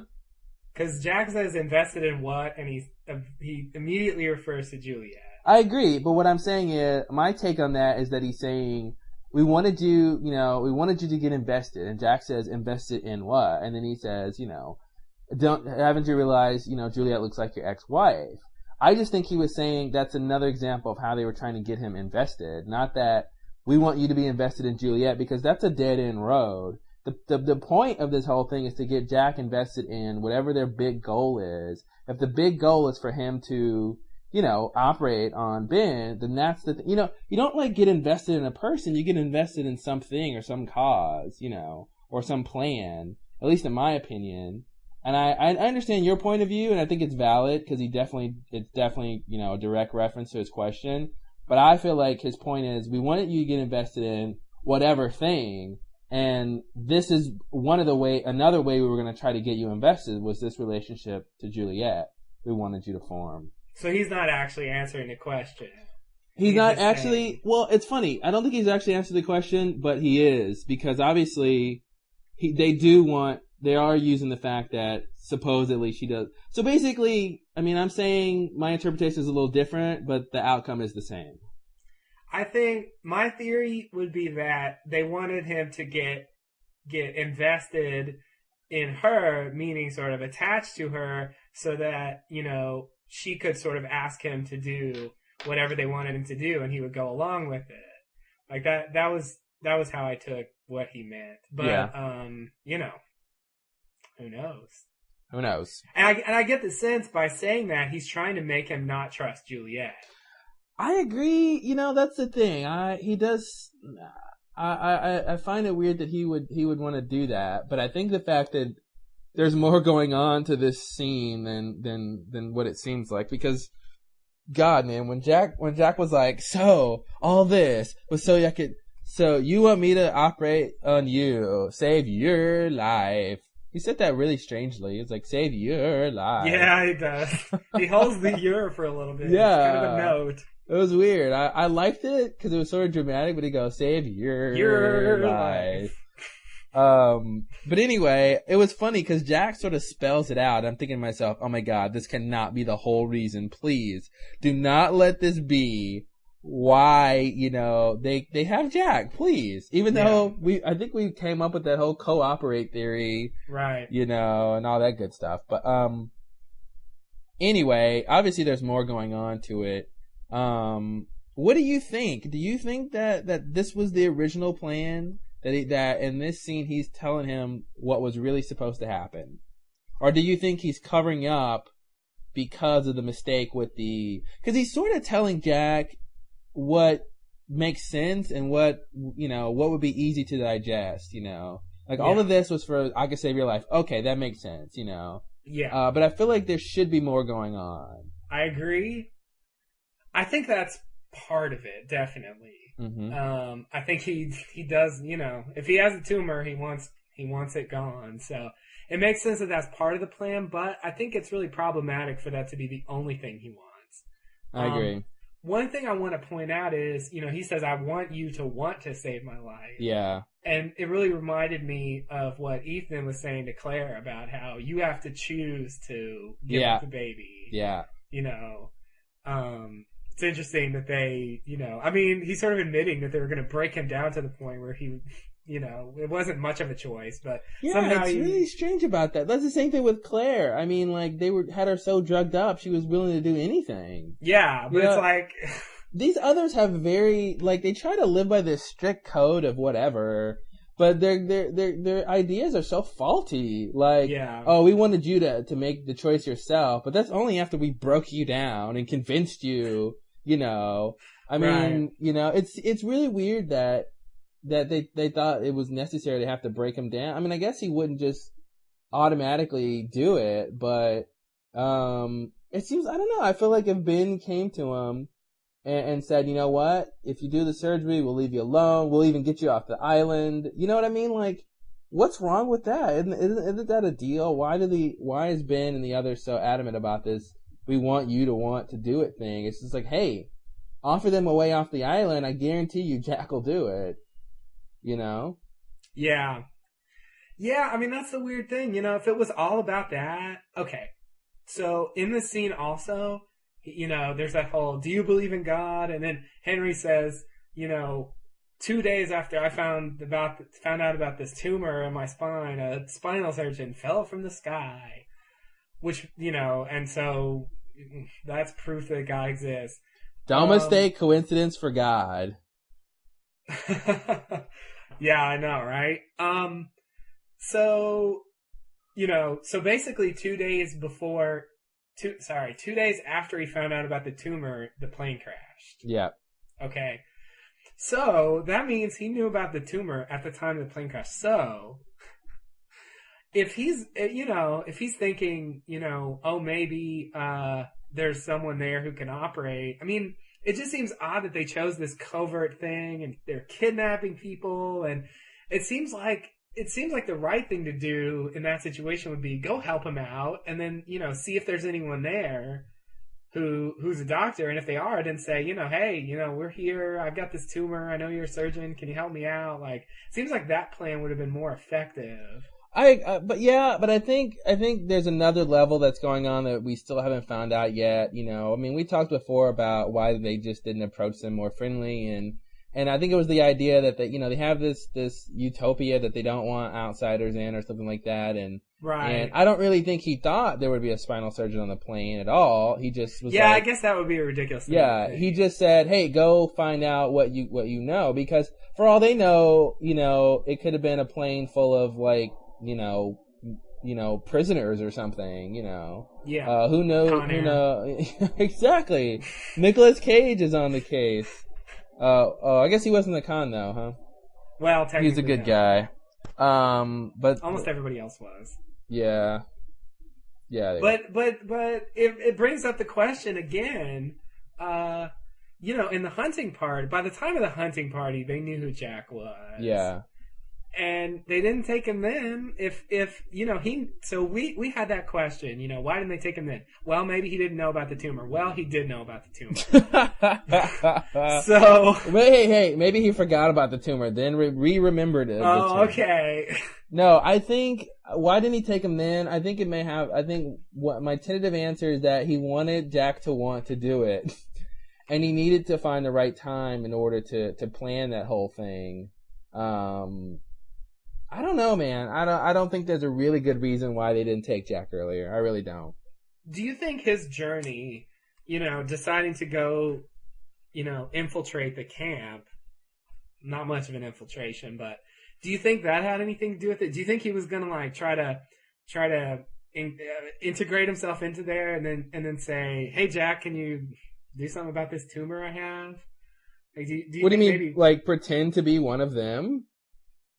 Well, not pretend, but maybe, do you think, like, let's say the Henry Gale story had worked, and they said, and Cy didn't dig up the grave, and they said, oh, okay, well, you're Henry Gale, and you're free to, I guess, stay here, like Desmond, do you think maybe he would have tried to get, I don't know how he would, though. They didn't really have the equipment. Yeah, he would have to. I mean, yeah, I was following you, and then I was going to say the same thing. Like, how would Jack perform the surgery? I mean, he did operate on Boone with a couple pine needles and thread. But, oh God! Son will come through with something. Son will come through with something. Hollow needle. Oh, son, you're perfect. Just like the sun. And really hot, just like the sun. Ooh, okay. Ooh. I don't know what that wasn't an insult. I know, but it was a bad joke. Oh, okay. Insulting everyone. My point is, yeah, they didn't have the tools. Maybe he would be like, hey, Jack, can you operate on this tumor that I'm not quite sure is there because I've never seen an x-ray of it, but, which I have. But, and Jack's like, yeah, but I don't have the ability to do that. Oh, that's okay. I know where a medical hatch is. I saw on the way. From my balloon, I saw the hatch. But Ben, I mean, Henry, I need some help. I can't do the surgery. Well, don't worry. We've got assistants. How do I have assistants? I don't know, but... Don't worry. I had 15 nurses in my balloon with me. Yeah, exactly. And so... And I don't know how he would ever make that's that why work. That's why the balloon crashed. There was too many people in it. Oh, God. I mean, I could God. buy that he knew about the tumor before he went in the balloon.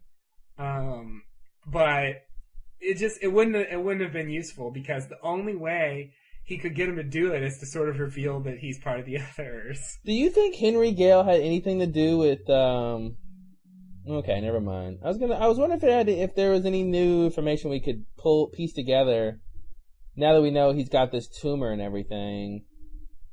I'm still just wondering how Henry Gale died. Yeah, it's a question. And we never found out how he died, right? Like, no. Saeed, yeah, because I was wondering, like, why did Saeed even mention that whether or not he had any bullet wounds or stab, like any physical signs of death? Oh. Did he mention anything? I think he might have. What was it? Was that one of them? No.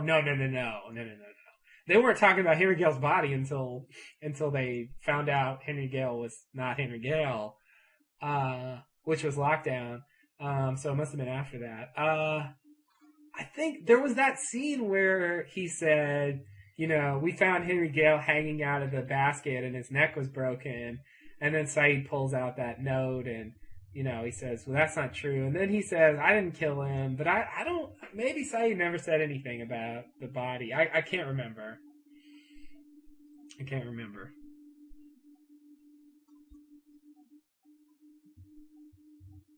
Yeah, I can't remember either.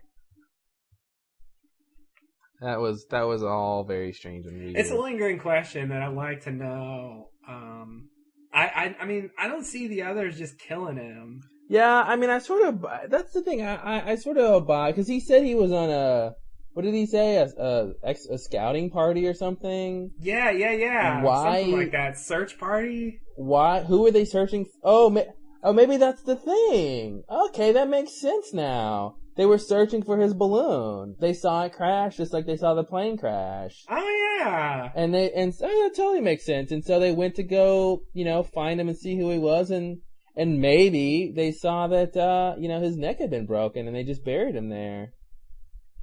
That's so plausible. It's terribly plausible.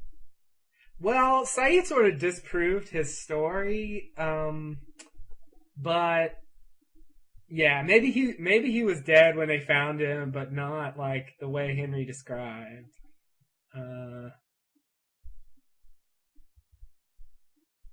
don't know though. Maybe the monster. He disproved. Oh, okay, I forgot. He disproved this theory because Henry said, he wrote that letter on the $20 bill to Jennifer. He goes, well, you were right. Crossing the Pacific isn't easy. I owe you a beer. I'm hiking to one of the beaches to start a signal fire. If you're reading this, I guess I didn't make it. Sorry, I love you, Jenny. Always will, always, blah, blah, blah, Henry. So basically, Henry, the real Henry Gale couldn't have died, before he got down from the thing and was going to go hike to the beach and wrote the thing. Yeah. Wrote the note. So Ben is leaving something out. It's weird, and then Henry says it wasn't me. I didn't kill him. You don't understand. which to me means it was me. I did kill him. And I don't want you to understand. Exactly. And then, cause then Saeed says, how did you know his wife's name? Did you interrogate him? And I don't know if I ever mentioned this. I always thought that line was weird because, he could have easily read the $20 bill too. But then that would have been stupid because why didn't he take it? If he read exactly. Exactly. If he looked at the wallet at all, he's really stupid. Yeah. I know. I'll use this name later, and they'll never know. And well, if he got Henry Gale's name just by asking him, presumably that's what happened. Because if he didn't look in his wallet, the only way he'd know his name is he told him. Henry told him. Then he could say. I guess that's why Saeed says interrogate him, because I guess you wouldn't necessarily mention your wife when you're just randomly talking about how you crashed on this island. Right. So I guess that's why Saeed says interrogate him. Yeah. I feel like a lot of that scene I feel like that's really what happened. Like the stuff Saeed is saying is the writers telling us what really happened. And we might not ever like see this scene or get definitive proof, but I feel like they're telling us what happened. Like, did you interrogate him? The answer is yes. you know? Just like when Henry says, I didn't kill him, you don't understand. The answer is, the thing is he did kill him and he doesn't want anybody to understand or whatever. Exactly. Yeah, I think you're right. I mean, why would he kill him? There's a different question. Yeah. Let's not muse on that. We don't know anything about Henry Gale, really. Yeah, he's from Minnesota. Yeah, Minnesota. Ugh. But, besides that, I mean, who knows what happened when the others found him, and, I can't imagine them just walking up and killing him immediately. I feel like there'd be some reason. I don't know what. Yeah, I don't know why. Why would the others, the others only kill when what? Well, I guess when they feel like they have to. Who have they killed? Well, Ethan killed Scott. Well, that was a very, very specific reason. Goodwin killed Nathan. Very specific reason. And I think that's it. At least as far as I know. Yeah, that's all I can gather. Yeah, I don't know why they would kill Henry, and presumably they killed him. I just want to venture a guess that they killed him very, reasonably close to his balloon, because you wouldn't take him all the way back to O-Town and then kill him or something, and then bring him all the way back to bury him by his balloon. I don't think that makes a lot of sense. Yeah. And I think it's interesting to note if we can make this assumption that if the others did kill him, they didn't give him the same burial they gave Colleen. True. Which might be an interesting distinction. They just gave him a regular, which maybe means they gave him the burial that his culture is used to, which would mean that the others have a distinct culture and their funeral practices are very distinct. You only get to be buried like that if you're a good person or something. Mm-hmm. It's a good funeral. Right. Alright, let's get back to this whole Henry thing. Okay. Okay, so Henry tells Jack all that. Basically, he says, hey, we were going to break you down. You saw my x-rays. It ruined our plan, which I'm glad, because that would have been a long-ass time for Jack to be broken. He's like a wild stallion. You can't break him. I never would have thought to compare Jack to a wild stallion. You gotta let him gallop on the plains, man. Don't fence him in. Don't fence him in. He's a free spirit, love. Let him go. He's got tattoos, and he'll marry you even if he doesn't love you. Now that's a wild stallion. Oh. And then when you try to divorce him, he's gonna want you back. That's a wild stallion. It's a wild stallion. Oh. Anyway, so he tells him all that, and let him go free. Let him go free in the wind. Oh God, I love that. Jack's a wild stallion. All right, anyway. Maybe that's why Kate sees that horse. It's her version of Jack. Oh, okay. There you go. It all makes sense. It's just weird because I just think of him as the opposite of a free spirit. Yeah, he really is. It just doesn't seem like Jack at all. But then again, I know what you mean. Anyway. Okay, so he tells him all that, and do you believe in God? Do you? And he basically, like where we left off before our tangent, a 3 hour ago tangent. You know what we should start doing? We should put out 2 podcasts, like one, our normal one, and then like a tangent free podcast. Yeah. Or if you don't want to hear the tangents, it's only the main topics. I mean, it'd be a lot of work for us, but anyway, we won't do that. Don't worry, folks, we won't do that. Okay, so he tells him all that, and then he says, "Do you believe in God?" This is where we left off. And he says, well, you crashed here 2 days after, I found out, and I hate lines like that, and that's proof enough for me that there's God or whatever he says. I'm like, well, to me, proof would be like, you find out you have cancer, and then you go, oh God, I wish there was a surgeon here who could fix this. And then the plane crashes, not 2 days later. You know what I mean? What time frame does it have to be to where it's a coincidence and not God?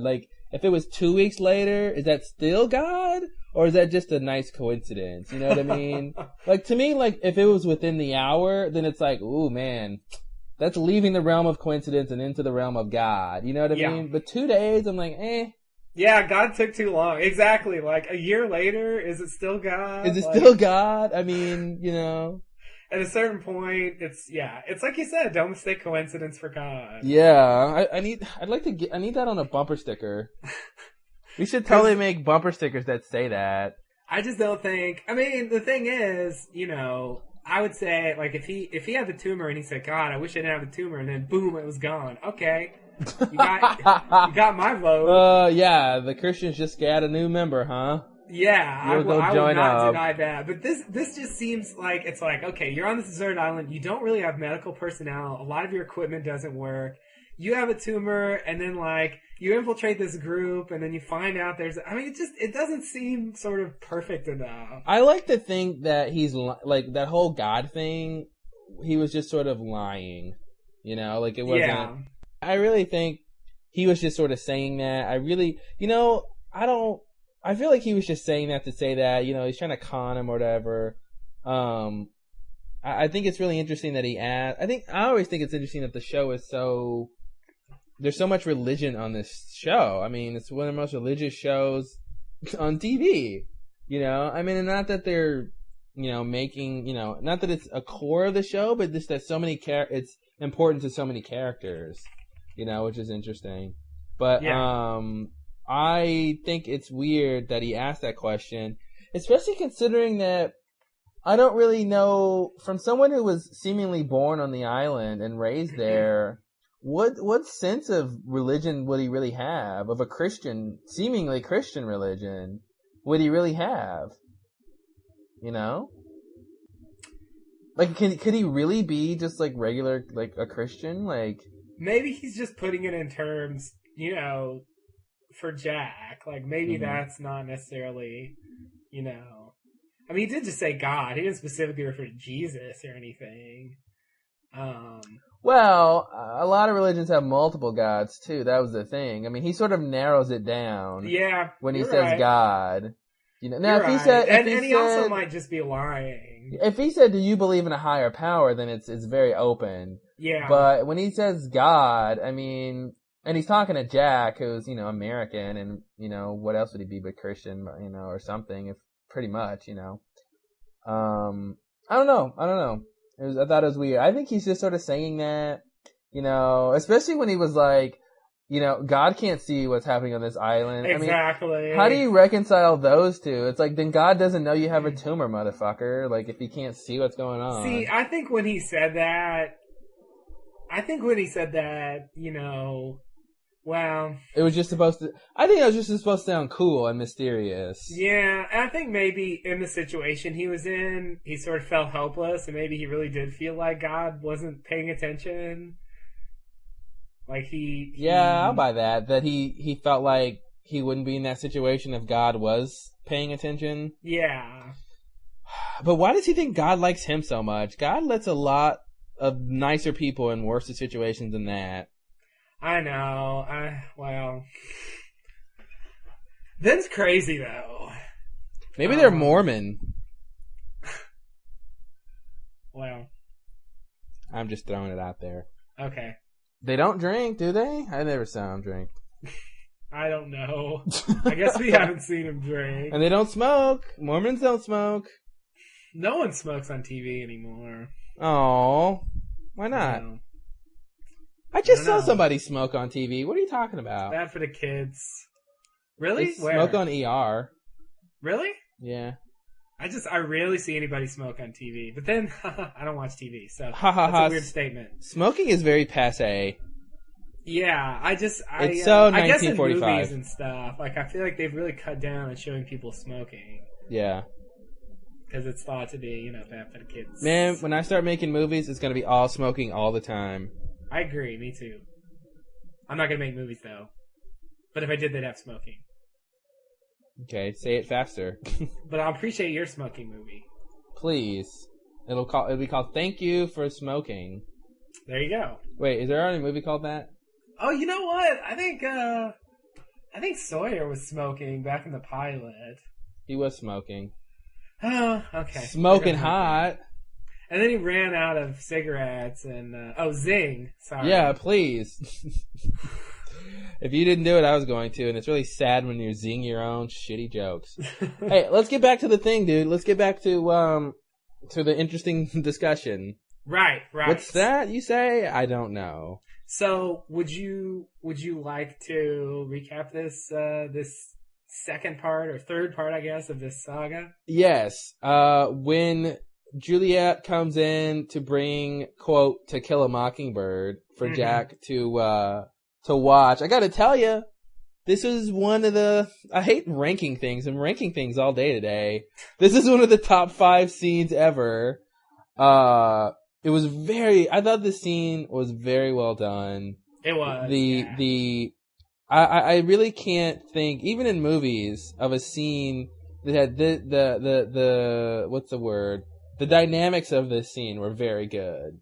You got Juliet talking to Jack, saying something that's very reasonable and plausible for her to say. Yeah. And then you've got that coupled with the video she made of basically saying, ignore everything I'm saying, blah, blah, so you're getting 2 different messages from Juliet at the exact same time.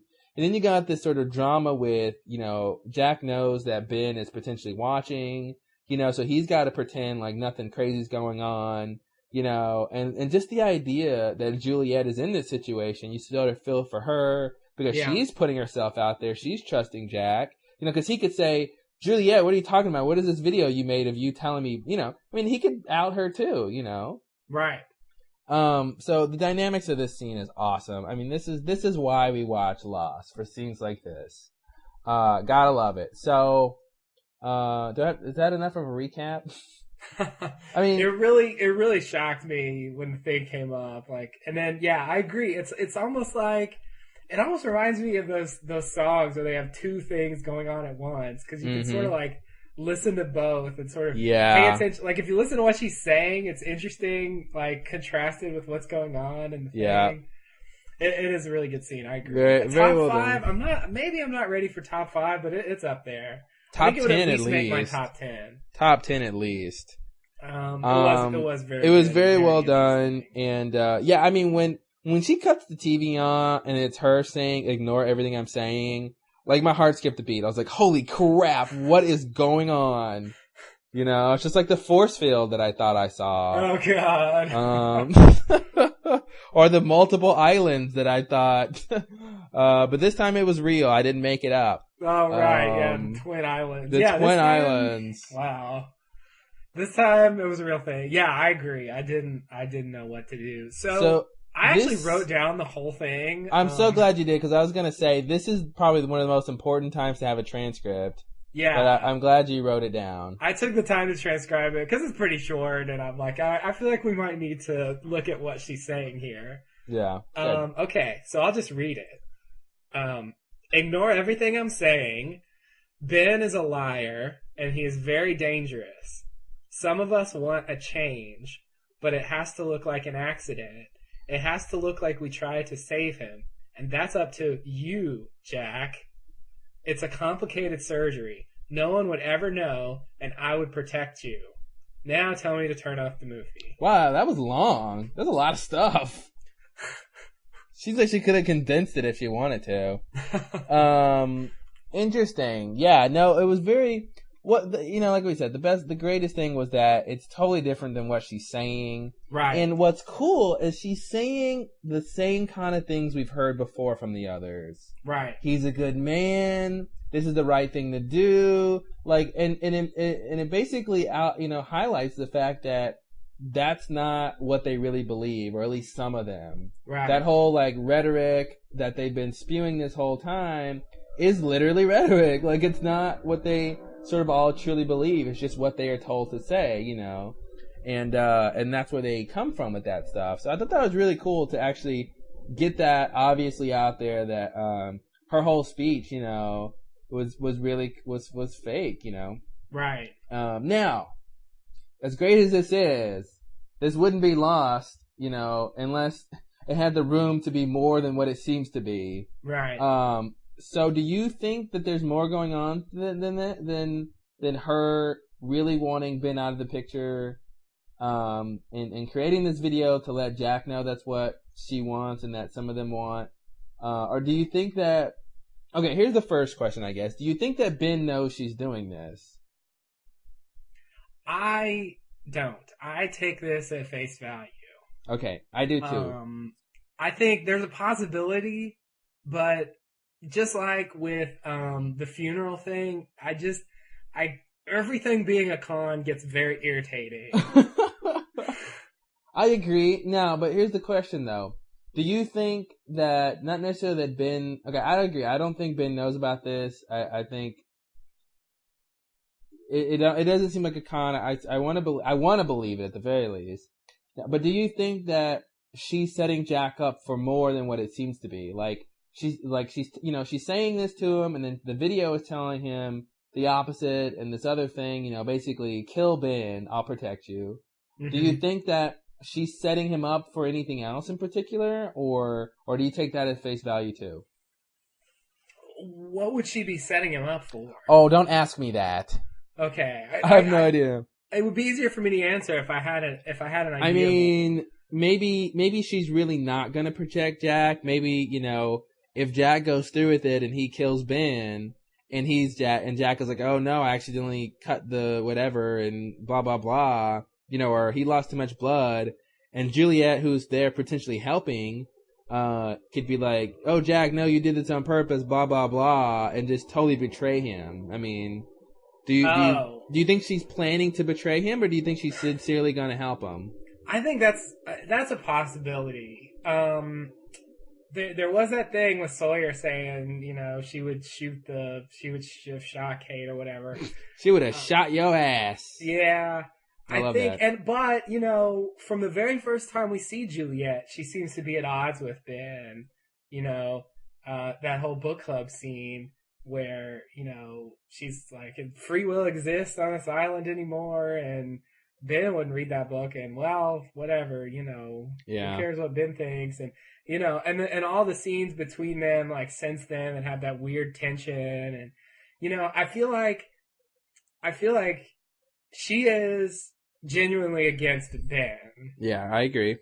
So that part of it is genuine, but I mean, it would be really crappy of her to get Jack to do this and then to just sort of betray him. But maybe she could. I could buy that she would do that. Okay. What I don't think is that Ben is in on this. I agree. Now here's another question. Do you think that... Now, I think it's a little dubious to have, this doctor basically botch a surgery on purpose. I think that definitely treads the line, no matter how much of a despot Ben may be. Definitely, it's murder. To sort of do that. Technically, it's definitely murder. Yeah, I'm wondering... First degree murder. Thank you. I'm wondering You're welcome.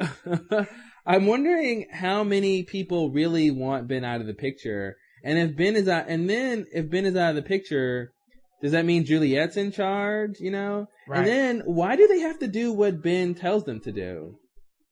Yeah, that's pretty weird.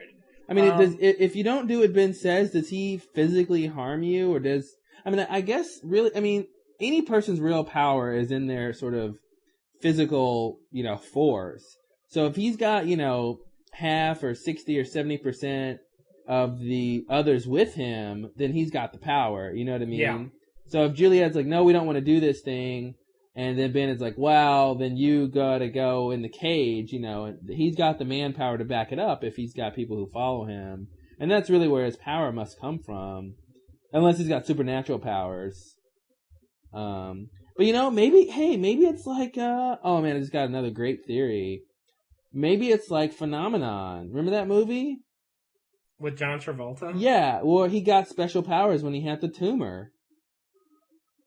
Maybe that's why the others have powers. Maybe it's just Ben who has powers. Oh, God. Yeah, the Whispers are all Ben, and he's got special powers because he's got that tumor. Is that crappy? Yeah. Yeah, I'm kidding. Okay. That was a joke. That would be really nasty. I was thinking about it, but no.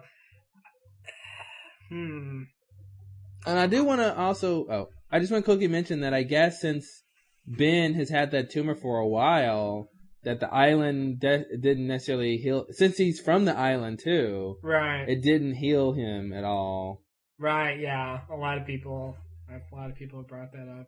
I guess it selectively cures you.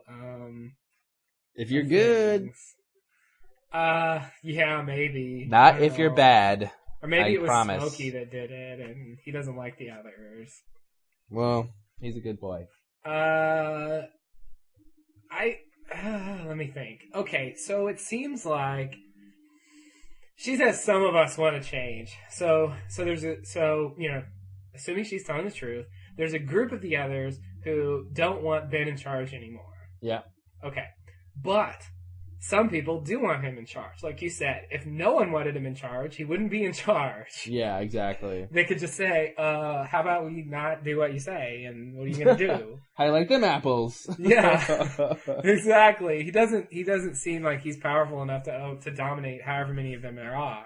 20. By himself. 50. 100. Sorry, 100. That was my number. Yeah, my number was 50. I dropped to 50 and you dropped to 20. Yeah.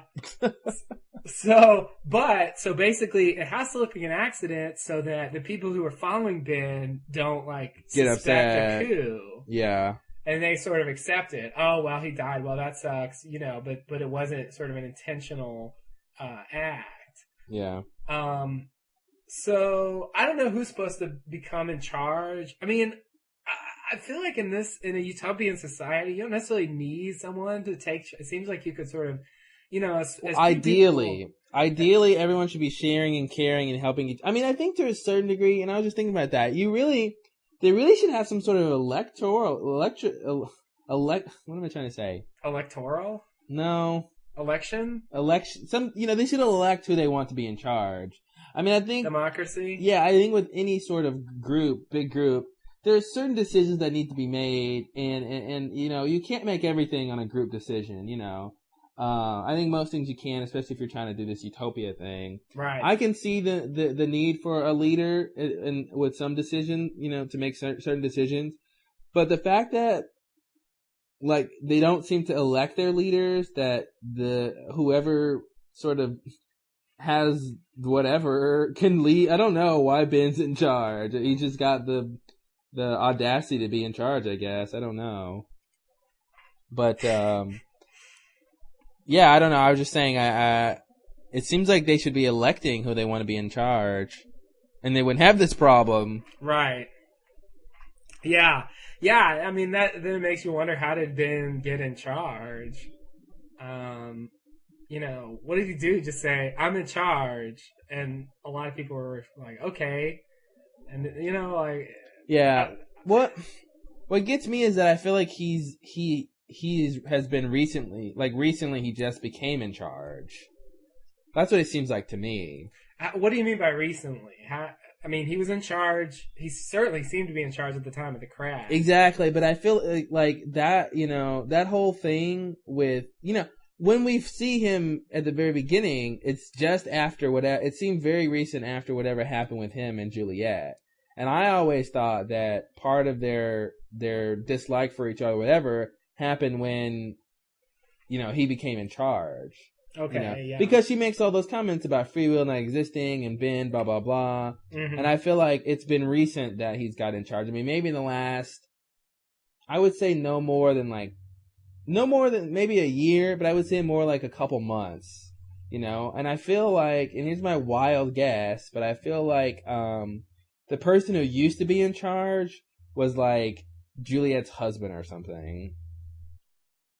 Okay. Because I'm trying to give a reason to why she was crying in the beginning of that episode. Oh. And I feel like, if her husband or loved one died, that'd give her a reason to be upset. Plus the fact that now, not only are they dead, but the guy who took their place is an ass, Right. So that's my theory about what happened with that.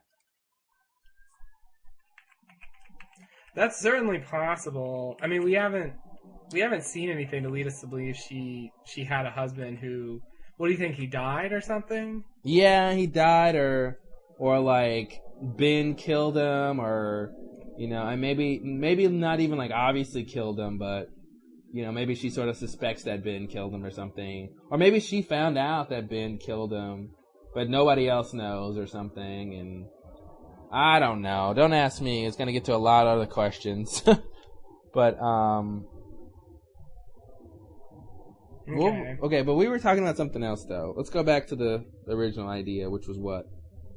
Oh no.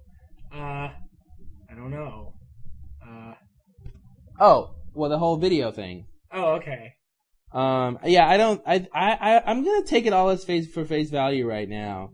I do think that, because at first I sort of believed Ben in that one scene with Jack when he basically puts all the chips on the table, puts his cards on the table, I should say. Right. And I sort of believed him. I'm like, okay, that makes sense.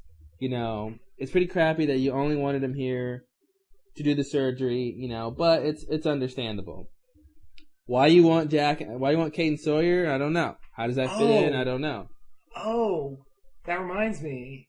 I'm sorry, do you want to finish your thought? Yeah, I just finished the thought real quick. But then in this last little scene here, when Juliet says, "Don't trust him, he's a liar," I feel like, well, Ben may have wanted, that may have been the original reason they wanted Sawyer, was to work on Ben, but it's not anymore. And Ben knows that, of course, but he's telling Jack that because he's lying to him to get him off guard. So that I just it was weird the way, she said he's a liar. So it's like you really can't trust anything he says, even if it seems like it's the truth. Right. And I agree with her, based on what we've seen. And is he really very dangerous? Or is he very dangerous like Kate is very dangerous? I know, right? That's the thing. I wonder. Yeah, exactly. I hope not. I hope he's very dangerous. I hope he's very dangerous like someone who's very dangerous and not Kate. Yeah. Because that would be really crappy if he's like Kate. He did kick the shit out of Sawyer, though. He just killed his daddy because he was hitting his mommy and... Well, he killed his daddy because he lost his toy truck. Oh, okay. So, the thing that it reminded me of was one of the things Juliet says while the video's playing. She says, "I wish I'd written it down, but I didn't." She didn't say that. She says something like, that's why we brought you here, for you to, that's what this is all about. You doing the surgery. Uh-huh. Basically. And the fact that she says that, during the speech where she's not telling the truth. Yeah, exactly. Makes me think that's not true. And it's that's weird. Not, God, I hate this show, man. I hate this show so much, dude. We can never pin down like the right thing. Because I would sort of buy that, but from what we know in the next episode, it's hard to say, yeah, they don't really want him for the surgery. No. I think they do, but she said like that's what it was all about. And I don't think that's the case. No, I hope it's not just about that. That'd be crappy. No, I'll buy that. I'll buy that. That there's more going on there. What it could be, I don't know though. Remember back before season 3 started, and we were trying to hypothesize why they wanted them, and we were like, "Oh, they're gonna do psychological tests, and they're gonna see if they have powers." And no, I know they're gonna make them. None of that stuff worked out. They're gonna put Jack in an aquarium and Sawyer and Kate in a cage and make them work on a field. No one could have ever thought that was gonna happen. Yeah, no, I never would have guessed. Oh man, it's so strange. Well, do you have more to talk about on this thing? No. Are we done with the main part of the podcast? I think we are. Let me look over my notes real quick, see if I do like the fact that she brought in To Kill a Mockingbird, cause I think Ben is the Mockingbird. Ooh. You know why? Why? Cause you know what mockingbirds do, right? They pretend to be other birds, which is a sort of like lying. Do they really? Yeah. Yeah, mockingbirds can mimic other birds, and that's their whole thing. That's why. Wow. Yeah. It would also tie him in with the pretending to be Henry Gale thing. Yeah, that's the thing. It ties in with being someone else. The whole thing with the others for a long time was they weren't who they seemed to be.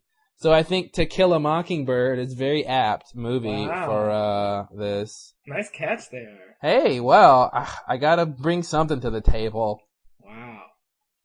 I like that. I just figured it was some random reference. I didn't think it mattered at all. Wow. Nice. I was gonna go look up the movie because I haven't seen the movie and it's a classic. But me either. Was it Gregory Peck or is it? I forget who's in it now. Yeah, maybe. It's based on the book. I forgot. There's a book first. Yeah. I think it's about a trial. Oh. Is it about a trial? Are you thinking of Mr. Smith Goes to Washington? Oh, they're both about trials, aren't they? Oh, Atticus Finch and that whole guy. Yeah, I remember hearing about this. Yeah, I wanted to look it up to see if there's anything in the... I'm sure other people have. If there's anything in the book that relates to, this and... But anyway, I didn't do it, so I don't know. Yeah, see, it is a trial. I knew it. It's a trial? Yeah. All right. A lawyer in Depression-era South defends a black man against an undeserved rape charge and his kids against prejudice.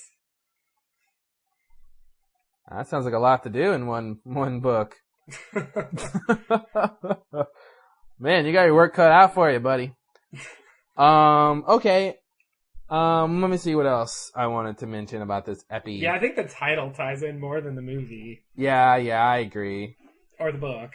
Well, just the fact that she, obviously she didn't show the movie. She just said that. And I think it's really interesting, because it's one thing if she has the movie to show and then, whatever. But the fact that that's the title she chooses to say, To Kill a Mockingbird. Yeah. Which is interesting. So I'd like to think that's why they chose that. I agree. I would like to think that as well. Well, good. Let's continue to think that. So we talked for about 5 hours, 5.5 hours about this episode. I just want to ask real quick: are we any closer to figuring out what the title means? Oh, the cost of living. I said that at the beginning. Oh, you did. Remember 5 hours ago? I guess I didn't buy it. Oh, okay. Yeah, I forgot. Never mind. I forgot I was looking over my notes and I forgot we talked about that. Okay. It's easy to remember. It's easy to forget. It's hard to remember when it's a long time ago. Exactly. So do you have anything else before we go into their final segment here? Yeah, hold on. I'm looking over. I'm looking. Keep talking. Right. Keep talking while I look. Your notes. Goddamn. Well. Oh, I do want to mention before you start talking. It's okay. You're rescuing me from babbling. Cool. I hate it when Echo opens the Bible and it's a picture of him and his brother when they were young, because I saw it coming. I saw he's opening up the Bible. I'm like, oh my God, it's a picture of him and his brother. Oh, flips it over. Guess what it is? A picture of him and Yemi. Yeah. God, that was crappy. Ugh. Sorry, I just wanted to mention that. Okay. Yeah. But I guess what's interesting about that is that was Yimmy's Bible. So Yimmy was the one who had kept that picture all that time. Yeah, I guess so. That's what's interesting. Because when I first saw it, I thought, not that I thought it was Echo's Bible, but I thought whatever, it was Echo's picture. But then I watched it again, and I'm pretty sure it was Yimmy's Bible, and that means it's Yimmy's picture. And so that has a little bit more significance that, you know, even though he seemed to dislike his brother all those years for who he became, he still held on to that sweet young Echo who fed him when he was hungry and shot people when he needed to. Oh, God. Back in more... I mean, you know, they ended the episode... You know, when Echo was dying, they cut to a shot of the two of them when they were kids sort of walking off. God, I want to throw up. And, you know, it's like, the blissful times when things were simple and... And Echo is shooting people in the face. Yeah, so, yeah, I mean... it is pretty sappy, but, you know... I do also want to mention when Echo is washing his hands in the holy water, which I thought was weird, and the little boy pointed it out. He goes, "You're not supposed to do that. Father Yimmy," and then Echo goes, "I'm not Father Yimmy." Right. Which is very similar to "I'm not Jack." Exactly. That Locke says. There's a lot of themes about, like, don't tell me what I can't do, and I'm not this person. Right. They've done that before, too. They've totally done that. Where they're like, blah, blah, blah would have, well, I'm not blah, blah, blah. Yeah. Yeah, it's a common thing. Why are you telling me this is another repetition thing, although it's not the same kind of thing. But anyway. I also want to mention that when Amina would speak sometimes, like, it's like her version of, like, you know, English with a Nigerian accent sounds a lot like, you know, someone from New Orleans. Like that, when she that line, she's like, "You do not want more lives on your conscience," and I expected her to say "mon ami." Like, it was a very, like, New Orleans type accent. I don't know. Yeah. Thought it was weird. Anyway. Yeah. Well, you know, I mean, New Orleans had an African influence. Yeah. And French, too. I mean. And French. They were, Does Nigeria have a French thing going on? What? Does Nigeria have a French thing going on? No, Nigeria is an English colony. Oh, damn. I mean, yeah, The English got everywhere quickly. Yeah. Those damn boats they had. Yeah. I mean, that's why it's actually realistic that they speak English. Yeah. Unlike Saeed. Who really shouldn't. And they sort of explain some. That's the weird thing with Saeed. They never explain why he knows English. I would expect him. He's a communications officer. He's in intelligence. I'd expect him to know multiple languages. I guess. Not only does he know English, though, he speaks more eloquently than anybody. Yeah, well, because he's really from England. Yeah. He's got that going for him. Yeah. He just seems to, I don't know, express himself better than most people. But yeah, you know, that's it. I had noticed that her accent was New Orleans style. I can sort of see that. It's an odd little point. Yeah, let's see, what else I want to mention? I thought it was weird when Locke gives Echo the cross, the little necklace of the cross. I never saw Echo drop it, and I didn't know what that meant. Echo, like, it fell off of him when he was in his crazy rant through the jungle earlier or something? Yeah, I guess. It was really weird. Yeah. I didn't get what that was about. That was a weird thing to do. Yeah, it seems sort of pointless, but... Alright,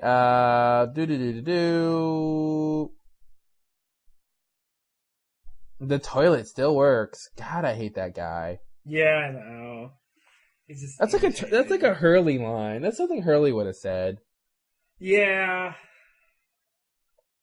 I guess. Alright, I guess Hurley's not as I don't care about anything as he is. He's not. No, Hurley cares, but he's just as aloof. Hurley just cares in an irritating way, but like yeah. He's just like, whatever. He's like, hey, look, there's computers on that screen. That's what you wanted. Let's go. Yeah. I'm like, why did you even... I mean, I was going to say, why did he even come? He only came because Nikki came. Exactly. And it's weird because Nikki was like, you're always complaining that they don't include you or whatever. Yeah. But it's perfect for his character. He's the kind of person that complains about not being included, but when the opportunity comes to do it, he doesn't want to do it. Yeah, I guess so. Maybe that just fits in. Yeah, he wants to be asked to do it, but he doesn't actually want to do it. Yeah, okay. It's like that thing when when people are going somewhere and they don't ask you, it's like, well, I don't want to go, but I just wanted to be invited so I could have the chance to say no. Right. Yeah, all right, buddy. Yeah. I can't wait for the first Paulo flashback. Oh God. Yeah, he's Brazilian in real life, but is he supposed to be Brazilian on the show? With a name like Paulo. Yeah, I think he is. Was it San Paulo? I think he is. At least of that descent. But I think he has an accent. It's hard to tell because he gets so few lines, but I think he's supposed to have an accent. Yeah, he does an accent. I can't tell what kind though. I guess it's supposed to be Brazilian, but... Yeah. If the guy's using his real accent, then that's what it is. But, oh, well, yeah, I'll buy that. But, unless he's putting, Adewale puts on that African accent because he's actually English. Yeah. So it's possible. Man, him and Naveen probably have a good old time. Yeah. Oh God. Okay. He's better at not letting it seep through than Naveen is, though. Yeah. You really can't tell how British he is. I think Adewale has played Africans more than Naveen has played Iraqis. Yeah. You're right. He does get a lot of African parts. Or is it Iraqis? Or it's Iraq, but it's Iraqi? I don't know. No, I think Iraqi is the... I think it's Iraqi. Iraqi, okay. Yeah. I think. Ugh, don't quote me. I think so, though. Yeah, I don't know. You say it the same way you say the country. Good, let's move on. Okay. Thank you. Shut up now. I was gonna keep going if you didn't stop me. So, really quick, I want a mini segment called Claude has one quick thing to say. Okay. That's a weird segment. Okay. It's a new segment because I just want to mention this one thing, that I could have mentioned before, but it's really not about the episode, and it's not like a spoiler or anything. Anyway, I'm just gonna say it. I was reading this thing about, cause what's her name who played Libby, and what's her name who played Cynthia Watros, and what's her name who played,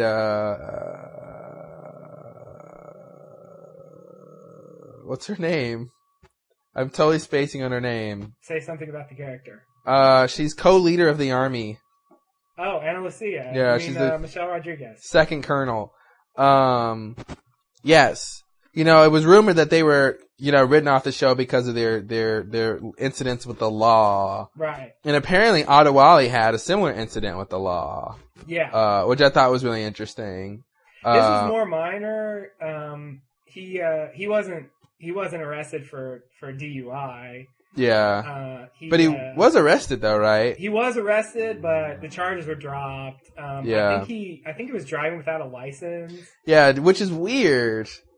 Like, why? I mean, does he just not have a license? I think I read a story where they eventually, he just didn't have it. And they sort of showed it to him and the court dropped the charges. Oh, okay. And that was it. I mean, I don't know if I'm assuming he lives in LA. I mean, so yeah, he should have a California driver's license. Okay.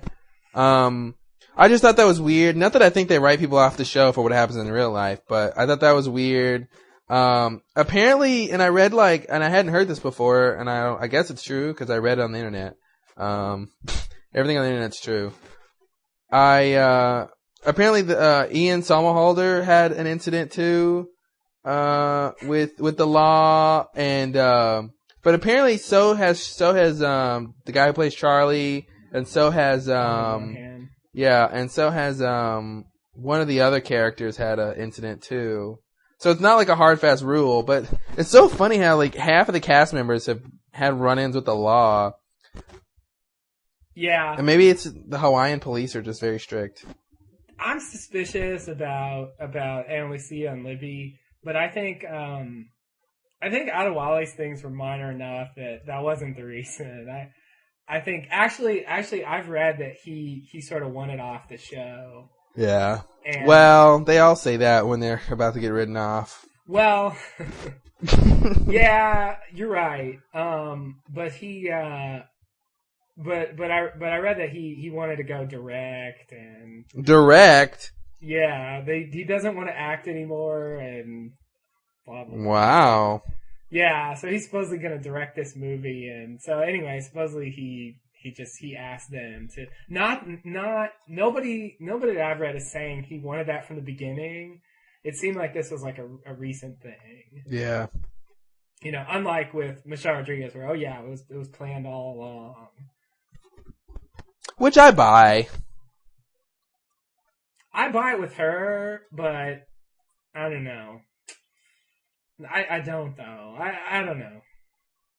It's very coincidental that both of them got killed and they both had the same, charge. Yeah, I mean, night. What gets me, she's not a TV actress, and I buy that whole explanation that she wanted to try it, she wanted to do it, it's Lost, it's a cool show, blah blah blah, and that they specifically said I'll do it for a year or something, that seems to be in her sort of her character, what I can surmise from who she really is. Because apparently she's a free spirit. She doesn't like to stay anywhere too long. Oh God, and is she a wild stallion? She's a wild mare. Oh, okay. I guess it'd be weird for her to be a stallion, but hey. Well, hey, why not? If that's what she wants, that's what makes her happy. Cool. Okay, that's the end of the segment. Claude had one thing to say. That's all I wanted to mention was I thought it was a weird segment. I know. Maybe we won't do that ever again. It's weird because Claude has lots of things to say on the podcast. Yeah, well, that segment was just, but I just specifically had one thing to say. Okay. See, that's why it's a different segment. Okay. And whereas, also, I guess it's not about the episode. It's not about the episode. And it's not like a spoiler. So, alright, you take the reins, buddy. Let's go to the next portion. Alright, so now I'm going to recap the official podcast. Yay! This is going to be quick because I'm tired. That's the kind of thing you're not supposed to say on the podcast. Sorry. That's okay. I mean, everybody knows. It's been a long time. What do you want from me? Everybody knows it, but we don't have to admit it. All right. Well, I'm hoping I don't sound tired. I'm hoping I just. Yeah. I'm laying in bed right now under the covers. Oh God. I've actually been asleep for the past hour. Whoa. Yeah. Yikes. I am that good of a podcaster. Are you smoky? I'm not going to answer that. All right. So, official podcast rundown. It's time for spoilers, guys. So turn off if you don't want to hear them. Namaste and good luck and go away. Nice. You are tired. No. I'm just, moving along. Moving right along. Hey. Don't steal other people's stuff. Hey, they haven't trademarked it yet. Uh-oh. Okay. Thing number one. If you remember in The Glass Ballerina, Jay, Son's, paramour, lands on Jen's car. Yes. And there was a bit of a question about what happened. Well, he killed himself. End of mystery. So, basically, it was not someone Pike sent in afterwards to make sure Jen did the job. Right. It's basically what we surmised, that he killed himself. Exactly. It made sense. The writers were baffled that people thought something else. They couldn't have been that baffled. They know their fans by now. They couldn't believe that people didn't think he killed himself. They were really incredulous. Yeah. I really think the jewel, the necklace in the hand really cinches that, it's like. That's exactly what they said. Yeah, I can see them I can see the first draft of that scene was basically like, he just jumps out the window and that's it. And they're like, well, let's make sure he has the jewels in his hand. It'll make it more obvious, Right. Cool. Right. Okay. So that's thing number one. Number two, the polar bears escaped during the collapse of Dharma. Okay. I don't know what that means. So. Wait. Dharma collapsed? Exactly. That's a bit. I mean, the polar bears. Who cares? Yeah. I got out of that was Dharma collapsed. Yeah. So it's not like they necessarily just up and left. It's that they collapsed. Right. And my phone's gonna die. So hold on. Okay.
Hello.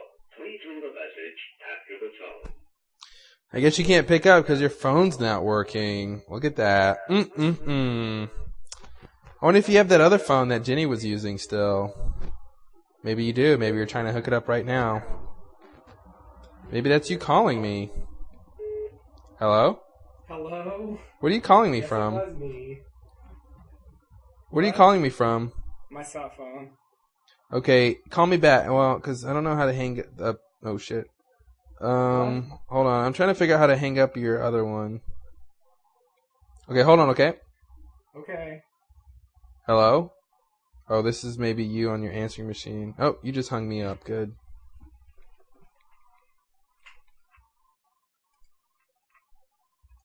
Hello? Hello. Did you hang me up? What? Did you hang me up? I don't know. Oh, I guess it hung me up. Phone picked up. Oh, I don't know what happened. You shouldn't be on the line anymore. I'm not.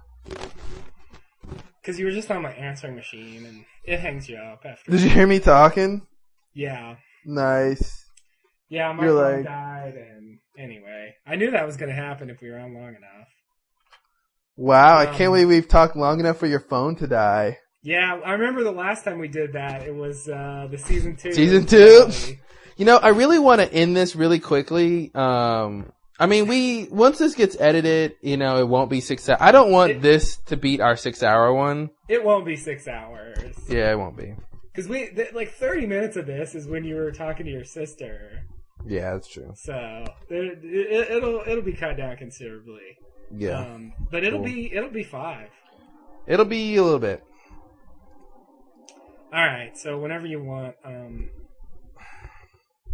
What are we talking about? We're running through the official podcast. Okay. 5. I just mentioned that Dharma collapsed. Okay. So you're gonna pick back up from that? Yeah. Okay. 5, 4, 3, 2. So the craziest thing to me was that they said that Dharma collapsed. Yeah, that's crazy. Which isn't something that you necessarily know just by watching the show. I mean, that's what I thought. Yeah, but it hasn't been confirmed in any other way. It was weird. The person asked the question, you know, did the polar bears escape before or after the collapse of Dharma? You know, so they just sort of already assumed that, and then their answer was during. So, and as a result of. That's interesting. Yeah, it is. And so that's why I'm bringing it up. I don't know what to make of it, but there it is. Yeah, it just sort of validates. I mean, yeah, we'll see. Okay. All right, so someone asked if the hatch imploded, how are the people blown out of it? Oh, nice. Did they answer that one? Well, you're not going to like this answer. Oh, God. Their answer was that the implosion caused an explosion. So, the explosion threw them out. Uh-huh. Okay. The implosion caused air to come in that pushed them out. And that makes no sense. Yeah, well, I knew. Why would air be sucked in an implosion? Oh, don't ask me. That was Gary Troop that died in the turbine in the pilot. Oh, they finally go ahead and said that? Yeah, they actually said that. And Damon added, now that I've read Bad Twin, I can say that he got what he deserved. What does that mean? I guess it means he doesn't like Bad Twin. Is that what he means? That's how he took it. I don't see any other way to take it. All right. I just can't believe he would say he doesn't like an official Lost product. I agree. I think it's interesting, especially now after all this time. I guess maybe that's why he feels free to say it. I don't know. Because no one's gonna buy this book now if they haven't bought it already. I know. I mean, who cares now? Now that he's officially said it's crap. Okay, episode number 10. They were currently writing at the time of the recording of the podcast. And it will be, drumroll please, a Hurley flashback. Okay. So we can look forward to that. Okay, that's pretty much the end of my official podcast rundown. I want to say a couple more things. Cool. The first thing is I want to say RIP lostlinks.net. No. People who ran it decided not to run it anymore for whatever reason. It's a really good place. I'll miss it. I wish I had a white robe to put on now to go to the funeral. A white blouse. A white robe and a sad old country song. Yeah. Well, not country, but... Yeah, wow, that sucks. Yeah, so I thought I'd bring it up because... Lost Links is cool, but... So basically, guys, if you need Lost stuff, go to Lost Media. Yeah. I guess they're pretty much the next... I mean, they're always pretty good, but... They're no Lost Links, but they've got... Lost Links still has the links, but... It's got the links, it just won't be updated anymore. Right. So it's still a handy place, but if you need to go look at the next on Lost previews or the Canadian versions also, you can go to Lost. I think it's lost-media.com. Is that what it is? Is it .com? Or is it .org? Let me see here. Lost. Yeah, lost-media.com. Yeah, you're right. Okay. Yeah. That's the place to go. Okay. And I have a recommendation. Through Lost Links, actually, back when it was still in operation, I found this site, www... Do I have to say that? Anyway, www... You don't. .pressexecute.com. Yes. They have a lot of scripts. Official scripts, not like transcripts. Scripts. Very real scripts. They actually are photocopied from the real scripts that the writers use. They have a lot of season 1 scripts and I think 2 season 2 scripts. And no season 3 scripts. Which is sad. But I read one of the episodes, 2 for the Road, and reading the script gave me a lot of insight as to what they wanted to get across that watching the episode doesn't project. Like what, Justin? Well, don't make me tell you, because right now I can't. I guess. Not any big things, because I think partially because of what episode it is, but like in little scenes, it tells you exactly what their intent is. Like the way they do the action lines is very descriptive, and it goes overboard in telling you what you're supposed to think about scenes. Yeah. And so a little scene like the scene with Ana Lucia and Sawyer, it's when she says let's see. Sawyer says, because she asked him for a gun, and Sawyer says, why don't you go ask Jack for a gun? Oh, that's right, he's off in the jungle with Kate. And then she says, it's, don't blame me if he's making time with your girlfriend, man, or something like that. And then the action line says, and Sawyer's shocked. She hit him where it hurts, and blah, blah. It's like, it's all the stuff that I didn't get out of watching it. Yeah. It's a lot of extra, and not only that, there's scenes that weren't in the episode that sort of fill in the gaps. Like, in the flashback, you see her in the airport talking to her mom, in the airport before she gets on, at 8:15.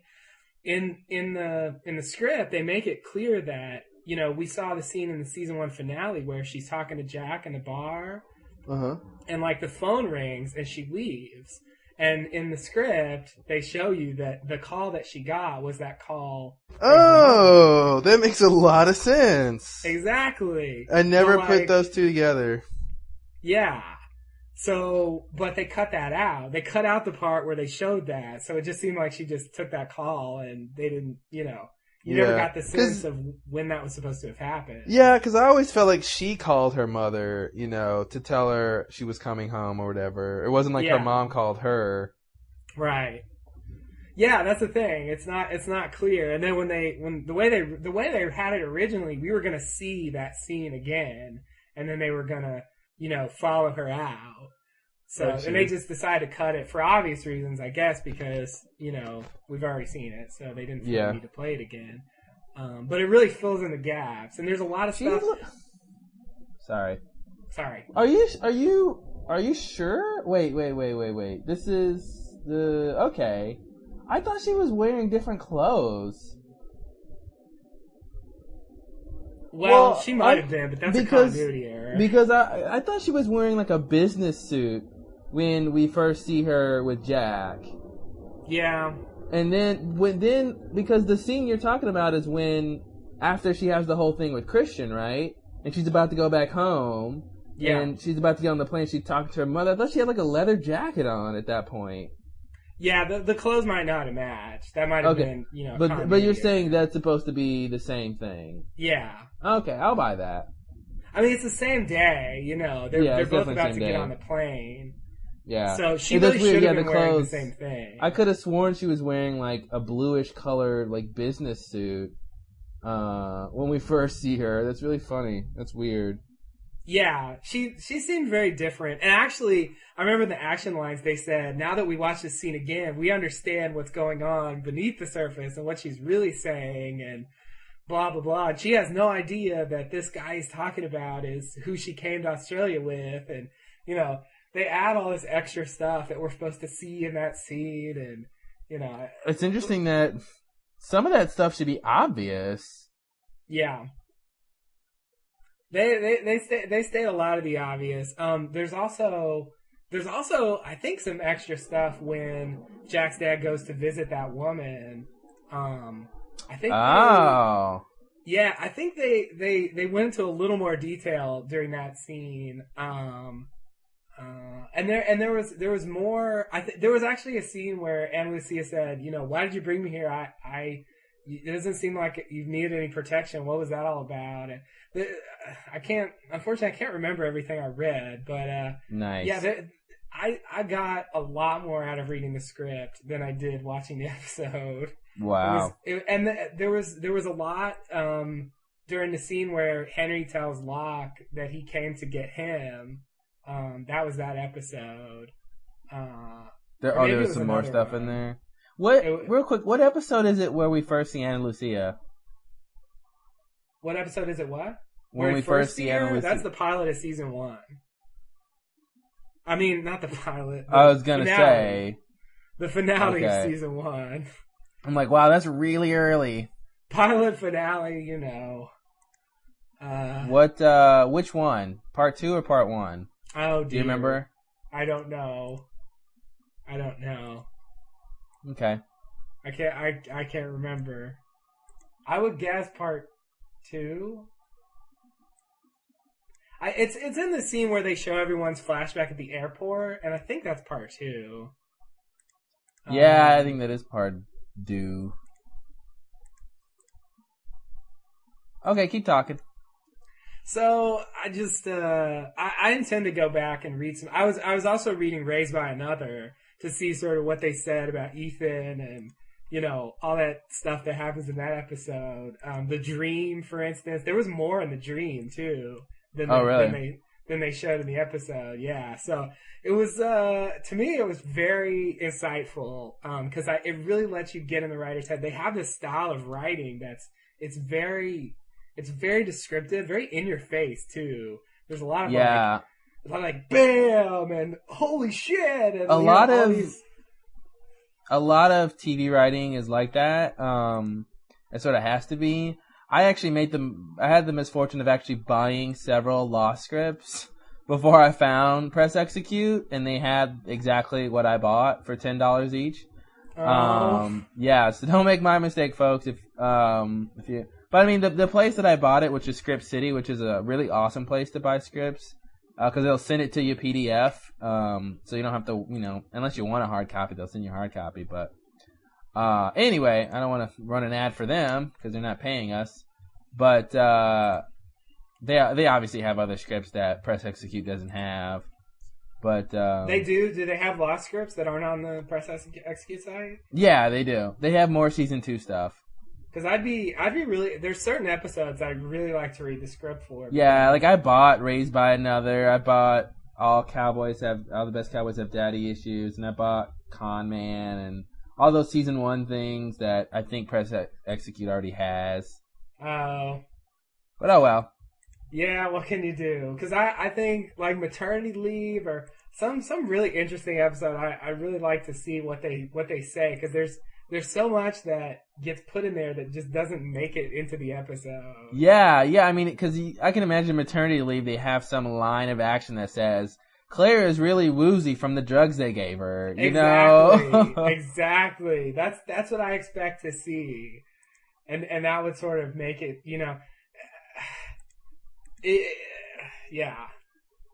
It was very weird. It was very weird to read. I mean, and they get really into it. It's like everything that happens is monumental. Well, I found some pictures of Ana Lucia, and she's wearing the same thing when we first see her, and then when we see her again, that flashback in Two for the Road. But what you're saying in the script version doesn't seem like what they actually shot, because from what I can tell, Jack is, bitching at the counter person about getting his dad on the plane, and that's when Ana Lucia gets a phone call from her mom, and then she goes around the corner, and that's when they have the conversation about, oh, mommy, I'm coming home. Yeah. So obviously that can't be the same call that she gets up from when she was talking to Jack, because this was definitely before she met Jack at the place, because she asked Jack, what were you arguing about? She refers to that, yeah, so this was before. So unless she, Jack is, and they're in line, she gets a call from her mother, she goes to talk to her mother, tells her she's coming home, then she goes and sees Jack at the bar. Then she gets another call from her mom. It's like, yes, Mom, I'm really coming home. Right. Yeah. Well, the way the show is, the official version, it's not the same call. But in the script, the way they originally had it, it was supposed to be the same call. So they did not have the call in the line. No. In the line, she was just there looking at Jack or something? I don't remember if they showed the line. Oh, okay. She might, I think they did. Now that I think they did. I think they just had her in the line, and then they showed her, with Jack, and, she refers to that, and then that's when she gets the call. Nice. And then she goes to talk to her mom. So, I guess they decided to just cut that out and film her with the phone in the line and leave that stuff out. Yeah. To get the episode length down. The other thing that they cut out was the explanation for the title. Christian explains Wow. I don't remember what he said. It's something I always say, Two for the Road and something. I don't remember. It was some quintessential Jack's dad saying stuff thing. Lost calendar. But it explained why the title was that, and they cut that out. It was the scene between them in the bar was fairly long in the script. They chopped a lot of it down. Calendar events. And there were a lot of, once again in that scene, there were a lot of the calendar descriptions of how people were supposed to be taking things and stuff that I didn't get out just watching the episode. March, April, May.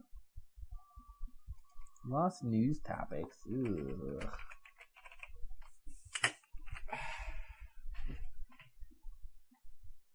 I don't know what happens.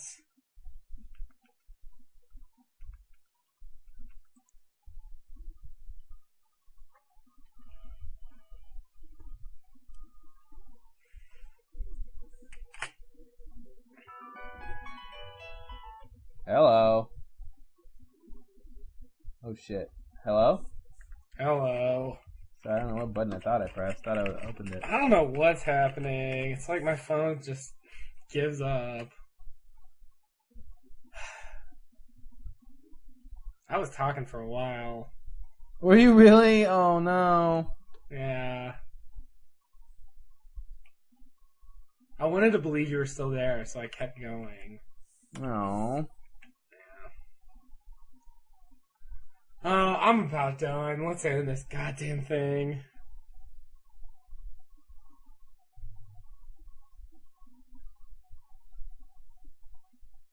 So I'm reading this article by USA Today on Desmond's lightning rod trick. Okay.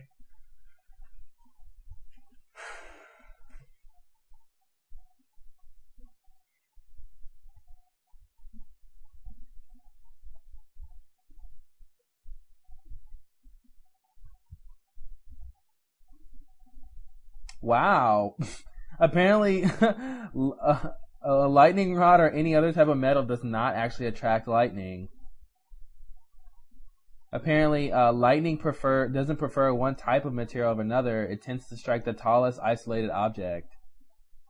So if he would have had like another bamboo pole next to the one with the golf club, but if the other bamboo pole was longer, or I should say taller, it would have hit that one instead of the pole, instead of the golf club one. That's really interesting. It's a bit of pseudoscience. Yeah. That's what you get on Lost. Yay! Okay, I don't know what were you saying? What were you talking about? Oh, I don't remember. It was just like 2 seconds ago. I know.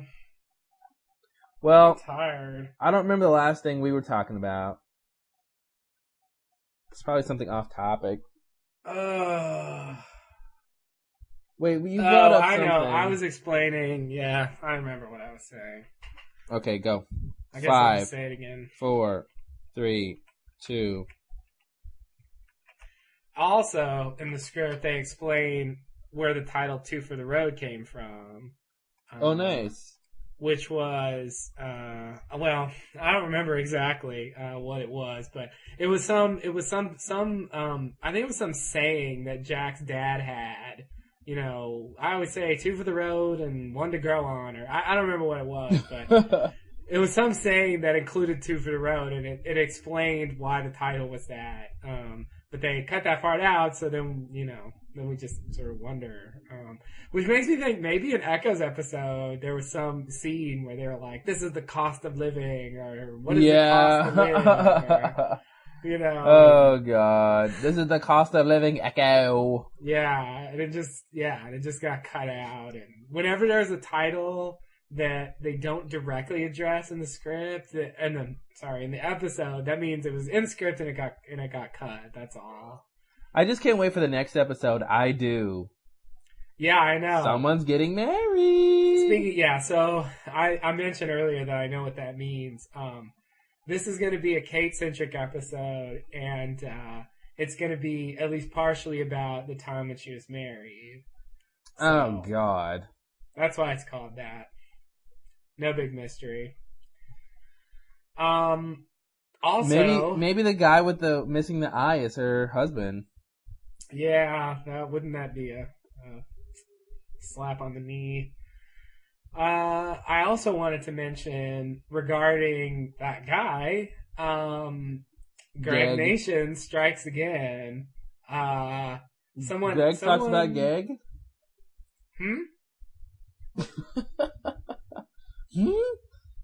No, I just said Greg talks about Gag. Yes. Someone asked him, they said, what did they say? They said so we see Radzinski. They just sort of assumed, it was kind of like with David Carlton. So we see Radzinski in this promo, and I forgot what their question was, but his response was, that's not Radzinski. How could it be Radzinski? He's dead. And I'm like, oh, okay. Because, a lot of people, including us, thought, when Calvin said, he killed himself, that he was lying. But I wonder if that's true. Has Greg been ever known to be funny like Carlton and Damon with his answers?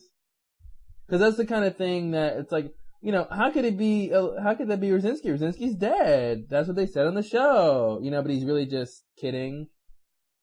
Yeah, you know, yeah, you got a point. You got a point. That could be the tone that he's using. Did he put a smiley in there? I don't remember. Maybe. It's all about the smiley. The smiley says it all. Maybe. But yeah, maybe you're right. Maybe he's throwing people off. Yeah. It's possible. Yeah, I don't know, man. I think they're just. I'd like to believe it is Brzezinski. I think Brzezinski has a lot he could tell us about what's going on. I mean, if we don't get what happened to Dharma from Brzezinski or from potentially Ben and, you know, maybe Juliet, then who are we going to get it from? Yeah. Yeah, you got a point there. And I think we need more than one person's side of what happened, too. Yeah, I agree. I mean, I think he can know, whoever that guy is, I think he could know about Dharma without being Brzezinski. Yeah, but it's better if he's Brzezinski, because I like that name. Yeah, I know. Well, Greg also indicated that Vincent wasn't Smokey, but he did it in the same way. He said, you know, Vincent was Brian's dog. I mean, Smokey, how could Smokey be Brian's dog? That's crazy. Yeah, when you ask questions like that, you know, that's when it's like you're just joking. When you're like, how could it be that? You know, cause it's one thing to say, okay, that's not Brzezinski's dead. But there's a difference when you say, how could he Brzezinski died! That's what Kelvin said! You have to raise your voice like that. You gotta raise your voice and do a faux Seinfeld impersonation. It's clear that you're lying. Oh, is that what that is? Yeah. Okay. A little Seinfeld. What is with all these dry cleaners? They don't get it wet. How is it clean? Sorry, this is really bad. Wow. Really bad. Never saw that episode. So now that I think about it, it doesn't seem like it's confirmation of anything. But no. Like I said, they like to do foilers, so I think, you know, I don't think they're above doing this sort of faux answer, a fancer. Yeah. I agree, and the way he answers, it's like, how could it be this? And yeah. Because I could see him doing that, like, about other stuff that turned out to be true, you know. Mm-hmm. How could Henry be another? The balloon was there. Exactly. He's from Minnesota. Minnesotans don't lie. Yeah, so, yeah. That might be nothing, but, alright, what else you got? I think that's it.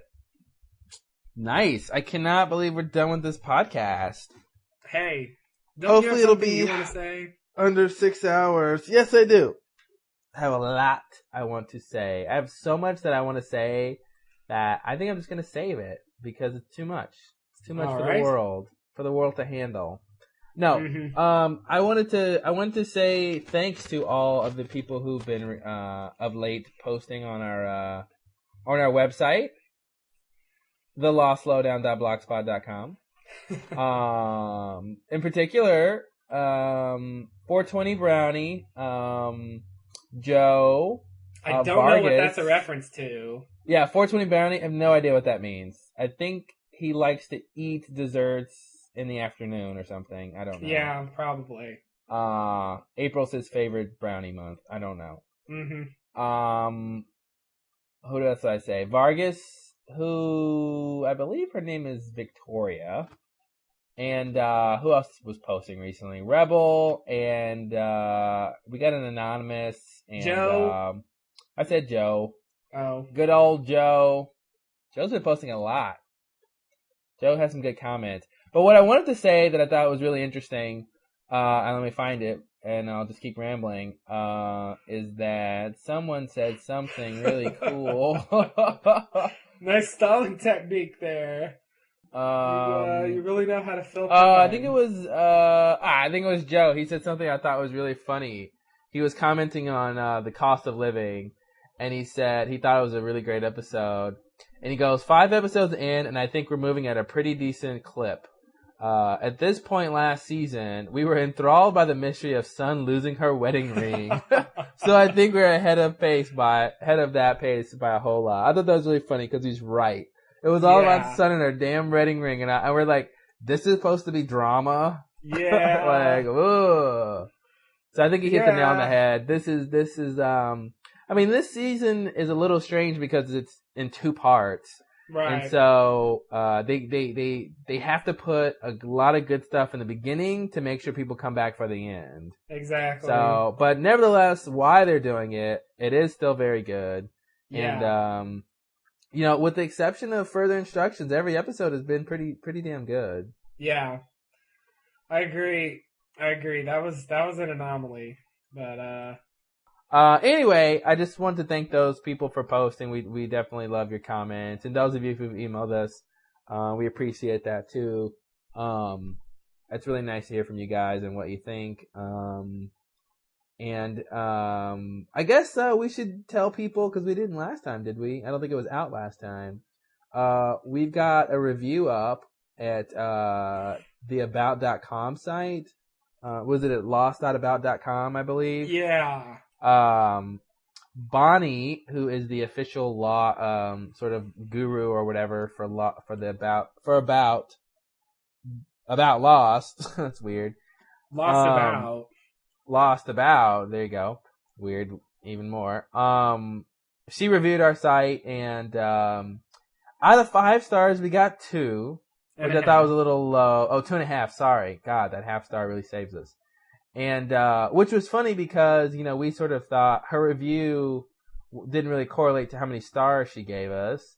Because her biggest complaint was that, we don't have the music and all the sort of professional touches that other podcasts have.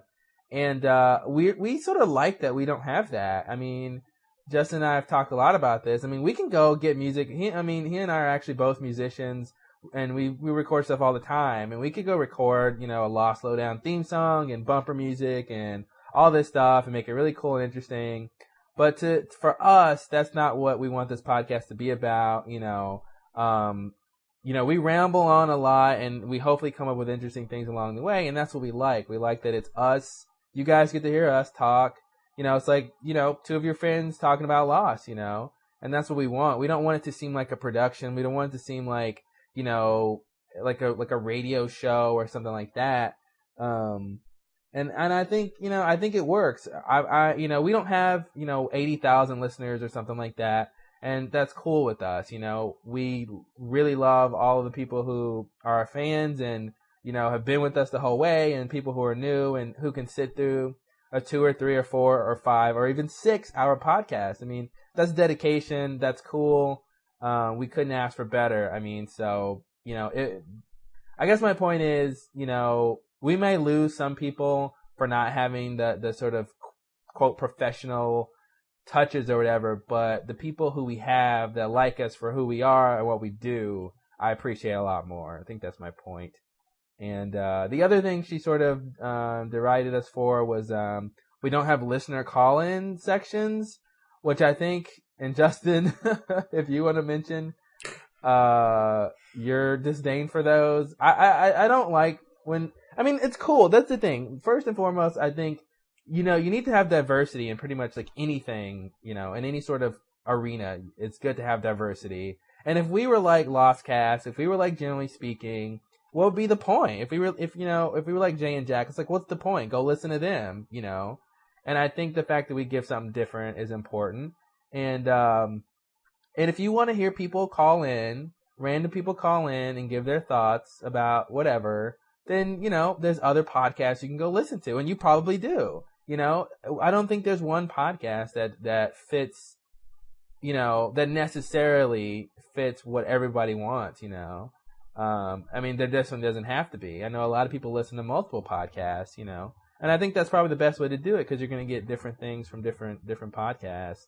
So, the point is, Justin and I will most likely never have a section where we play people's call in, we play 30 minutes of people calling in to give their thoughts about whatever, and not that it's not important or people's, theories aren't interesting, but that's just not what we want to do. We want it to be about Justin and I coming up with stuff and talking about stuff. And we do, I feel like I'm ranting here. We do, to a certain degree, bring up other people's theories, if there's stuff that you guys say, in the comment section that's, really crazy and really specific and poignant, we'll definitely mention it. We've done that before. So I'm going to stop talking. Good speech, man. I know. I felt like it seems like I wrote that, but it was all stream of consciousness. Yeah, you're on a roll. I didn't want to say anything. I could have kept going, but I feel like I'm over defending us, and I don't feel like I need to defend us because I think I like what we do, but I just want to get across that every podcast shouldn't be the same. Yeah. And the fact that we don't have a section where people call in, I think is really crappy, like a crappy reason to not listen to us and not to give us a high ranking, but whatever. I agree. As Kurt so eloquently said to an email, Kurt from the Black Rock podcast. Yeah. Or maybe we should wait to say what he said until his review's done. Because I don't know if his reviews. That's funny. We'll save Kurt a little. Not that I think Bonnie will listen to us again, but because it's too long. But yeah, she's not gonna listen to this. Kurt said something nice, and we'll say what it is later. Thank you very much, Kurt. Kurt's cool because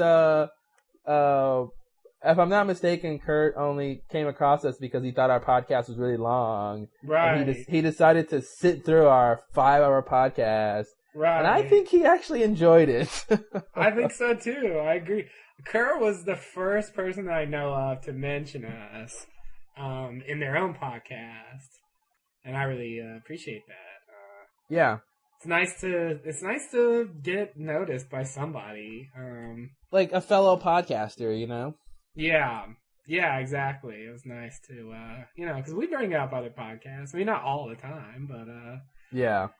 From time to time. I definitely listen to 3 or 4 semi-regularly, so, I listen to 3 or 4 semi-regularly too, via you. Right. Yeah, I think, I mean, I had a lot of sort of passion about this thing earlier, but, and I've sort of lost it, but the whole playing calls thing, to me, it's just not that interesting, I guess. I think Lostcast does a pretty good job. They play like 2 or 3 calls per podcast. I think that works pretty well, but to me that's reasonable. Some of these podcasts play 30 minutes of calls and they're so boring. Everybody that calls is just they just talk in this awful monotone and their theories are crappy. It's like I listen to a podcast because of the host, the personalities that are doing the podcast. Yeah. I want to hear what they think about stuff, not random calling people. I mean, I guess to me, if you have something so interesting to say about it, you should just start a podcast, not just, I mean, it would be one thing if you could call in and interact, like that would be sort of interesting, but just playing calls, it's just stagnant and boring. And I personally don't care for it. When I hear that on podcasts and it's 20 minutes of calls, I just shut it off. I don't even want to hear it. Yeah. So that's why I don't ever want to get to that point. I mean, if we play 1 or 2 calls, that'd be fine. But the thing is, we just, we don't even have a way to do it. And, Yeah. My philosophy, if it ain't broke, don't fix it. Yeah. So I mean, I think it's good. What we do is good now, and I think our fans would agree. I do quickly want to mention, but anyway, like we were saying, you can go read her review. I think you just go to lost.about.com, and if you scroll down in the left-hand section and the little sort of section, the itemized section, if you go to like podcasts and stuff, they have us listed, and I think she's pretty much making the rounds. She's already done Jay and Jack, and she's already reviewed, generally speaking, Lost Podcast. And so I think she's sort of making the rounds to all of the big Lost podcasts. So, which is just interesting to have a place that, reviews all of us. Even though we only got 2.5 stars, but that's okay. I do want to mention quickly this one thing that 420 Brownie said. He said he thinks Locke's quote, 2 birds with 1 stone, was a parallel to Smokey's plans for Locke and Echo. which I thought was interesting. That could be true. Well, not necessarily, two birds with one stone, but that both he and Echo being the two birds, and I guess the stone being Smokey. Oh. Maybe. Okay. Or just the idea that line is sort of correlating to the fact that Locke is specifically next, Yeah. Which would mean that he misinterpreted the whole Echo spelling words. Or maybe the stone was the pearl. The discovery of the pearl led them down this path, and Smokey instigated that by pretending to be Yimmy in the dream or whatever, and all that good stuff. I don't know. I'm reading way too much into it, but Yikes. I just like that idea. Thank you, 420 Brownie. Yeah, that's I do think it has a thing specifically for Locke, but I don't think it's gonna get him anytime soon. Maybe it'll try and fail. I mean, I don't know. Yeah, I mean, it can't kill him. It's Locke. Exactly. Locke can't die. He can't die. It's impossible. Impossible. Just no way. Impossible. I see. All right. Well, I'm done if you're done. Yeah, I'm done. It's been a long podcast, guys. We, of course, always thank you for listening, especially when they're long, because they're long. And we will be back next week with our review of the sort of mini finale of the season. I don't know what you would call that. The pre-break show, pre-break episode. I think the preview called it the fall finale. A fall finale. That's good sense. See, that's why they're in charge, because they know what to call stuff. Yeah. The fall finale, episode 6, which is I Do. And if it was Kate, I would do too. Wait, what does that mean? I don't know. I think we'd all do. We'd all do. God. Hurley's a don't, whatever that means. Oh. I don't know what it means, and let's not think about it. Thank you for listening again, guys. We appreciate it. And of course, you guys know, email us at lostlowdown@gmail.com. The website is thelostlowdown.blogspot.com. We love comments, of course. Join our Frapper Map. It's the hottest new thing in town. Frapper Map is the new, what's cool, Justin? iPods? Okay. Frapper Map. Joining Frapper Maps is the new iPod. You can quote me on that, Bonnie. And what else? iTunes, if you guys want to go on there and help raise our iTunes score. We're up to 4 out of 5 stars, which is pretty damn good. Yay! We only have, I think, 1 bad review, right? Living under the shadow of Angie Q. Angie Q will kill us forever. Who knew one person and her reckless comments could ruin so much? These guys don't do enough research. Oh, God. I love it. Everyone who comments loves how detailed and thorough we are. But maybe that doesn't equate to research. Yeah. Whatever, Angie Q. I like to think Angie Q is one of our hardcore fans right now. Me too. Yeah, she got converted. She was like, oh, they're not that bad. Oh, wait, I love them. Yeah, exactly. that's what it goes from. It goes from pure hatred to... It goes from, these guys sound stupid, they're a bunch of tools, to, oh, it's kind of interesting, to, oh my God, this is my favorite podcast ever. Yeah, I love that guy who was like, I just heard you for the first time and you're one of my top 2. Yeah, I love that. I wonder if we're number 1 or number 2. I know. I guess we're number 2, because if you're number 1, then you're just number 1. Yeah. Because, I mean, number 1 is in like the top million, right? So. Technically. But, whatever. Thank you and namaste. Oh boy. Namaste and good luck. Hey guys, it's Claude chiming in here with a post-recording edit. Just wanted to say Justin and I forgot to mention and discuss the Next on Lost preview. You spend 6 hours talking about an episode and you sort of feel like you cover everything, but we didn't. We missed it. Sorry about that. It was pretty interesting, so hopefully you guys have seen it. If not, lost-media.com. And, we'll all be there for the real thing next week. It's going to be good. Thanks for listening, guys. If you sat through the whole thing, you are a trooper. You get a gold star. Take care, guys.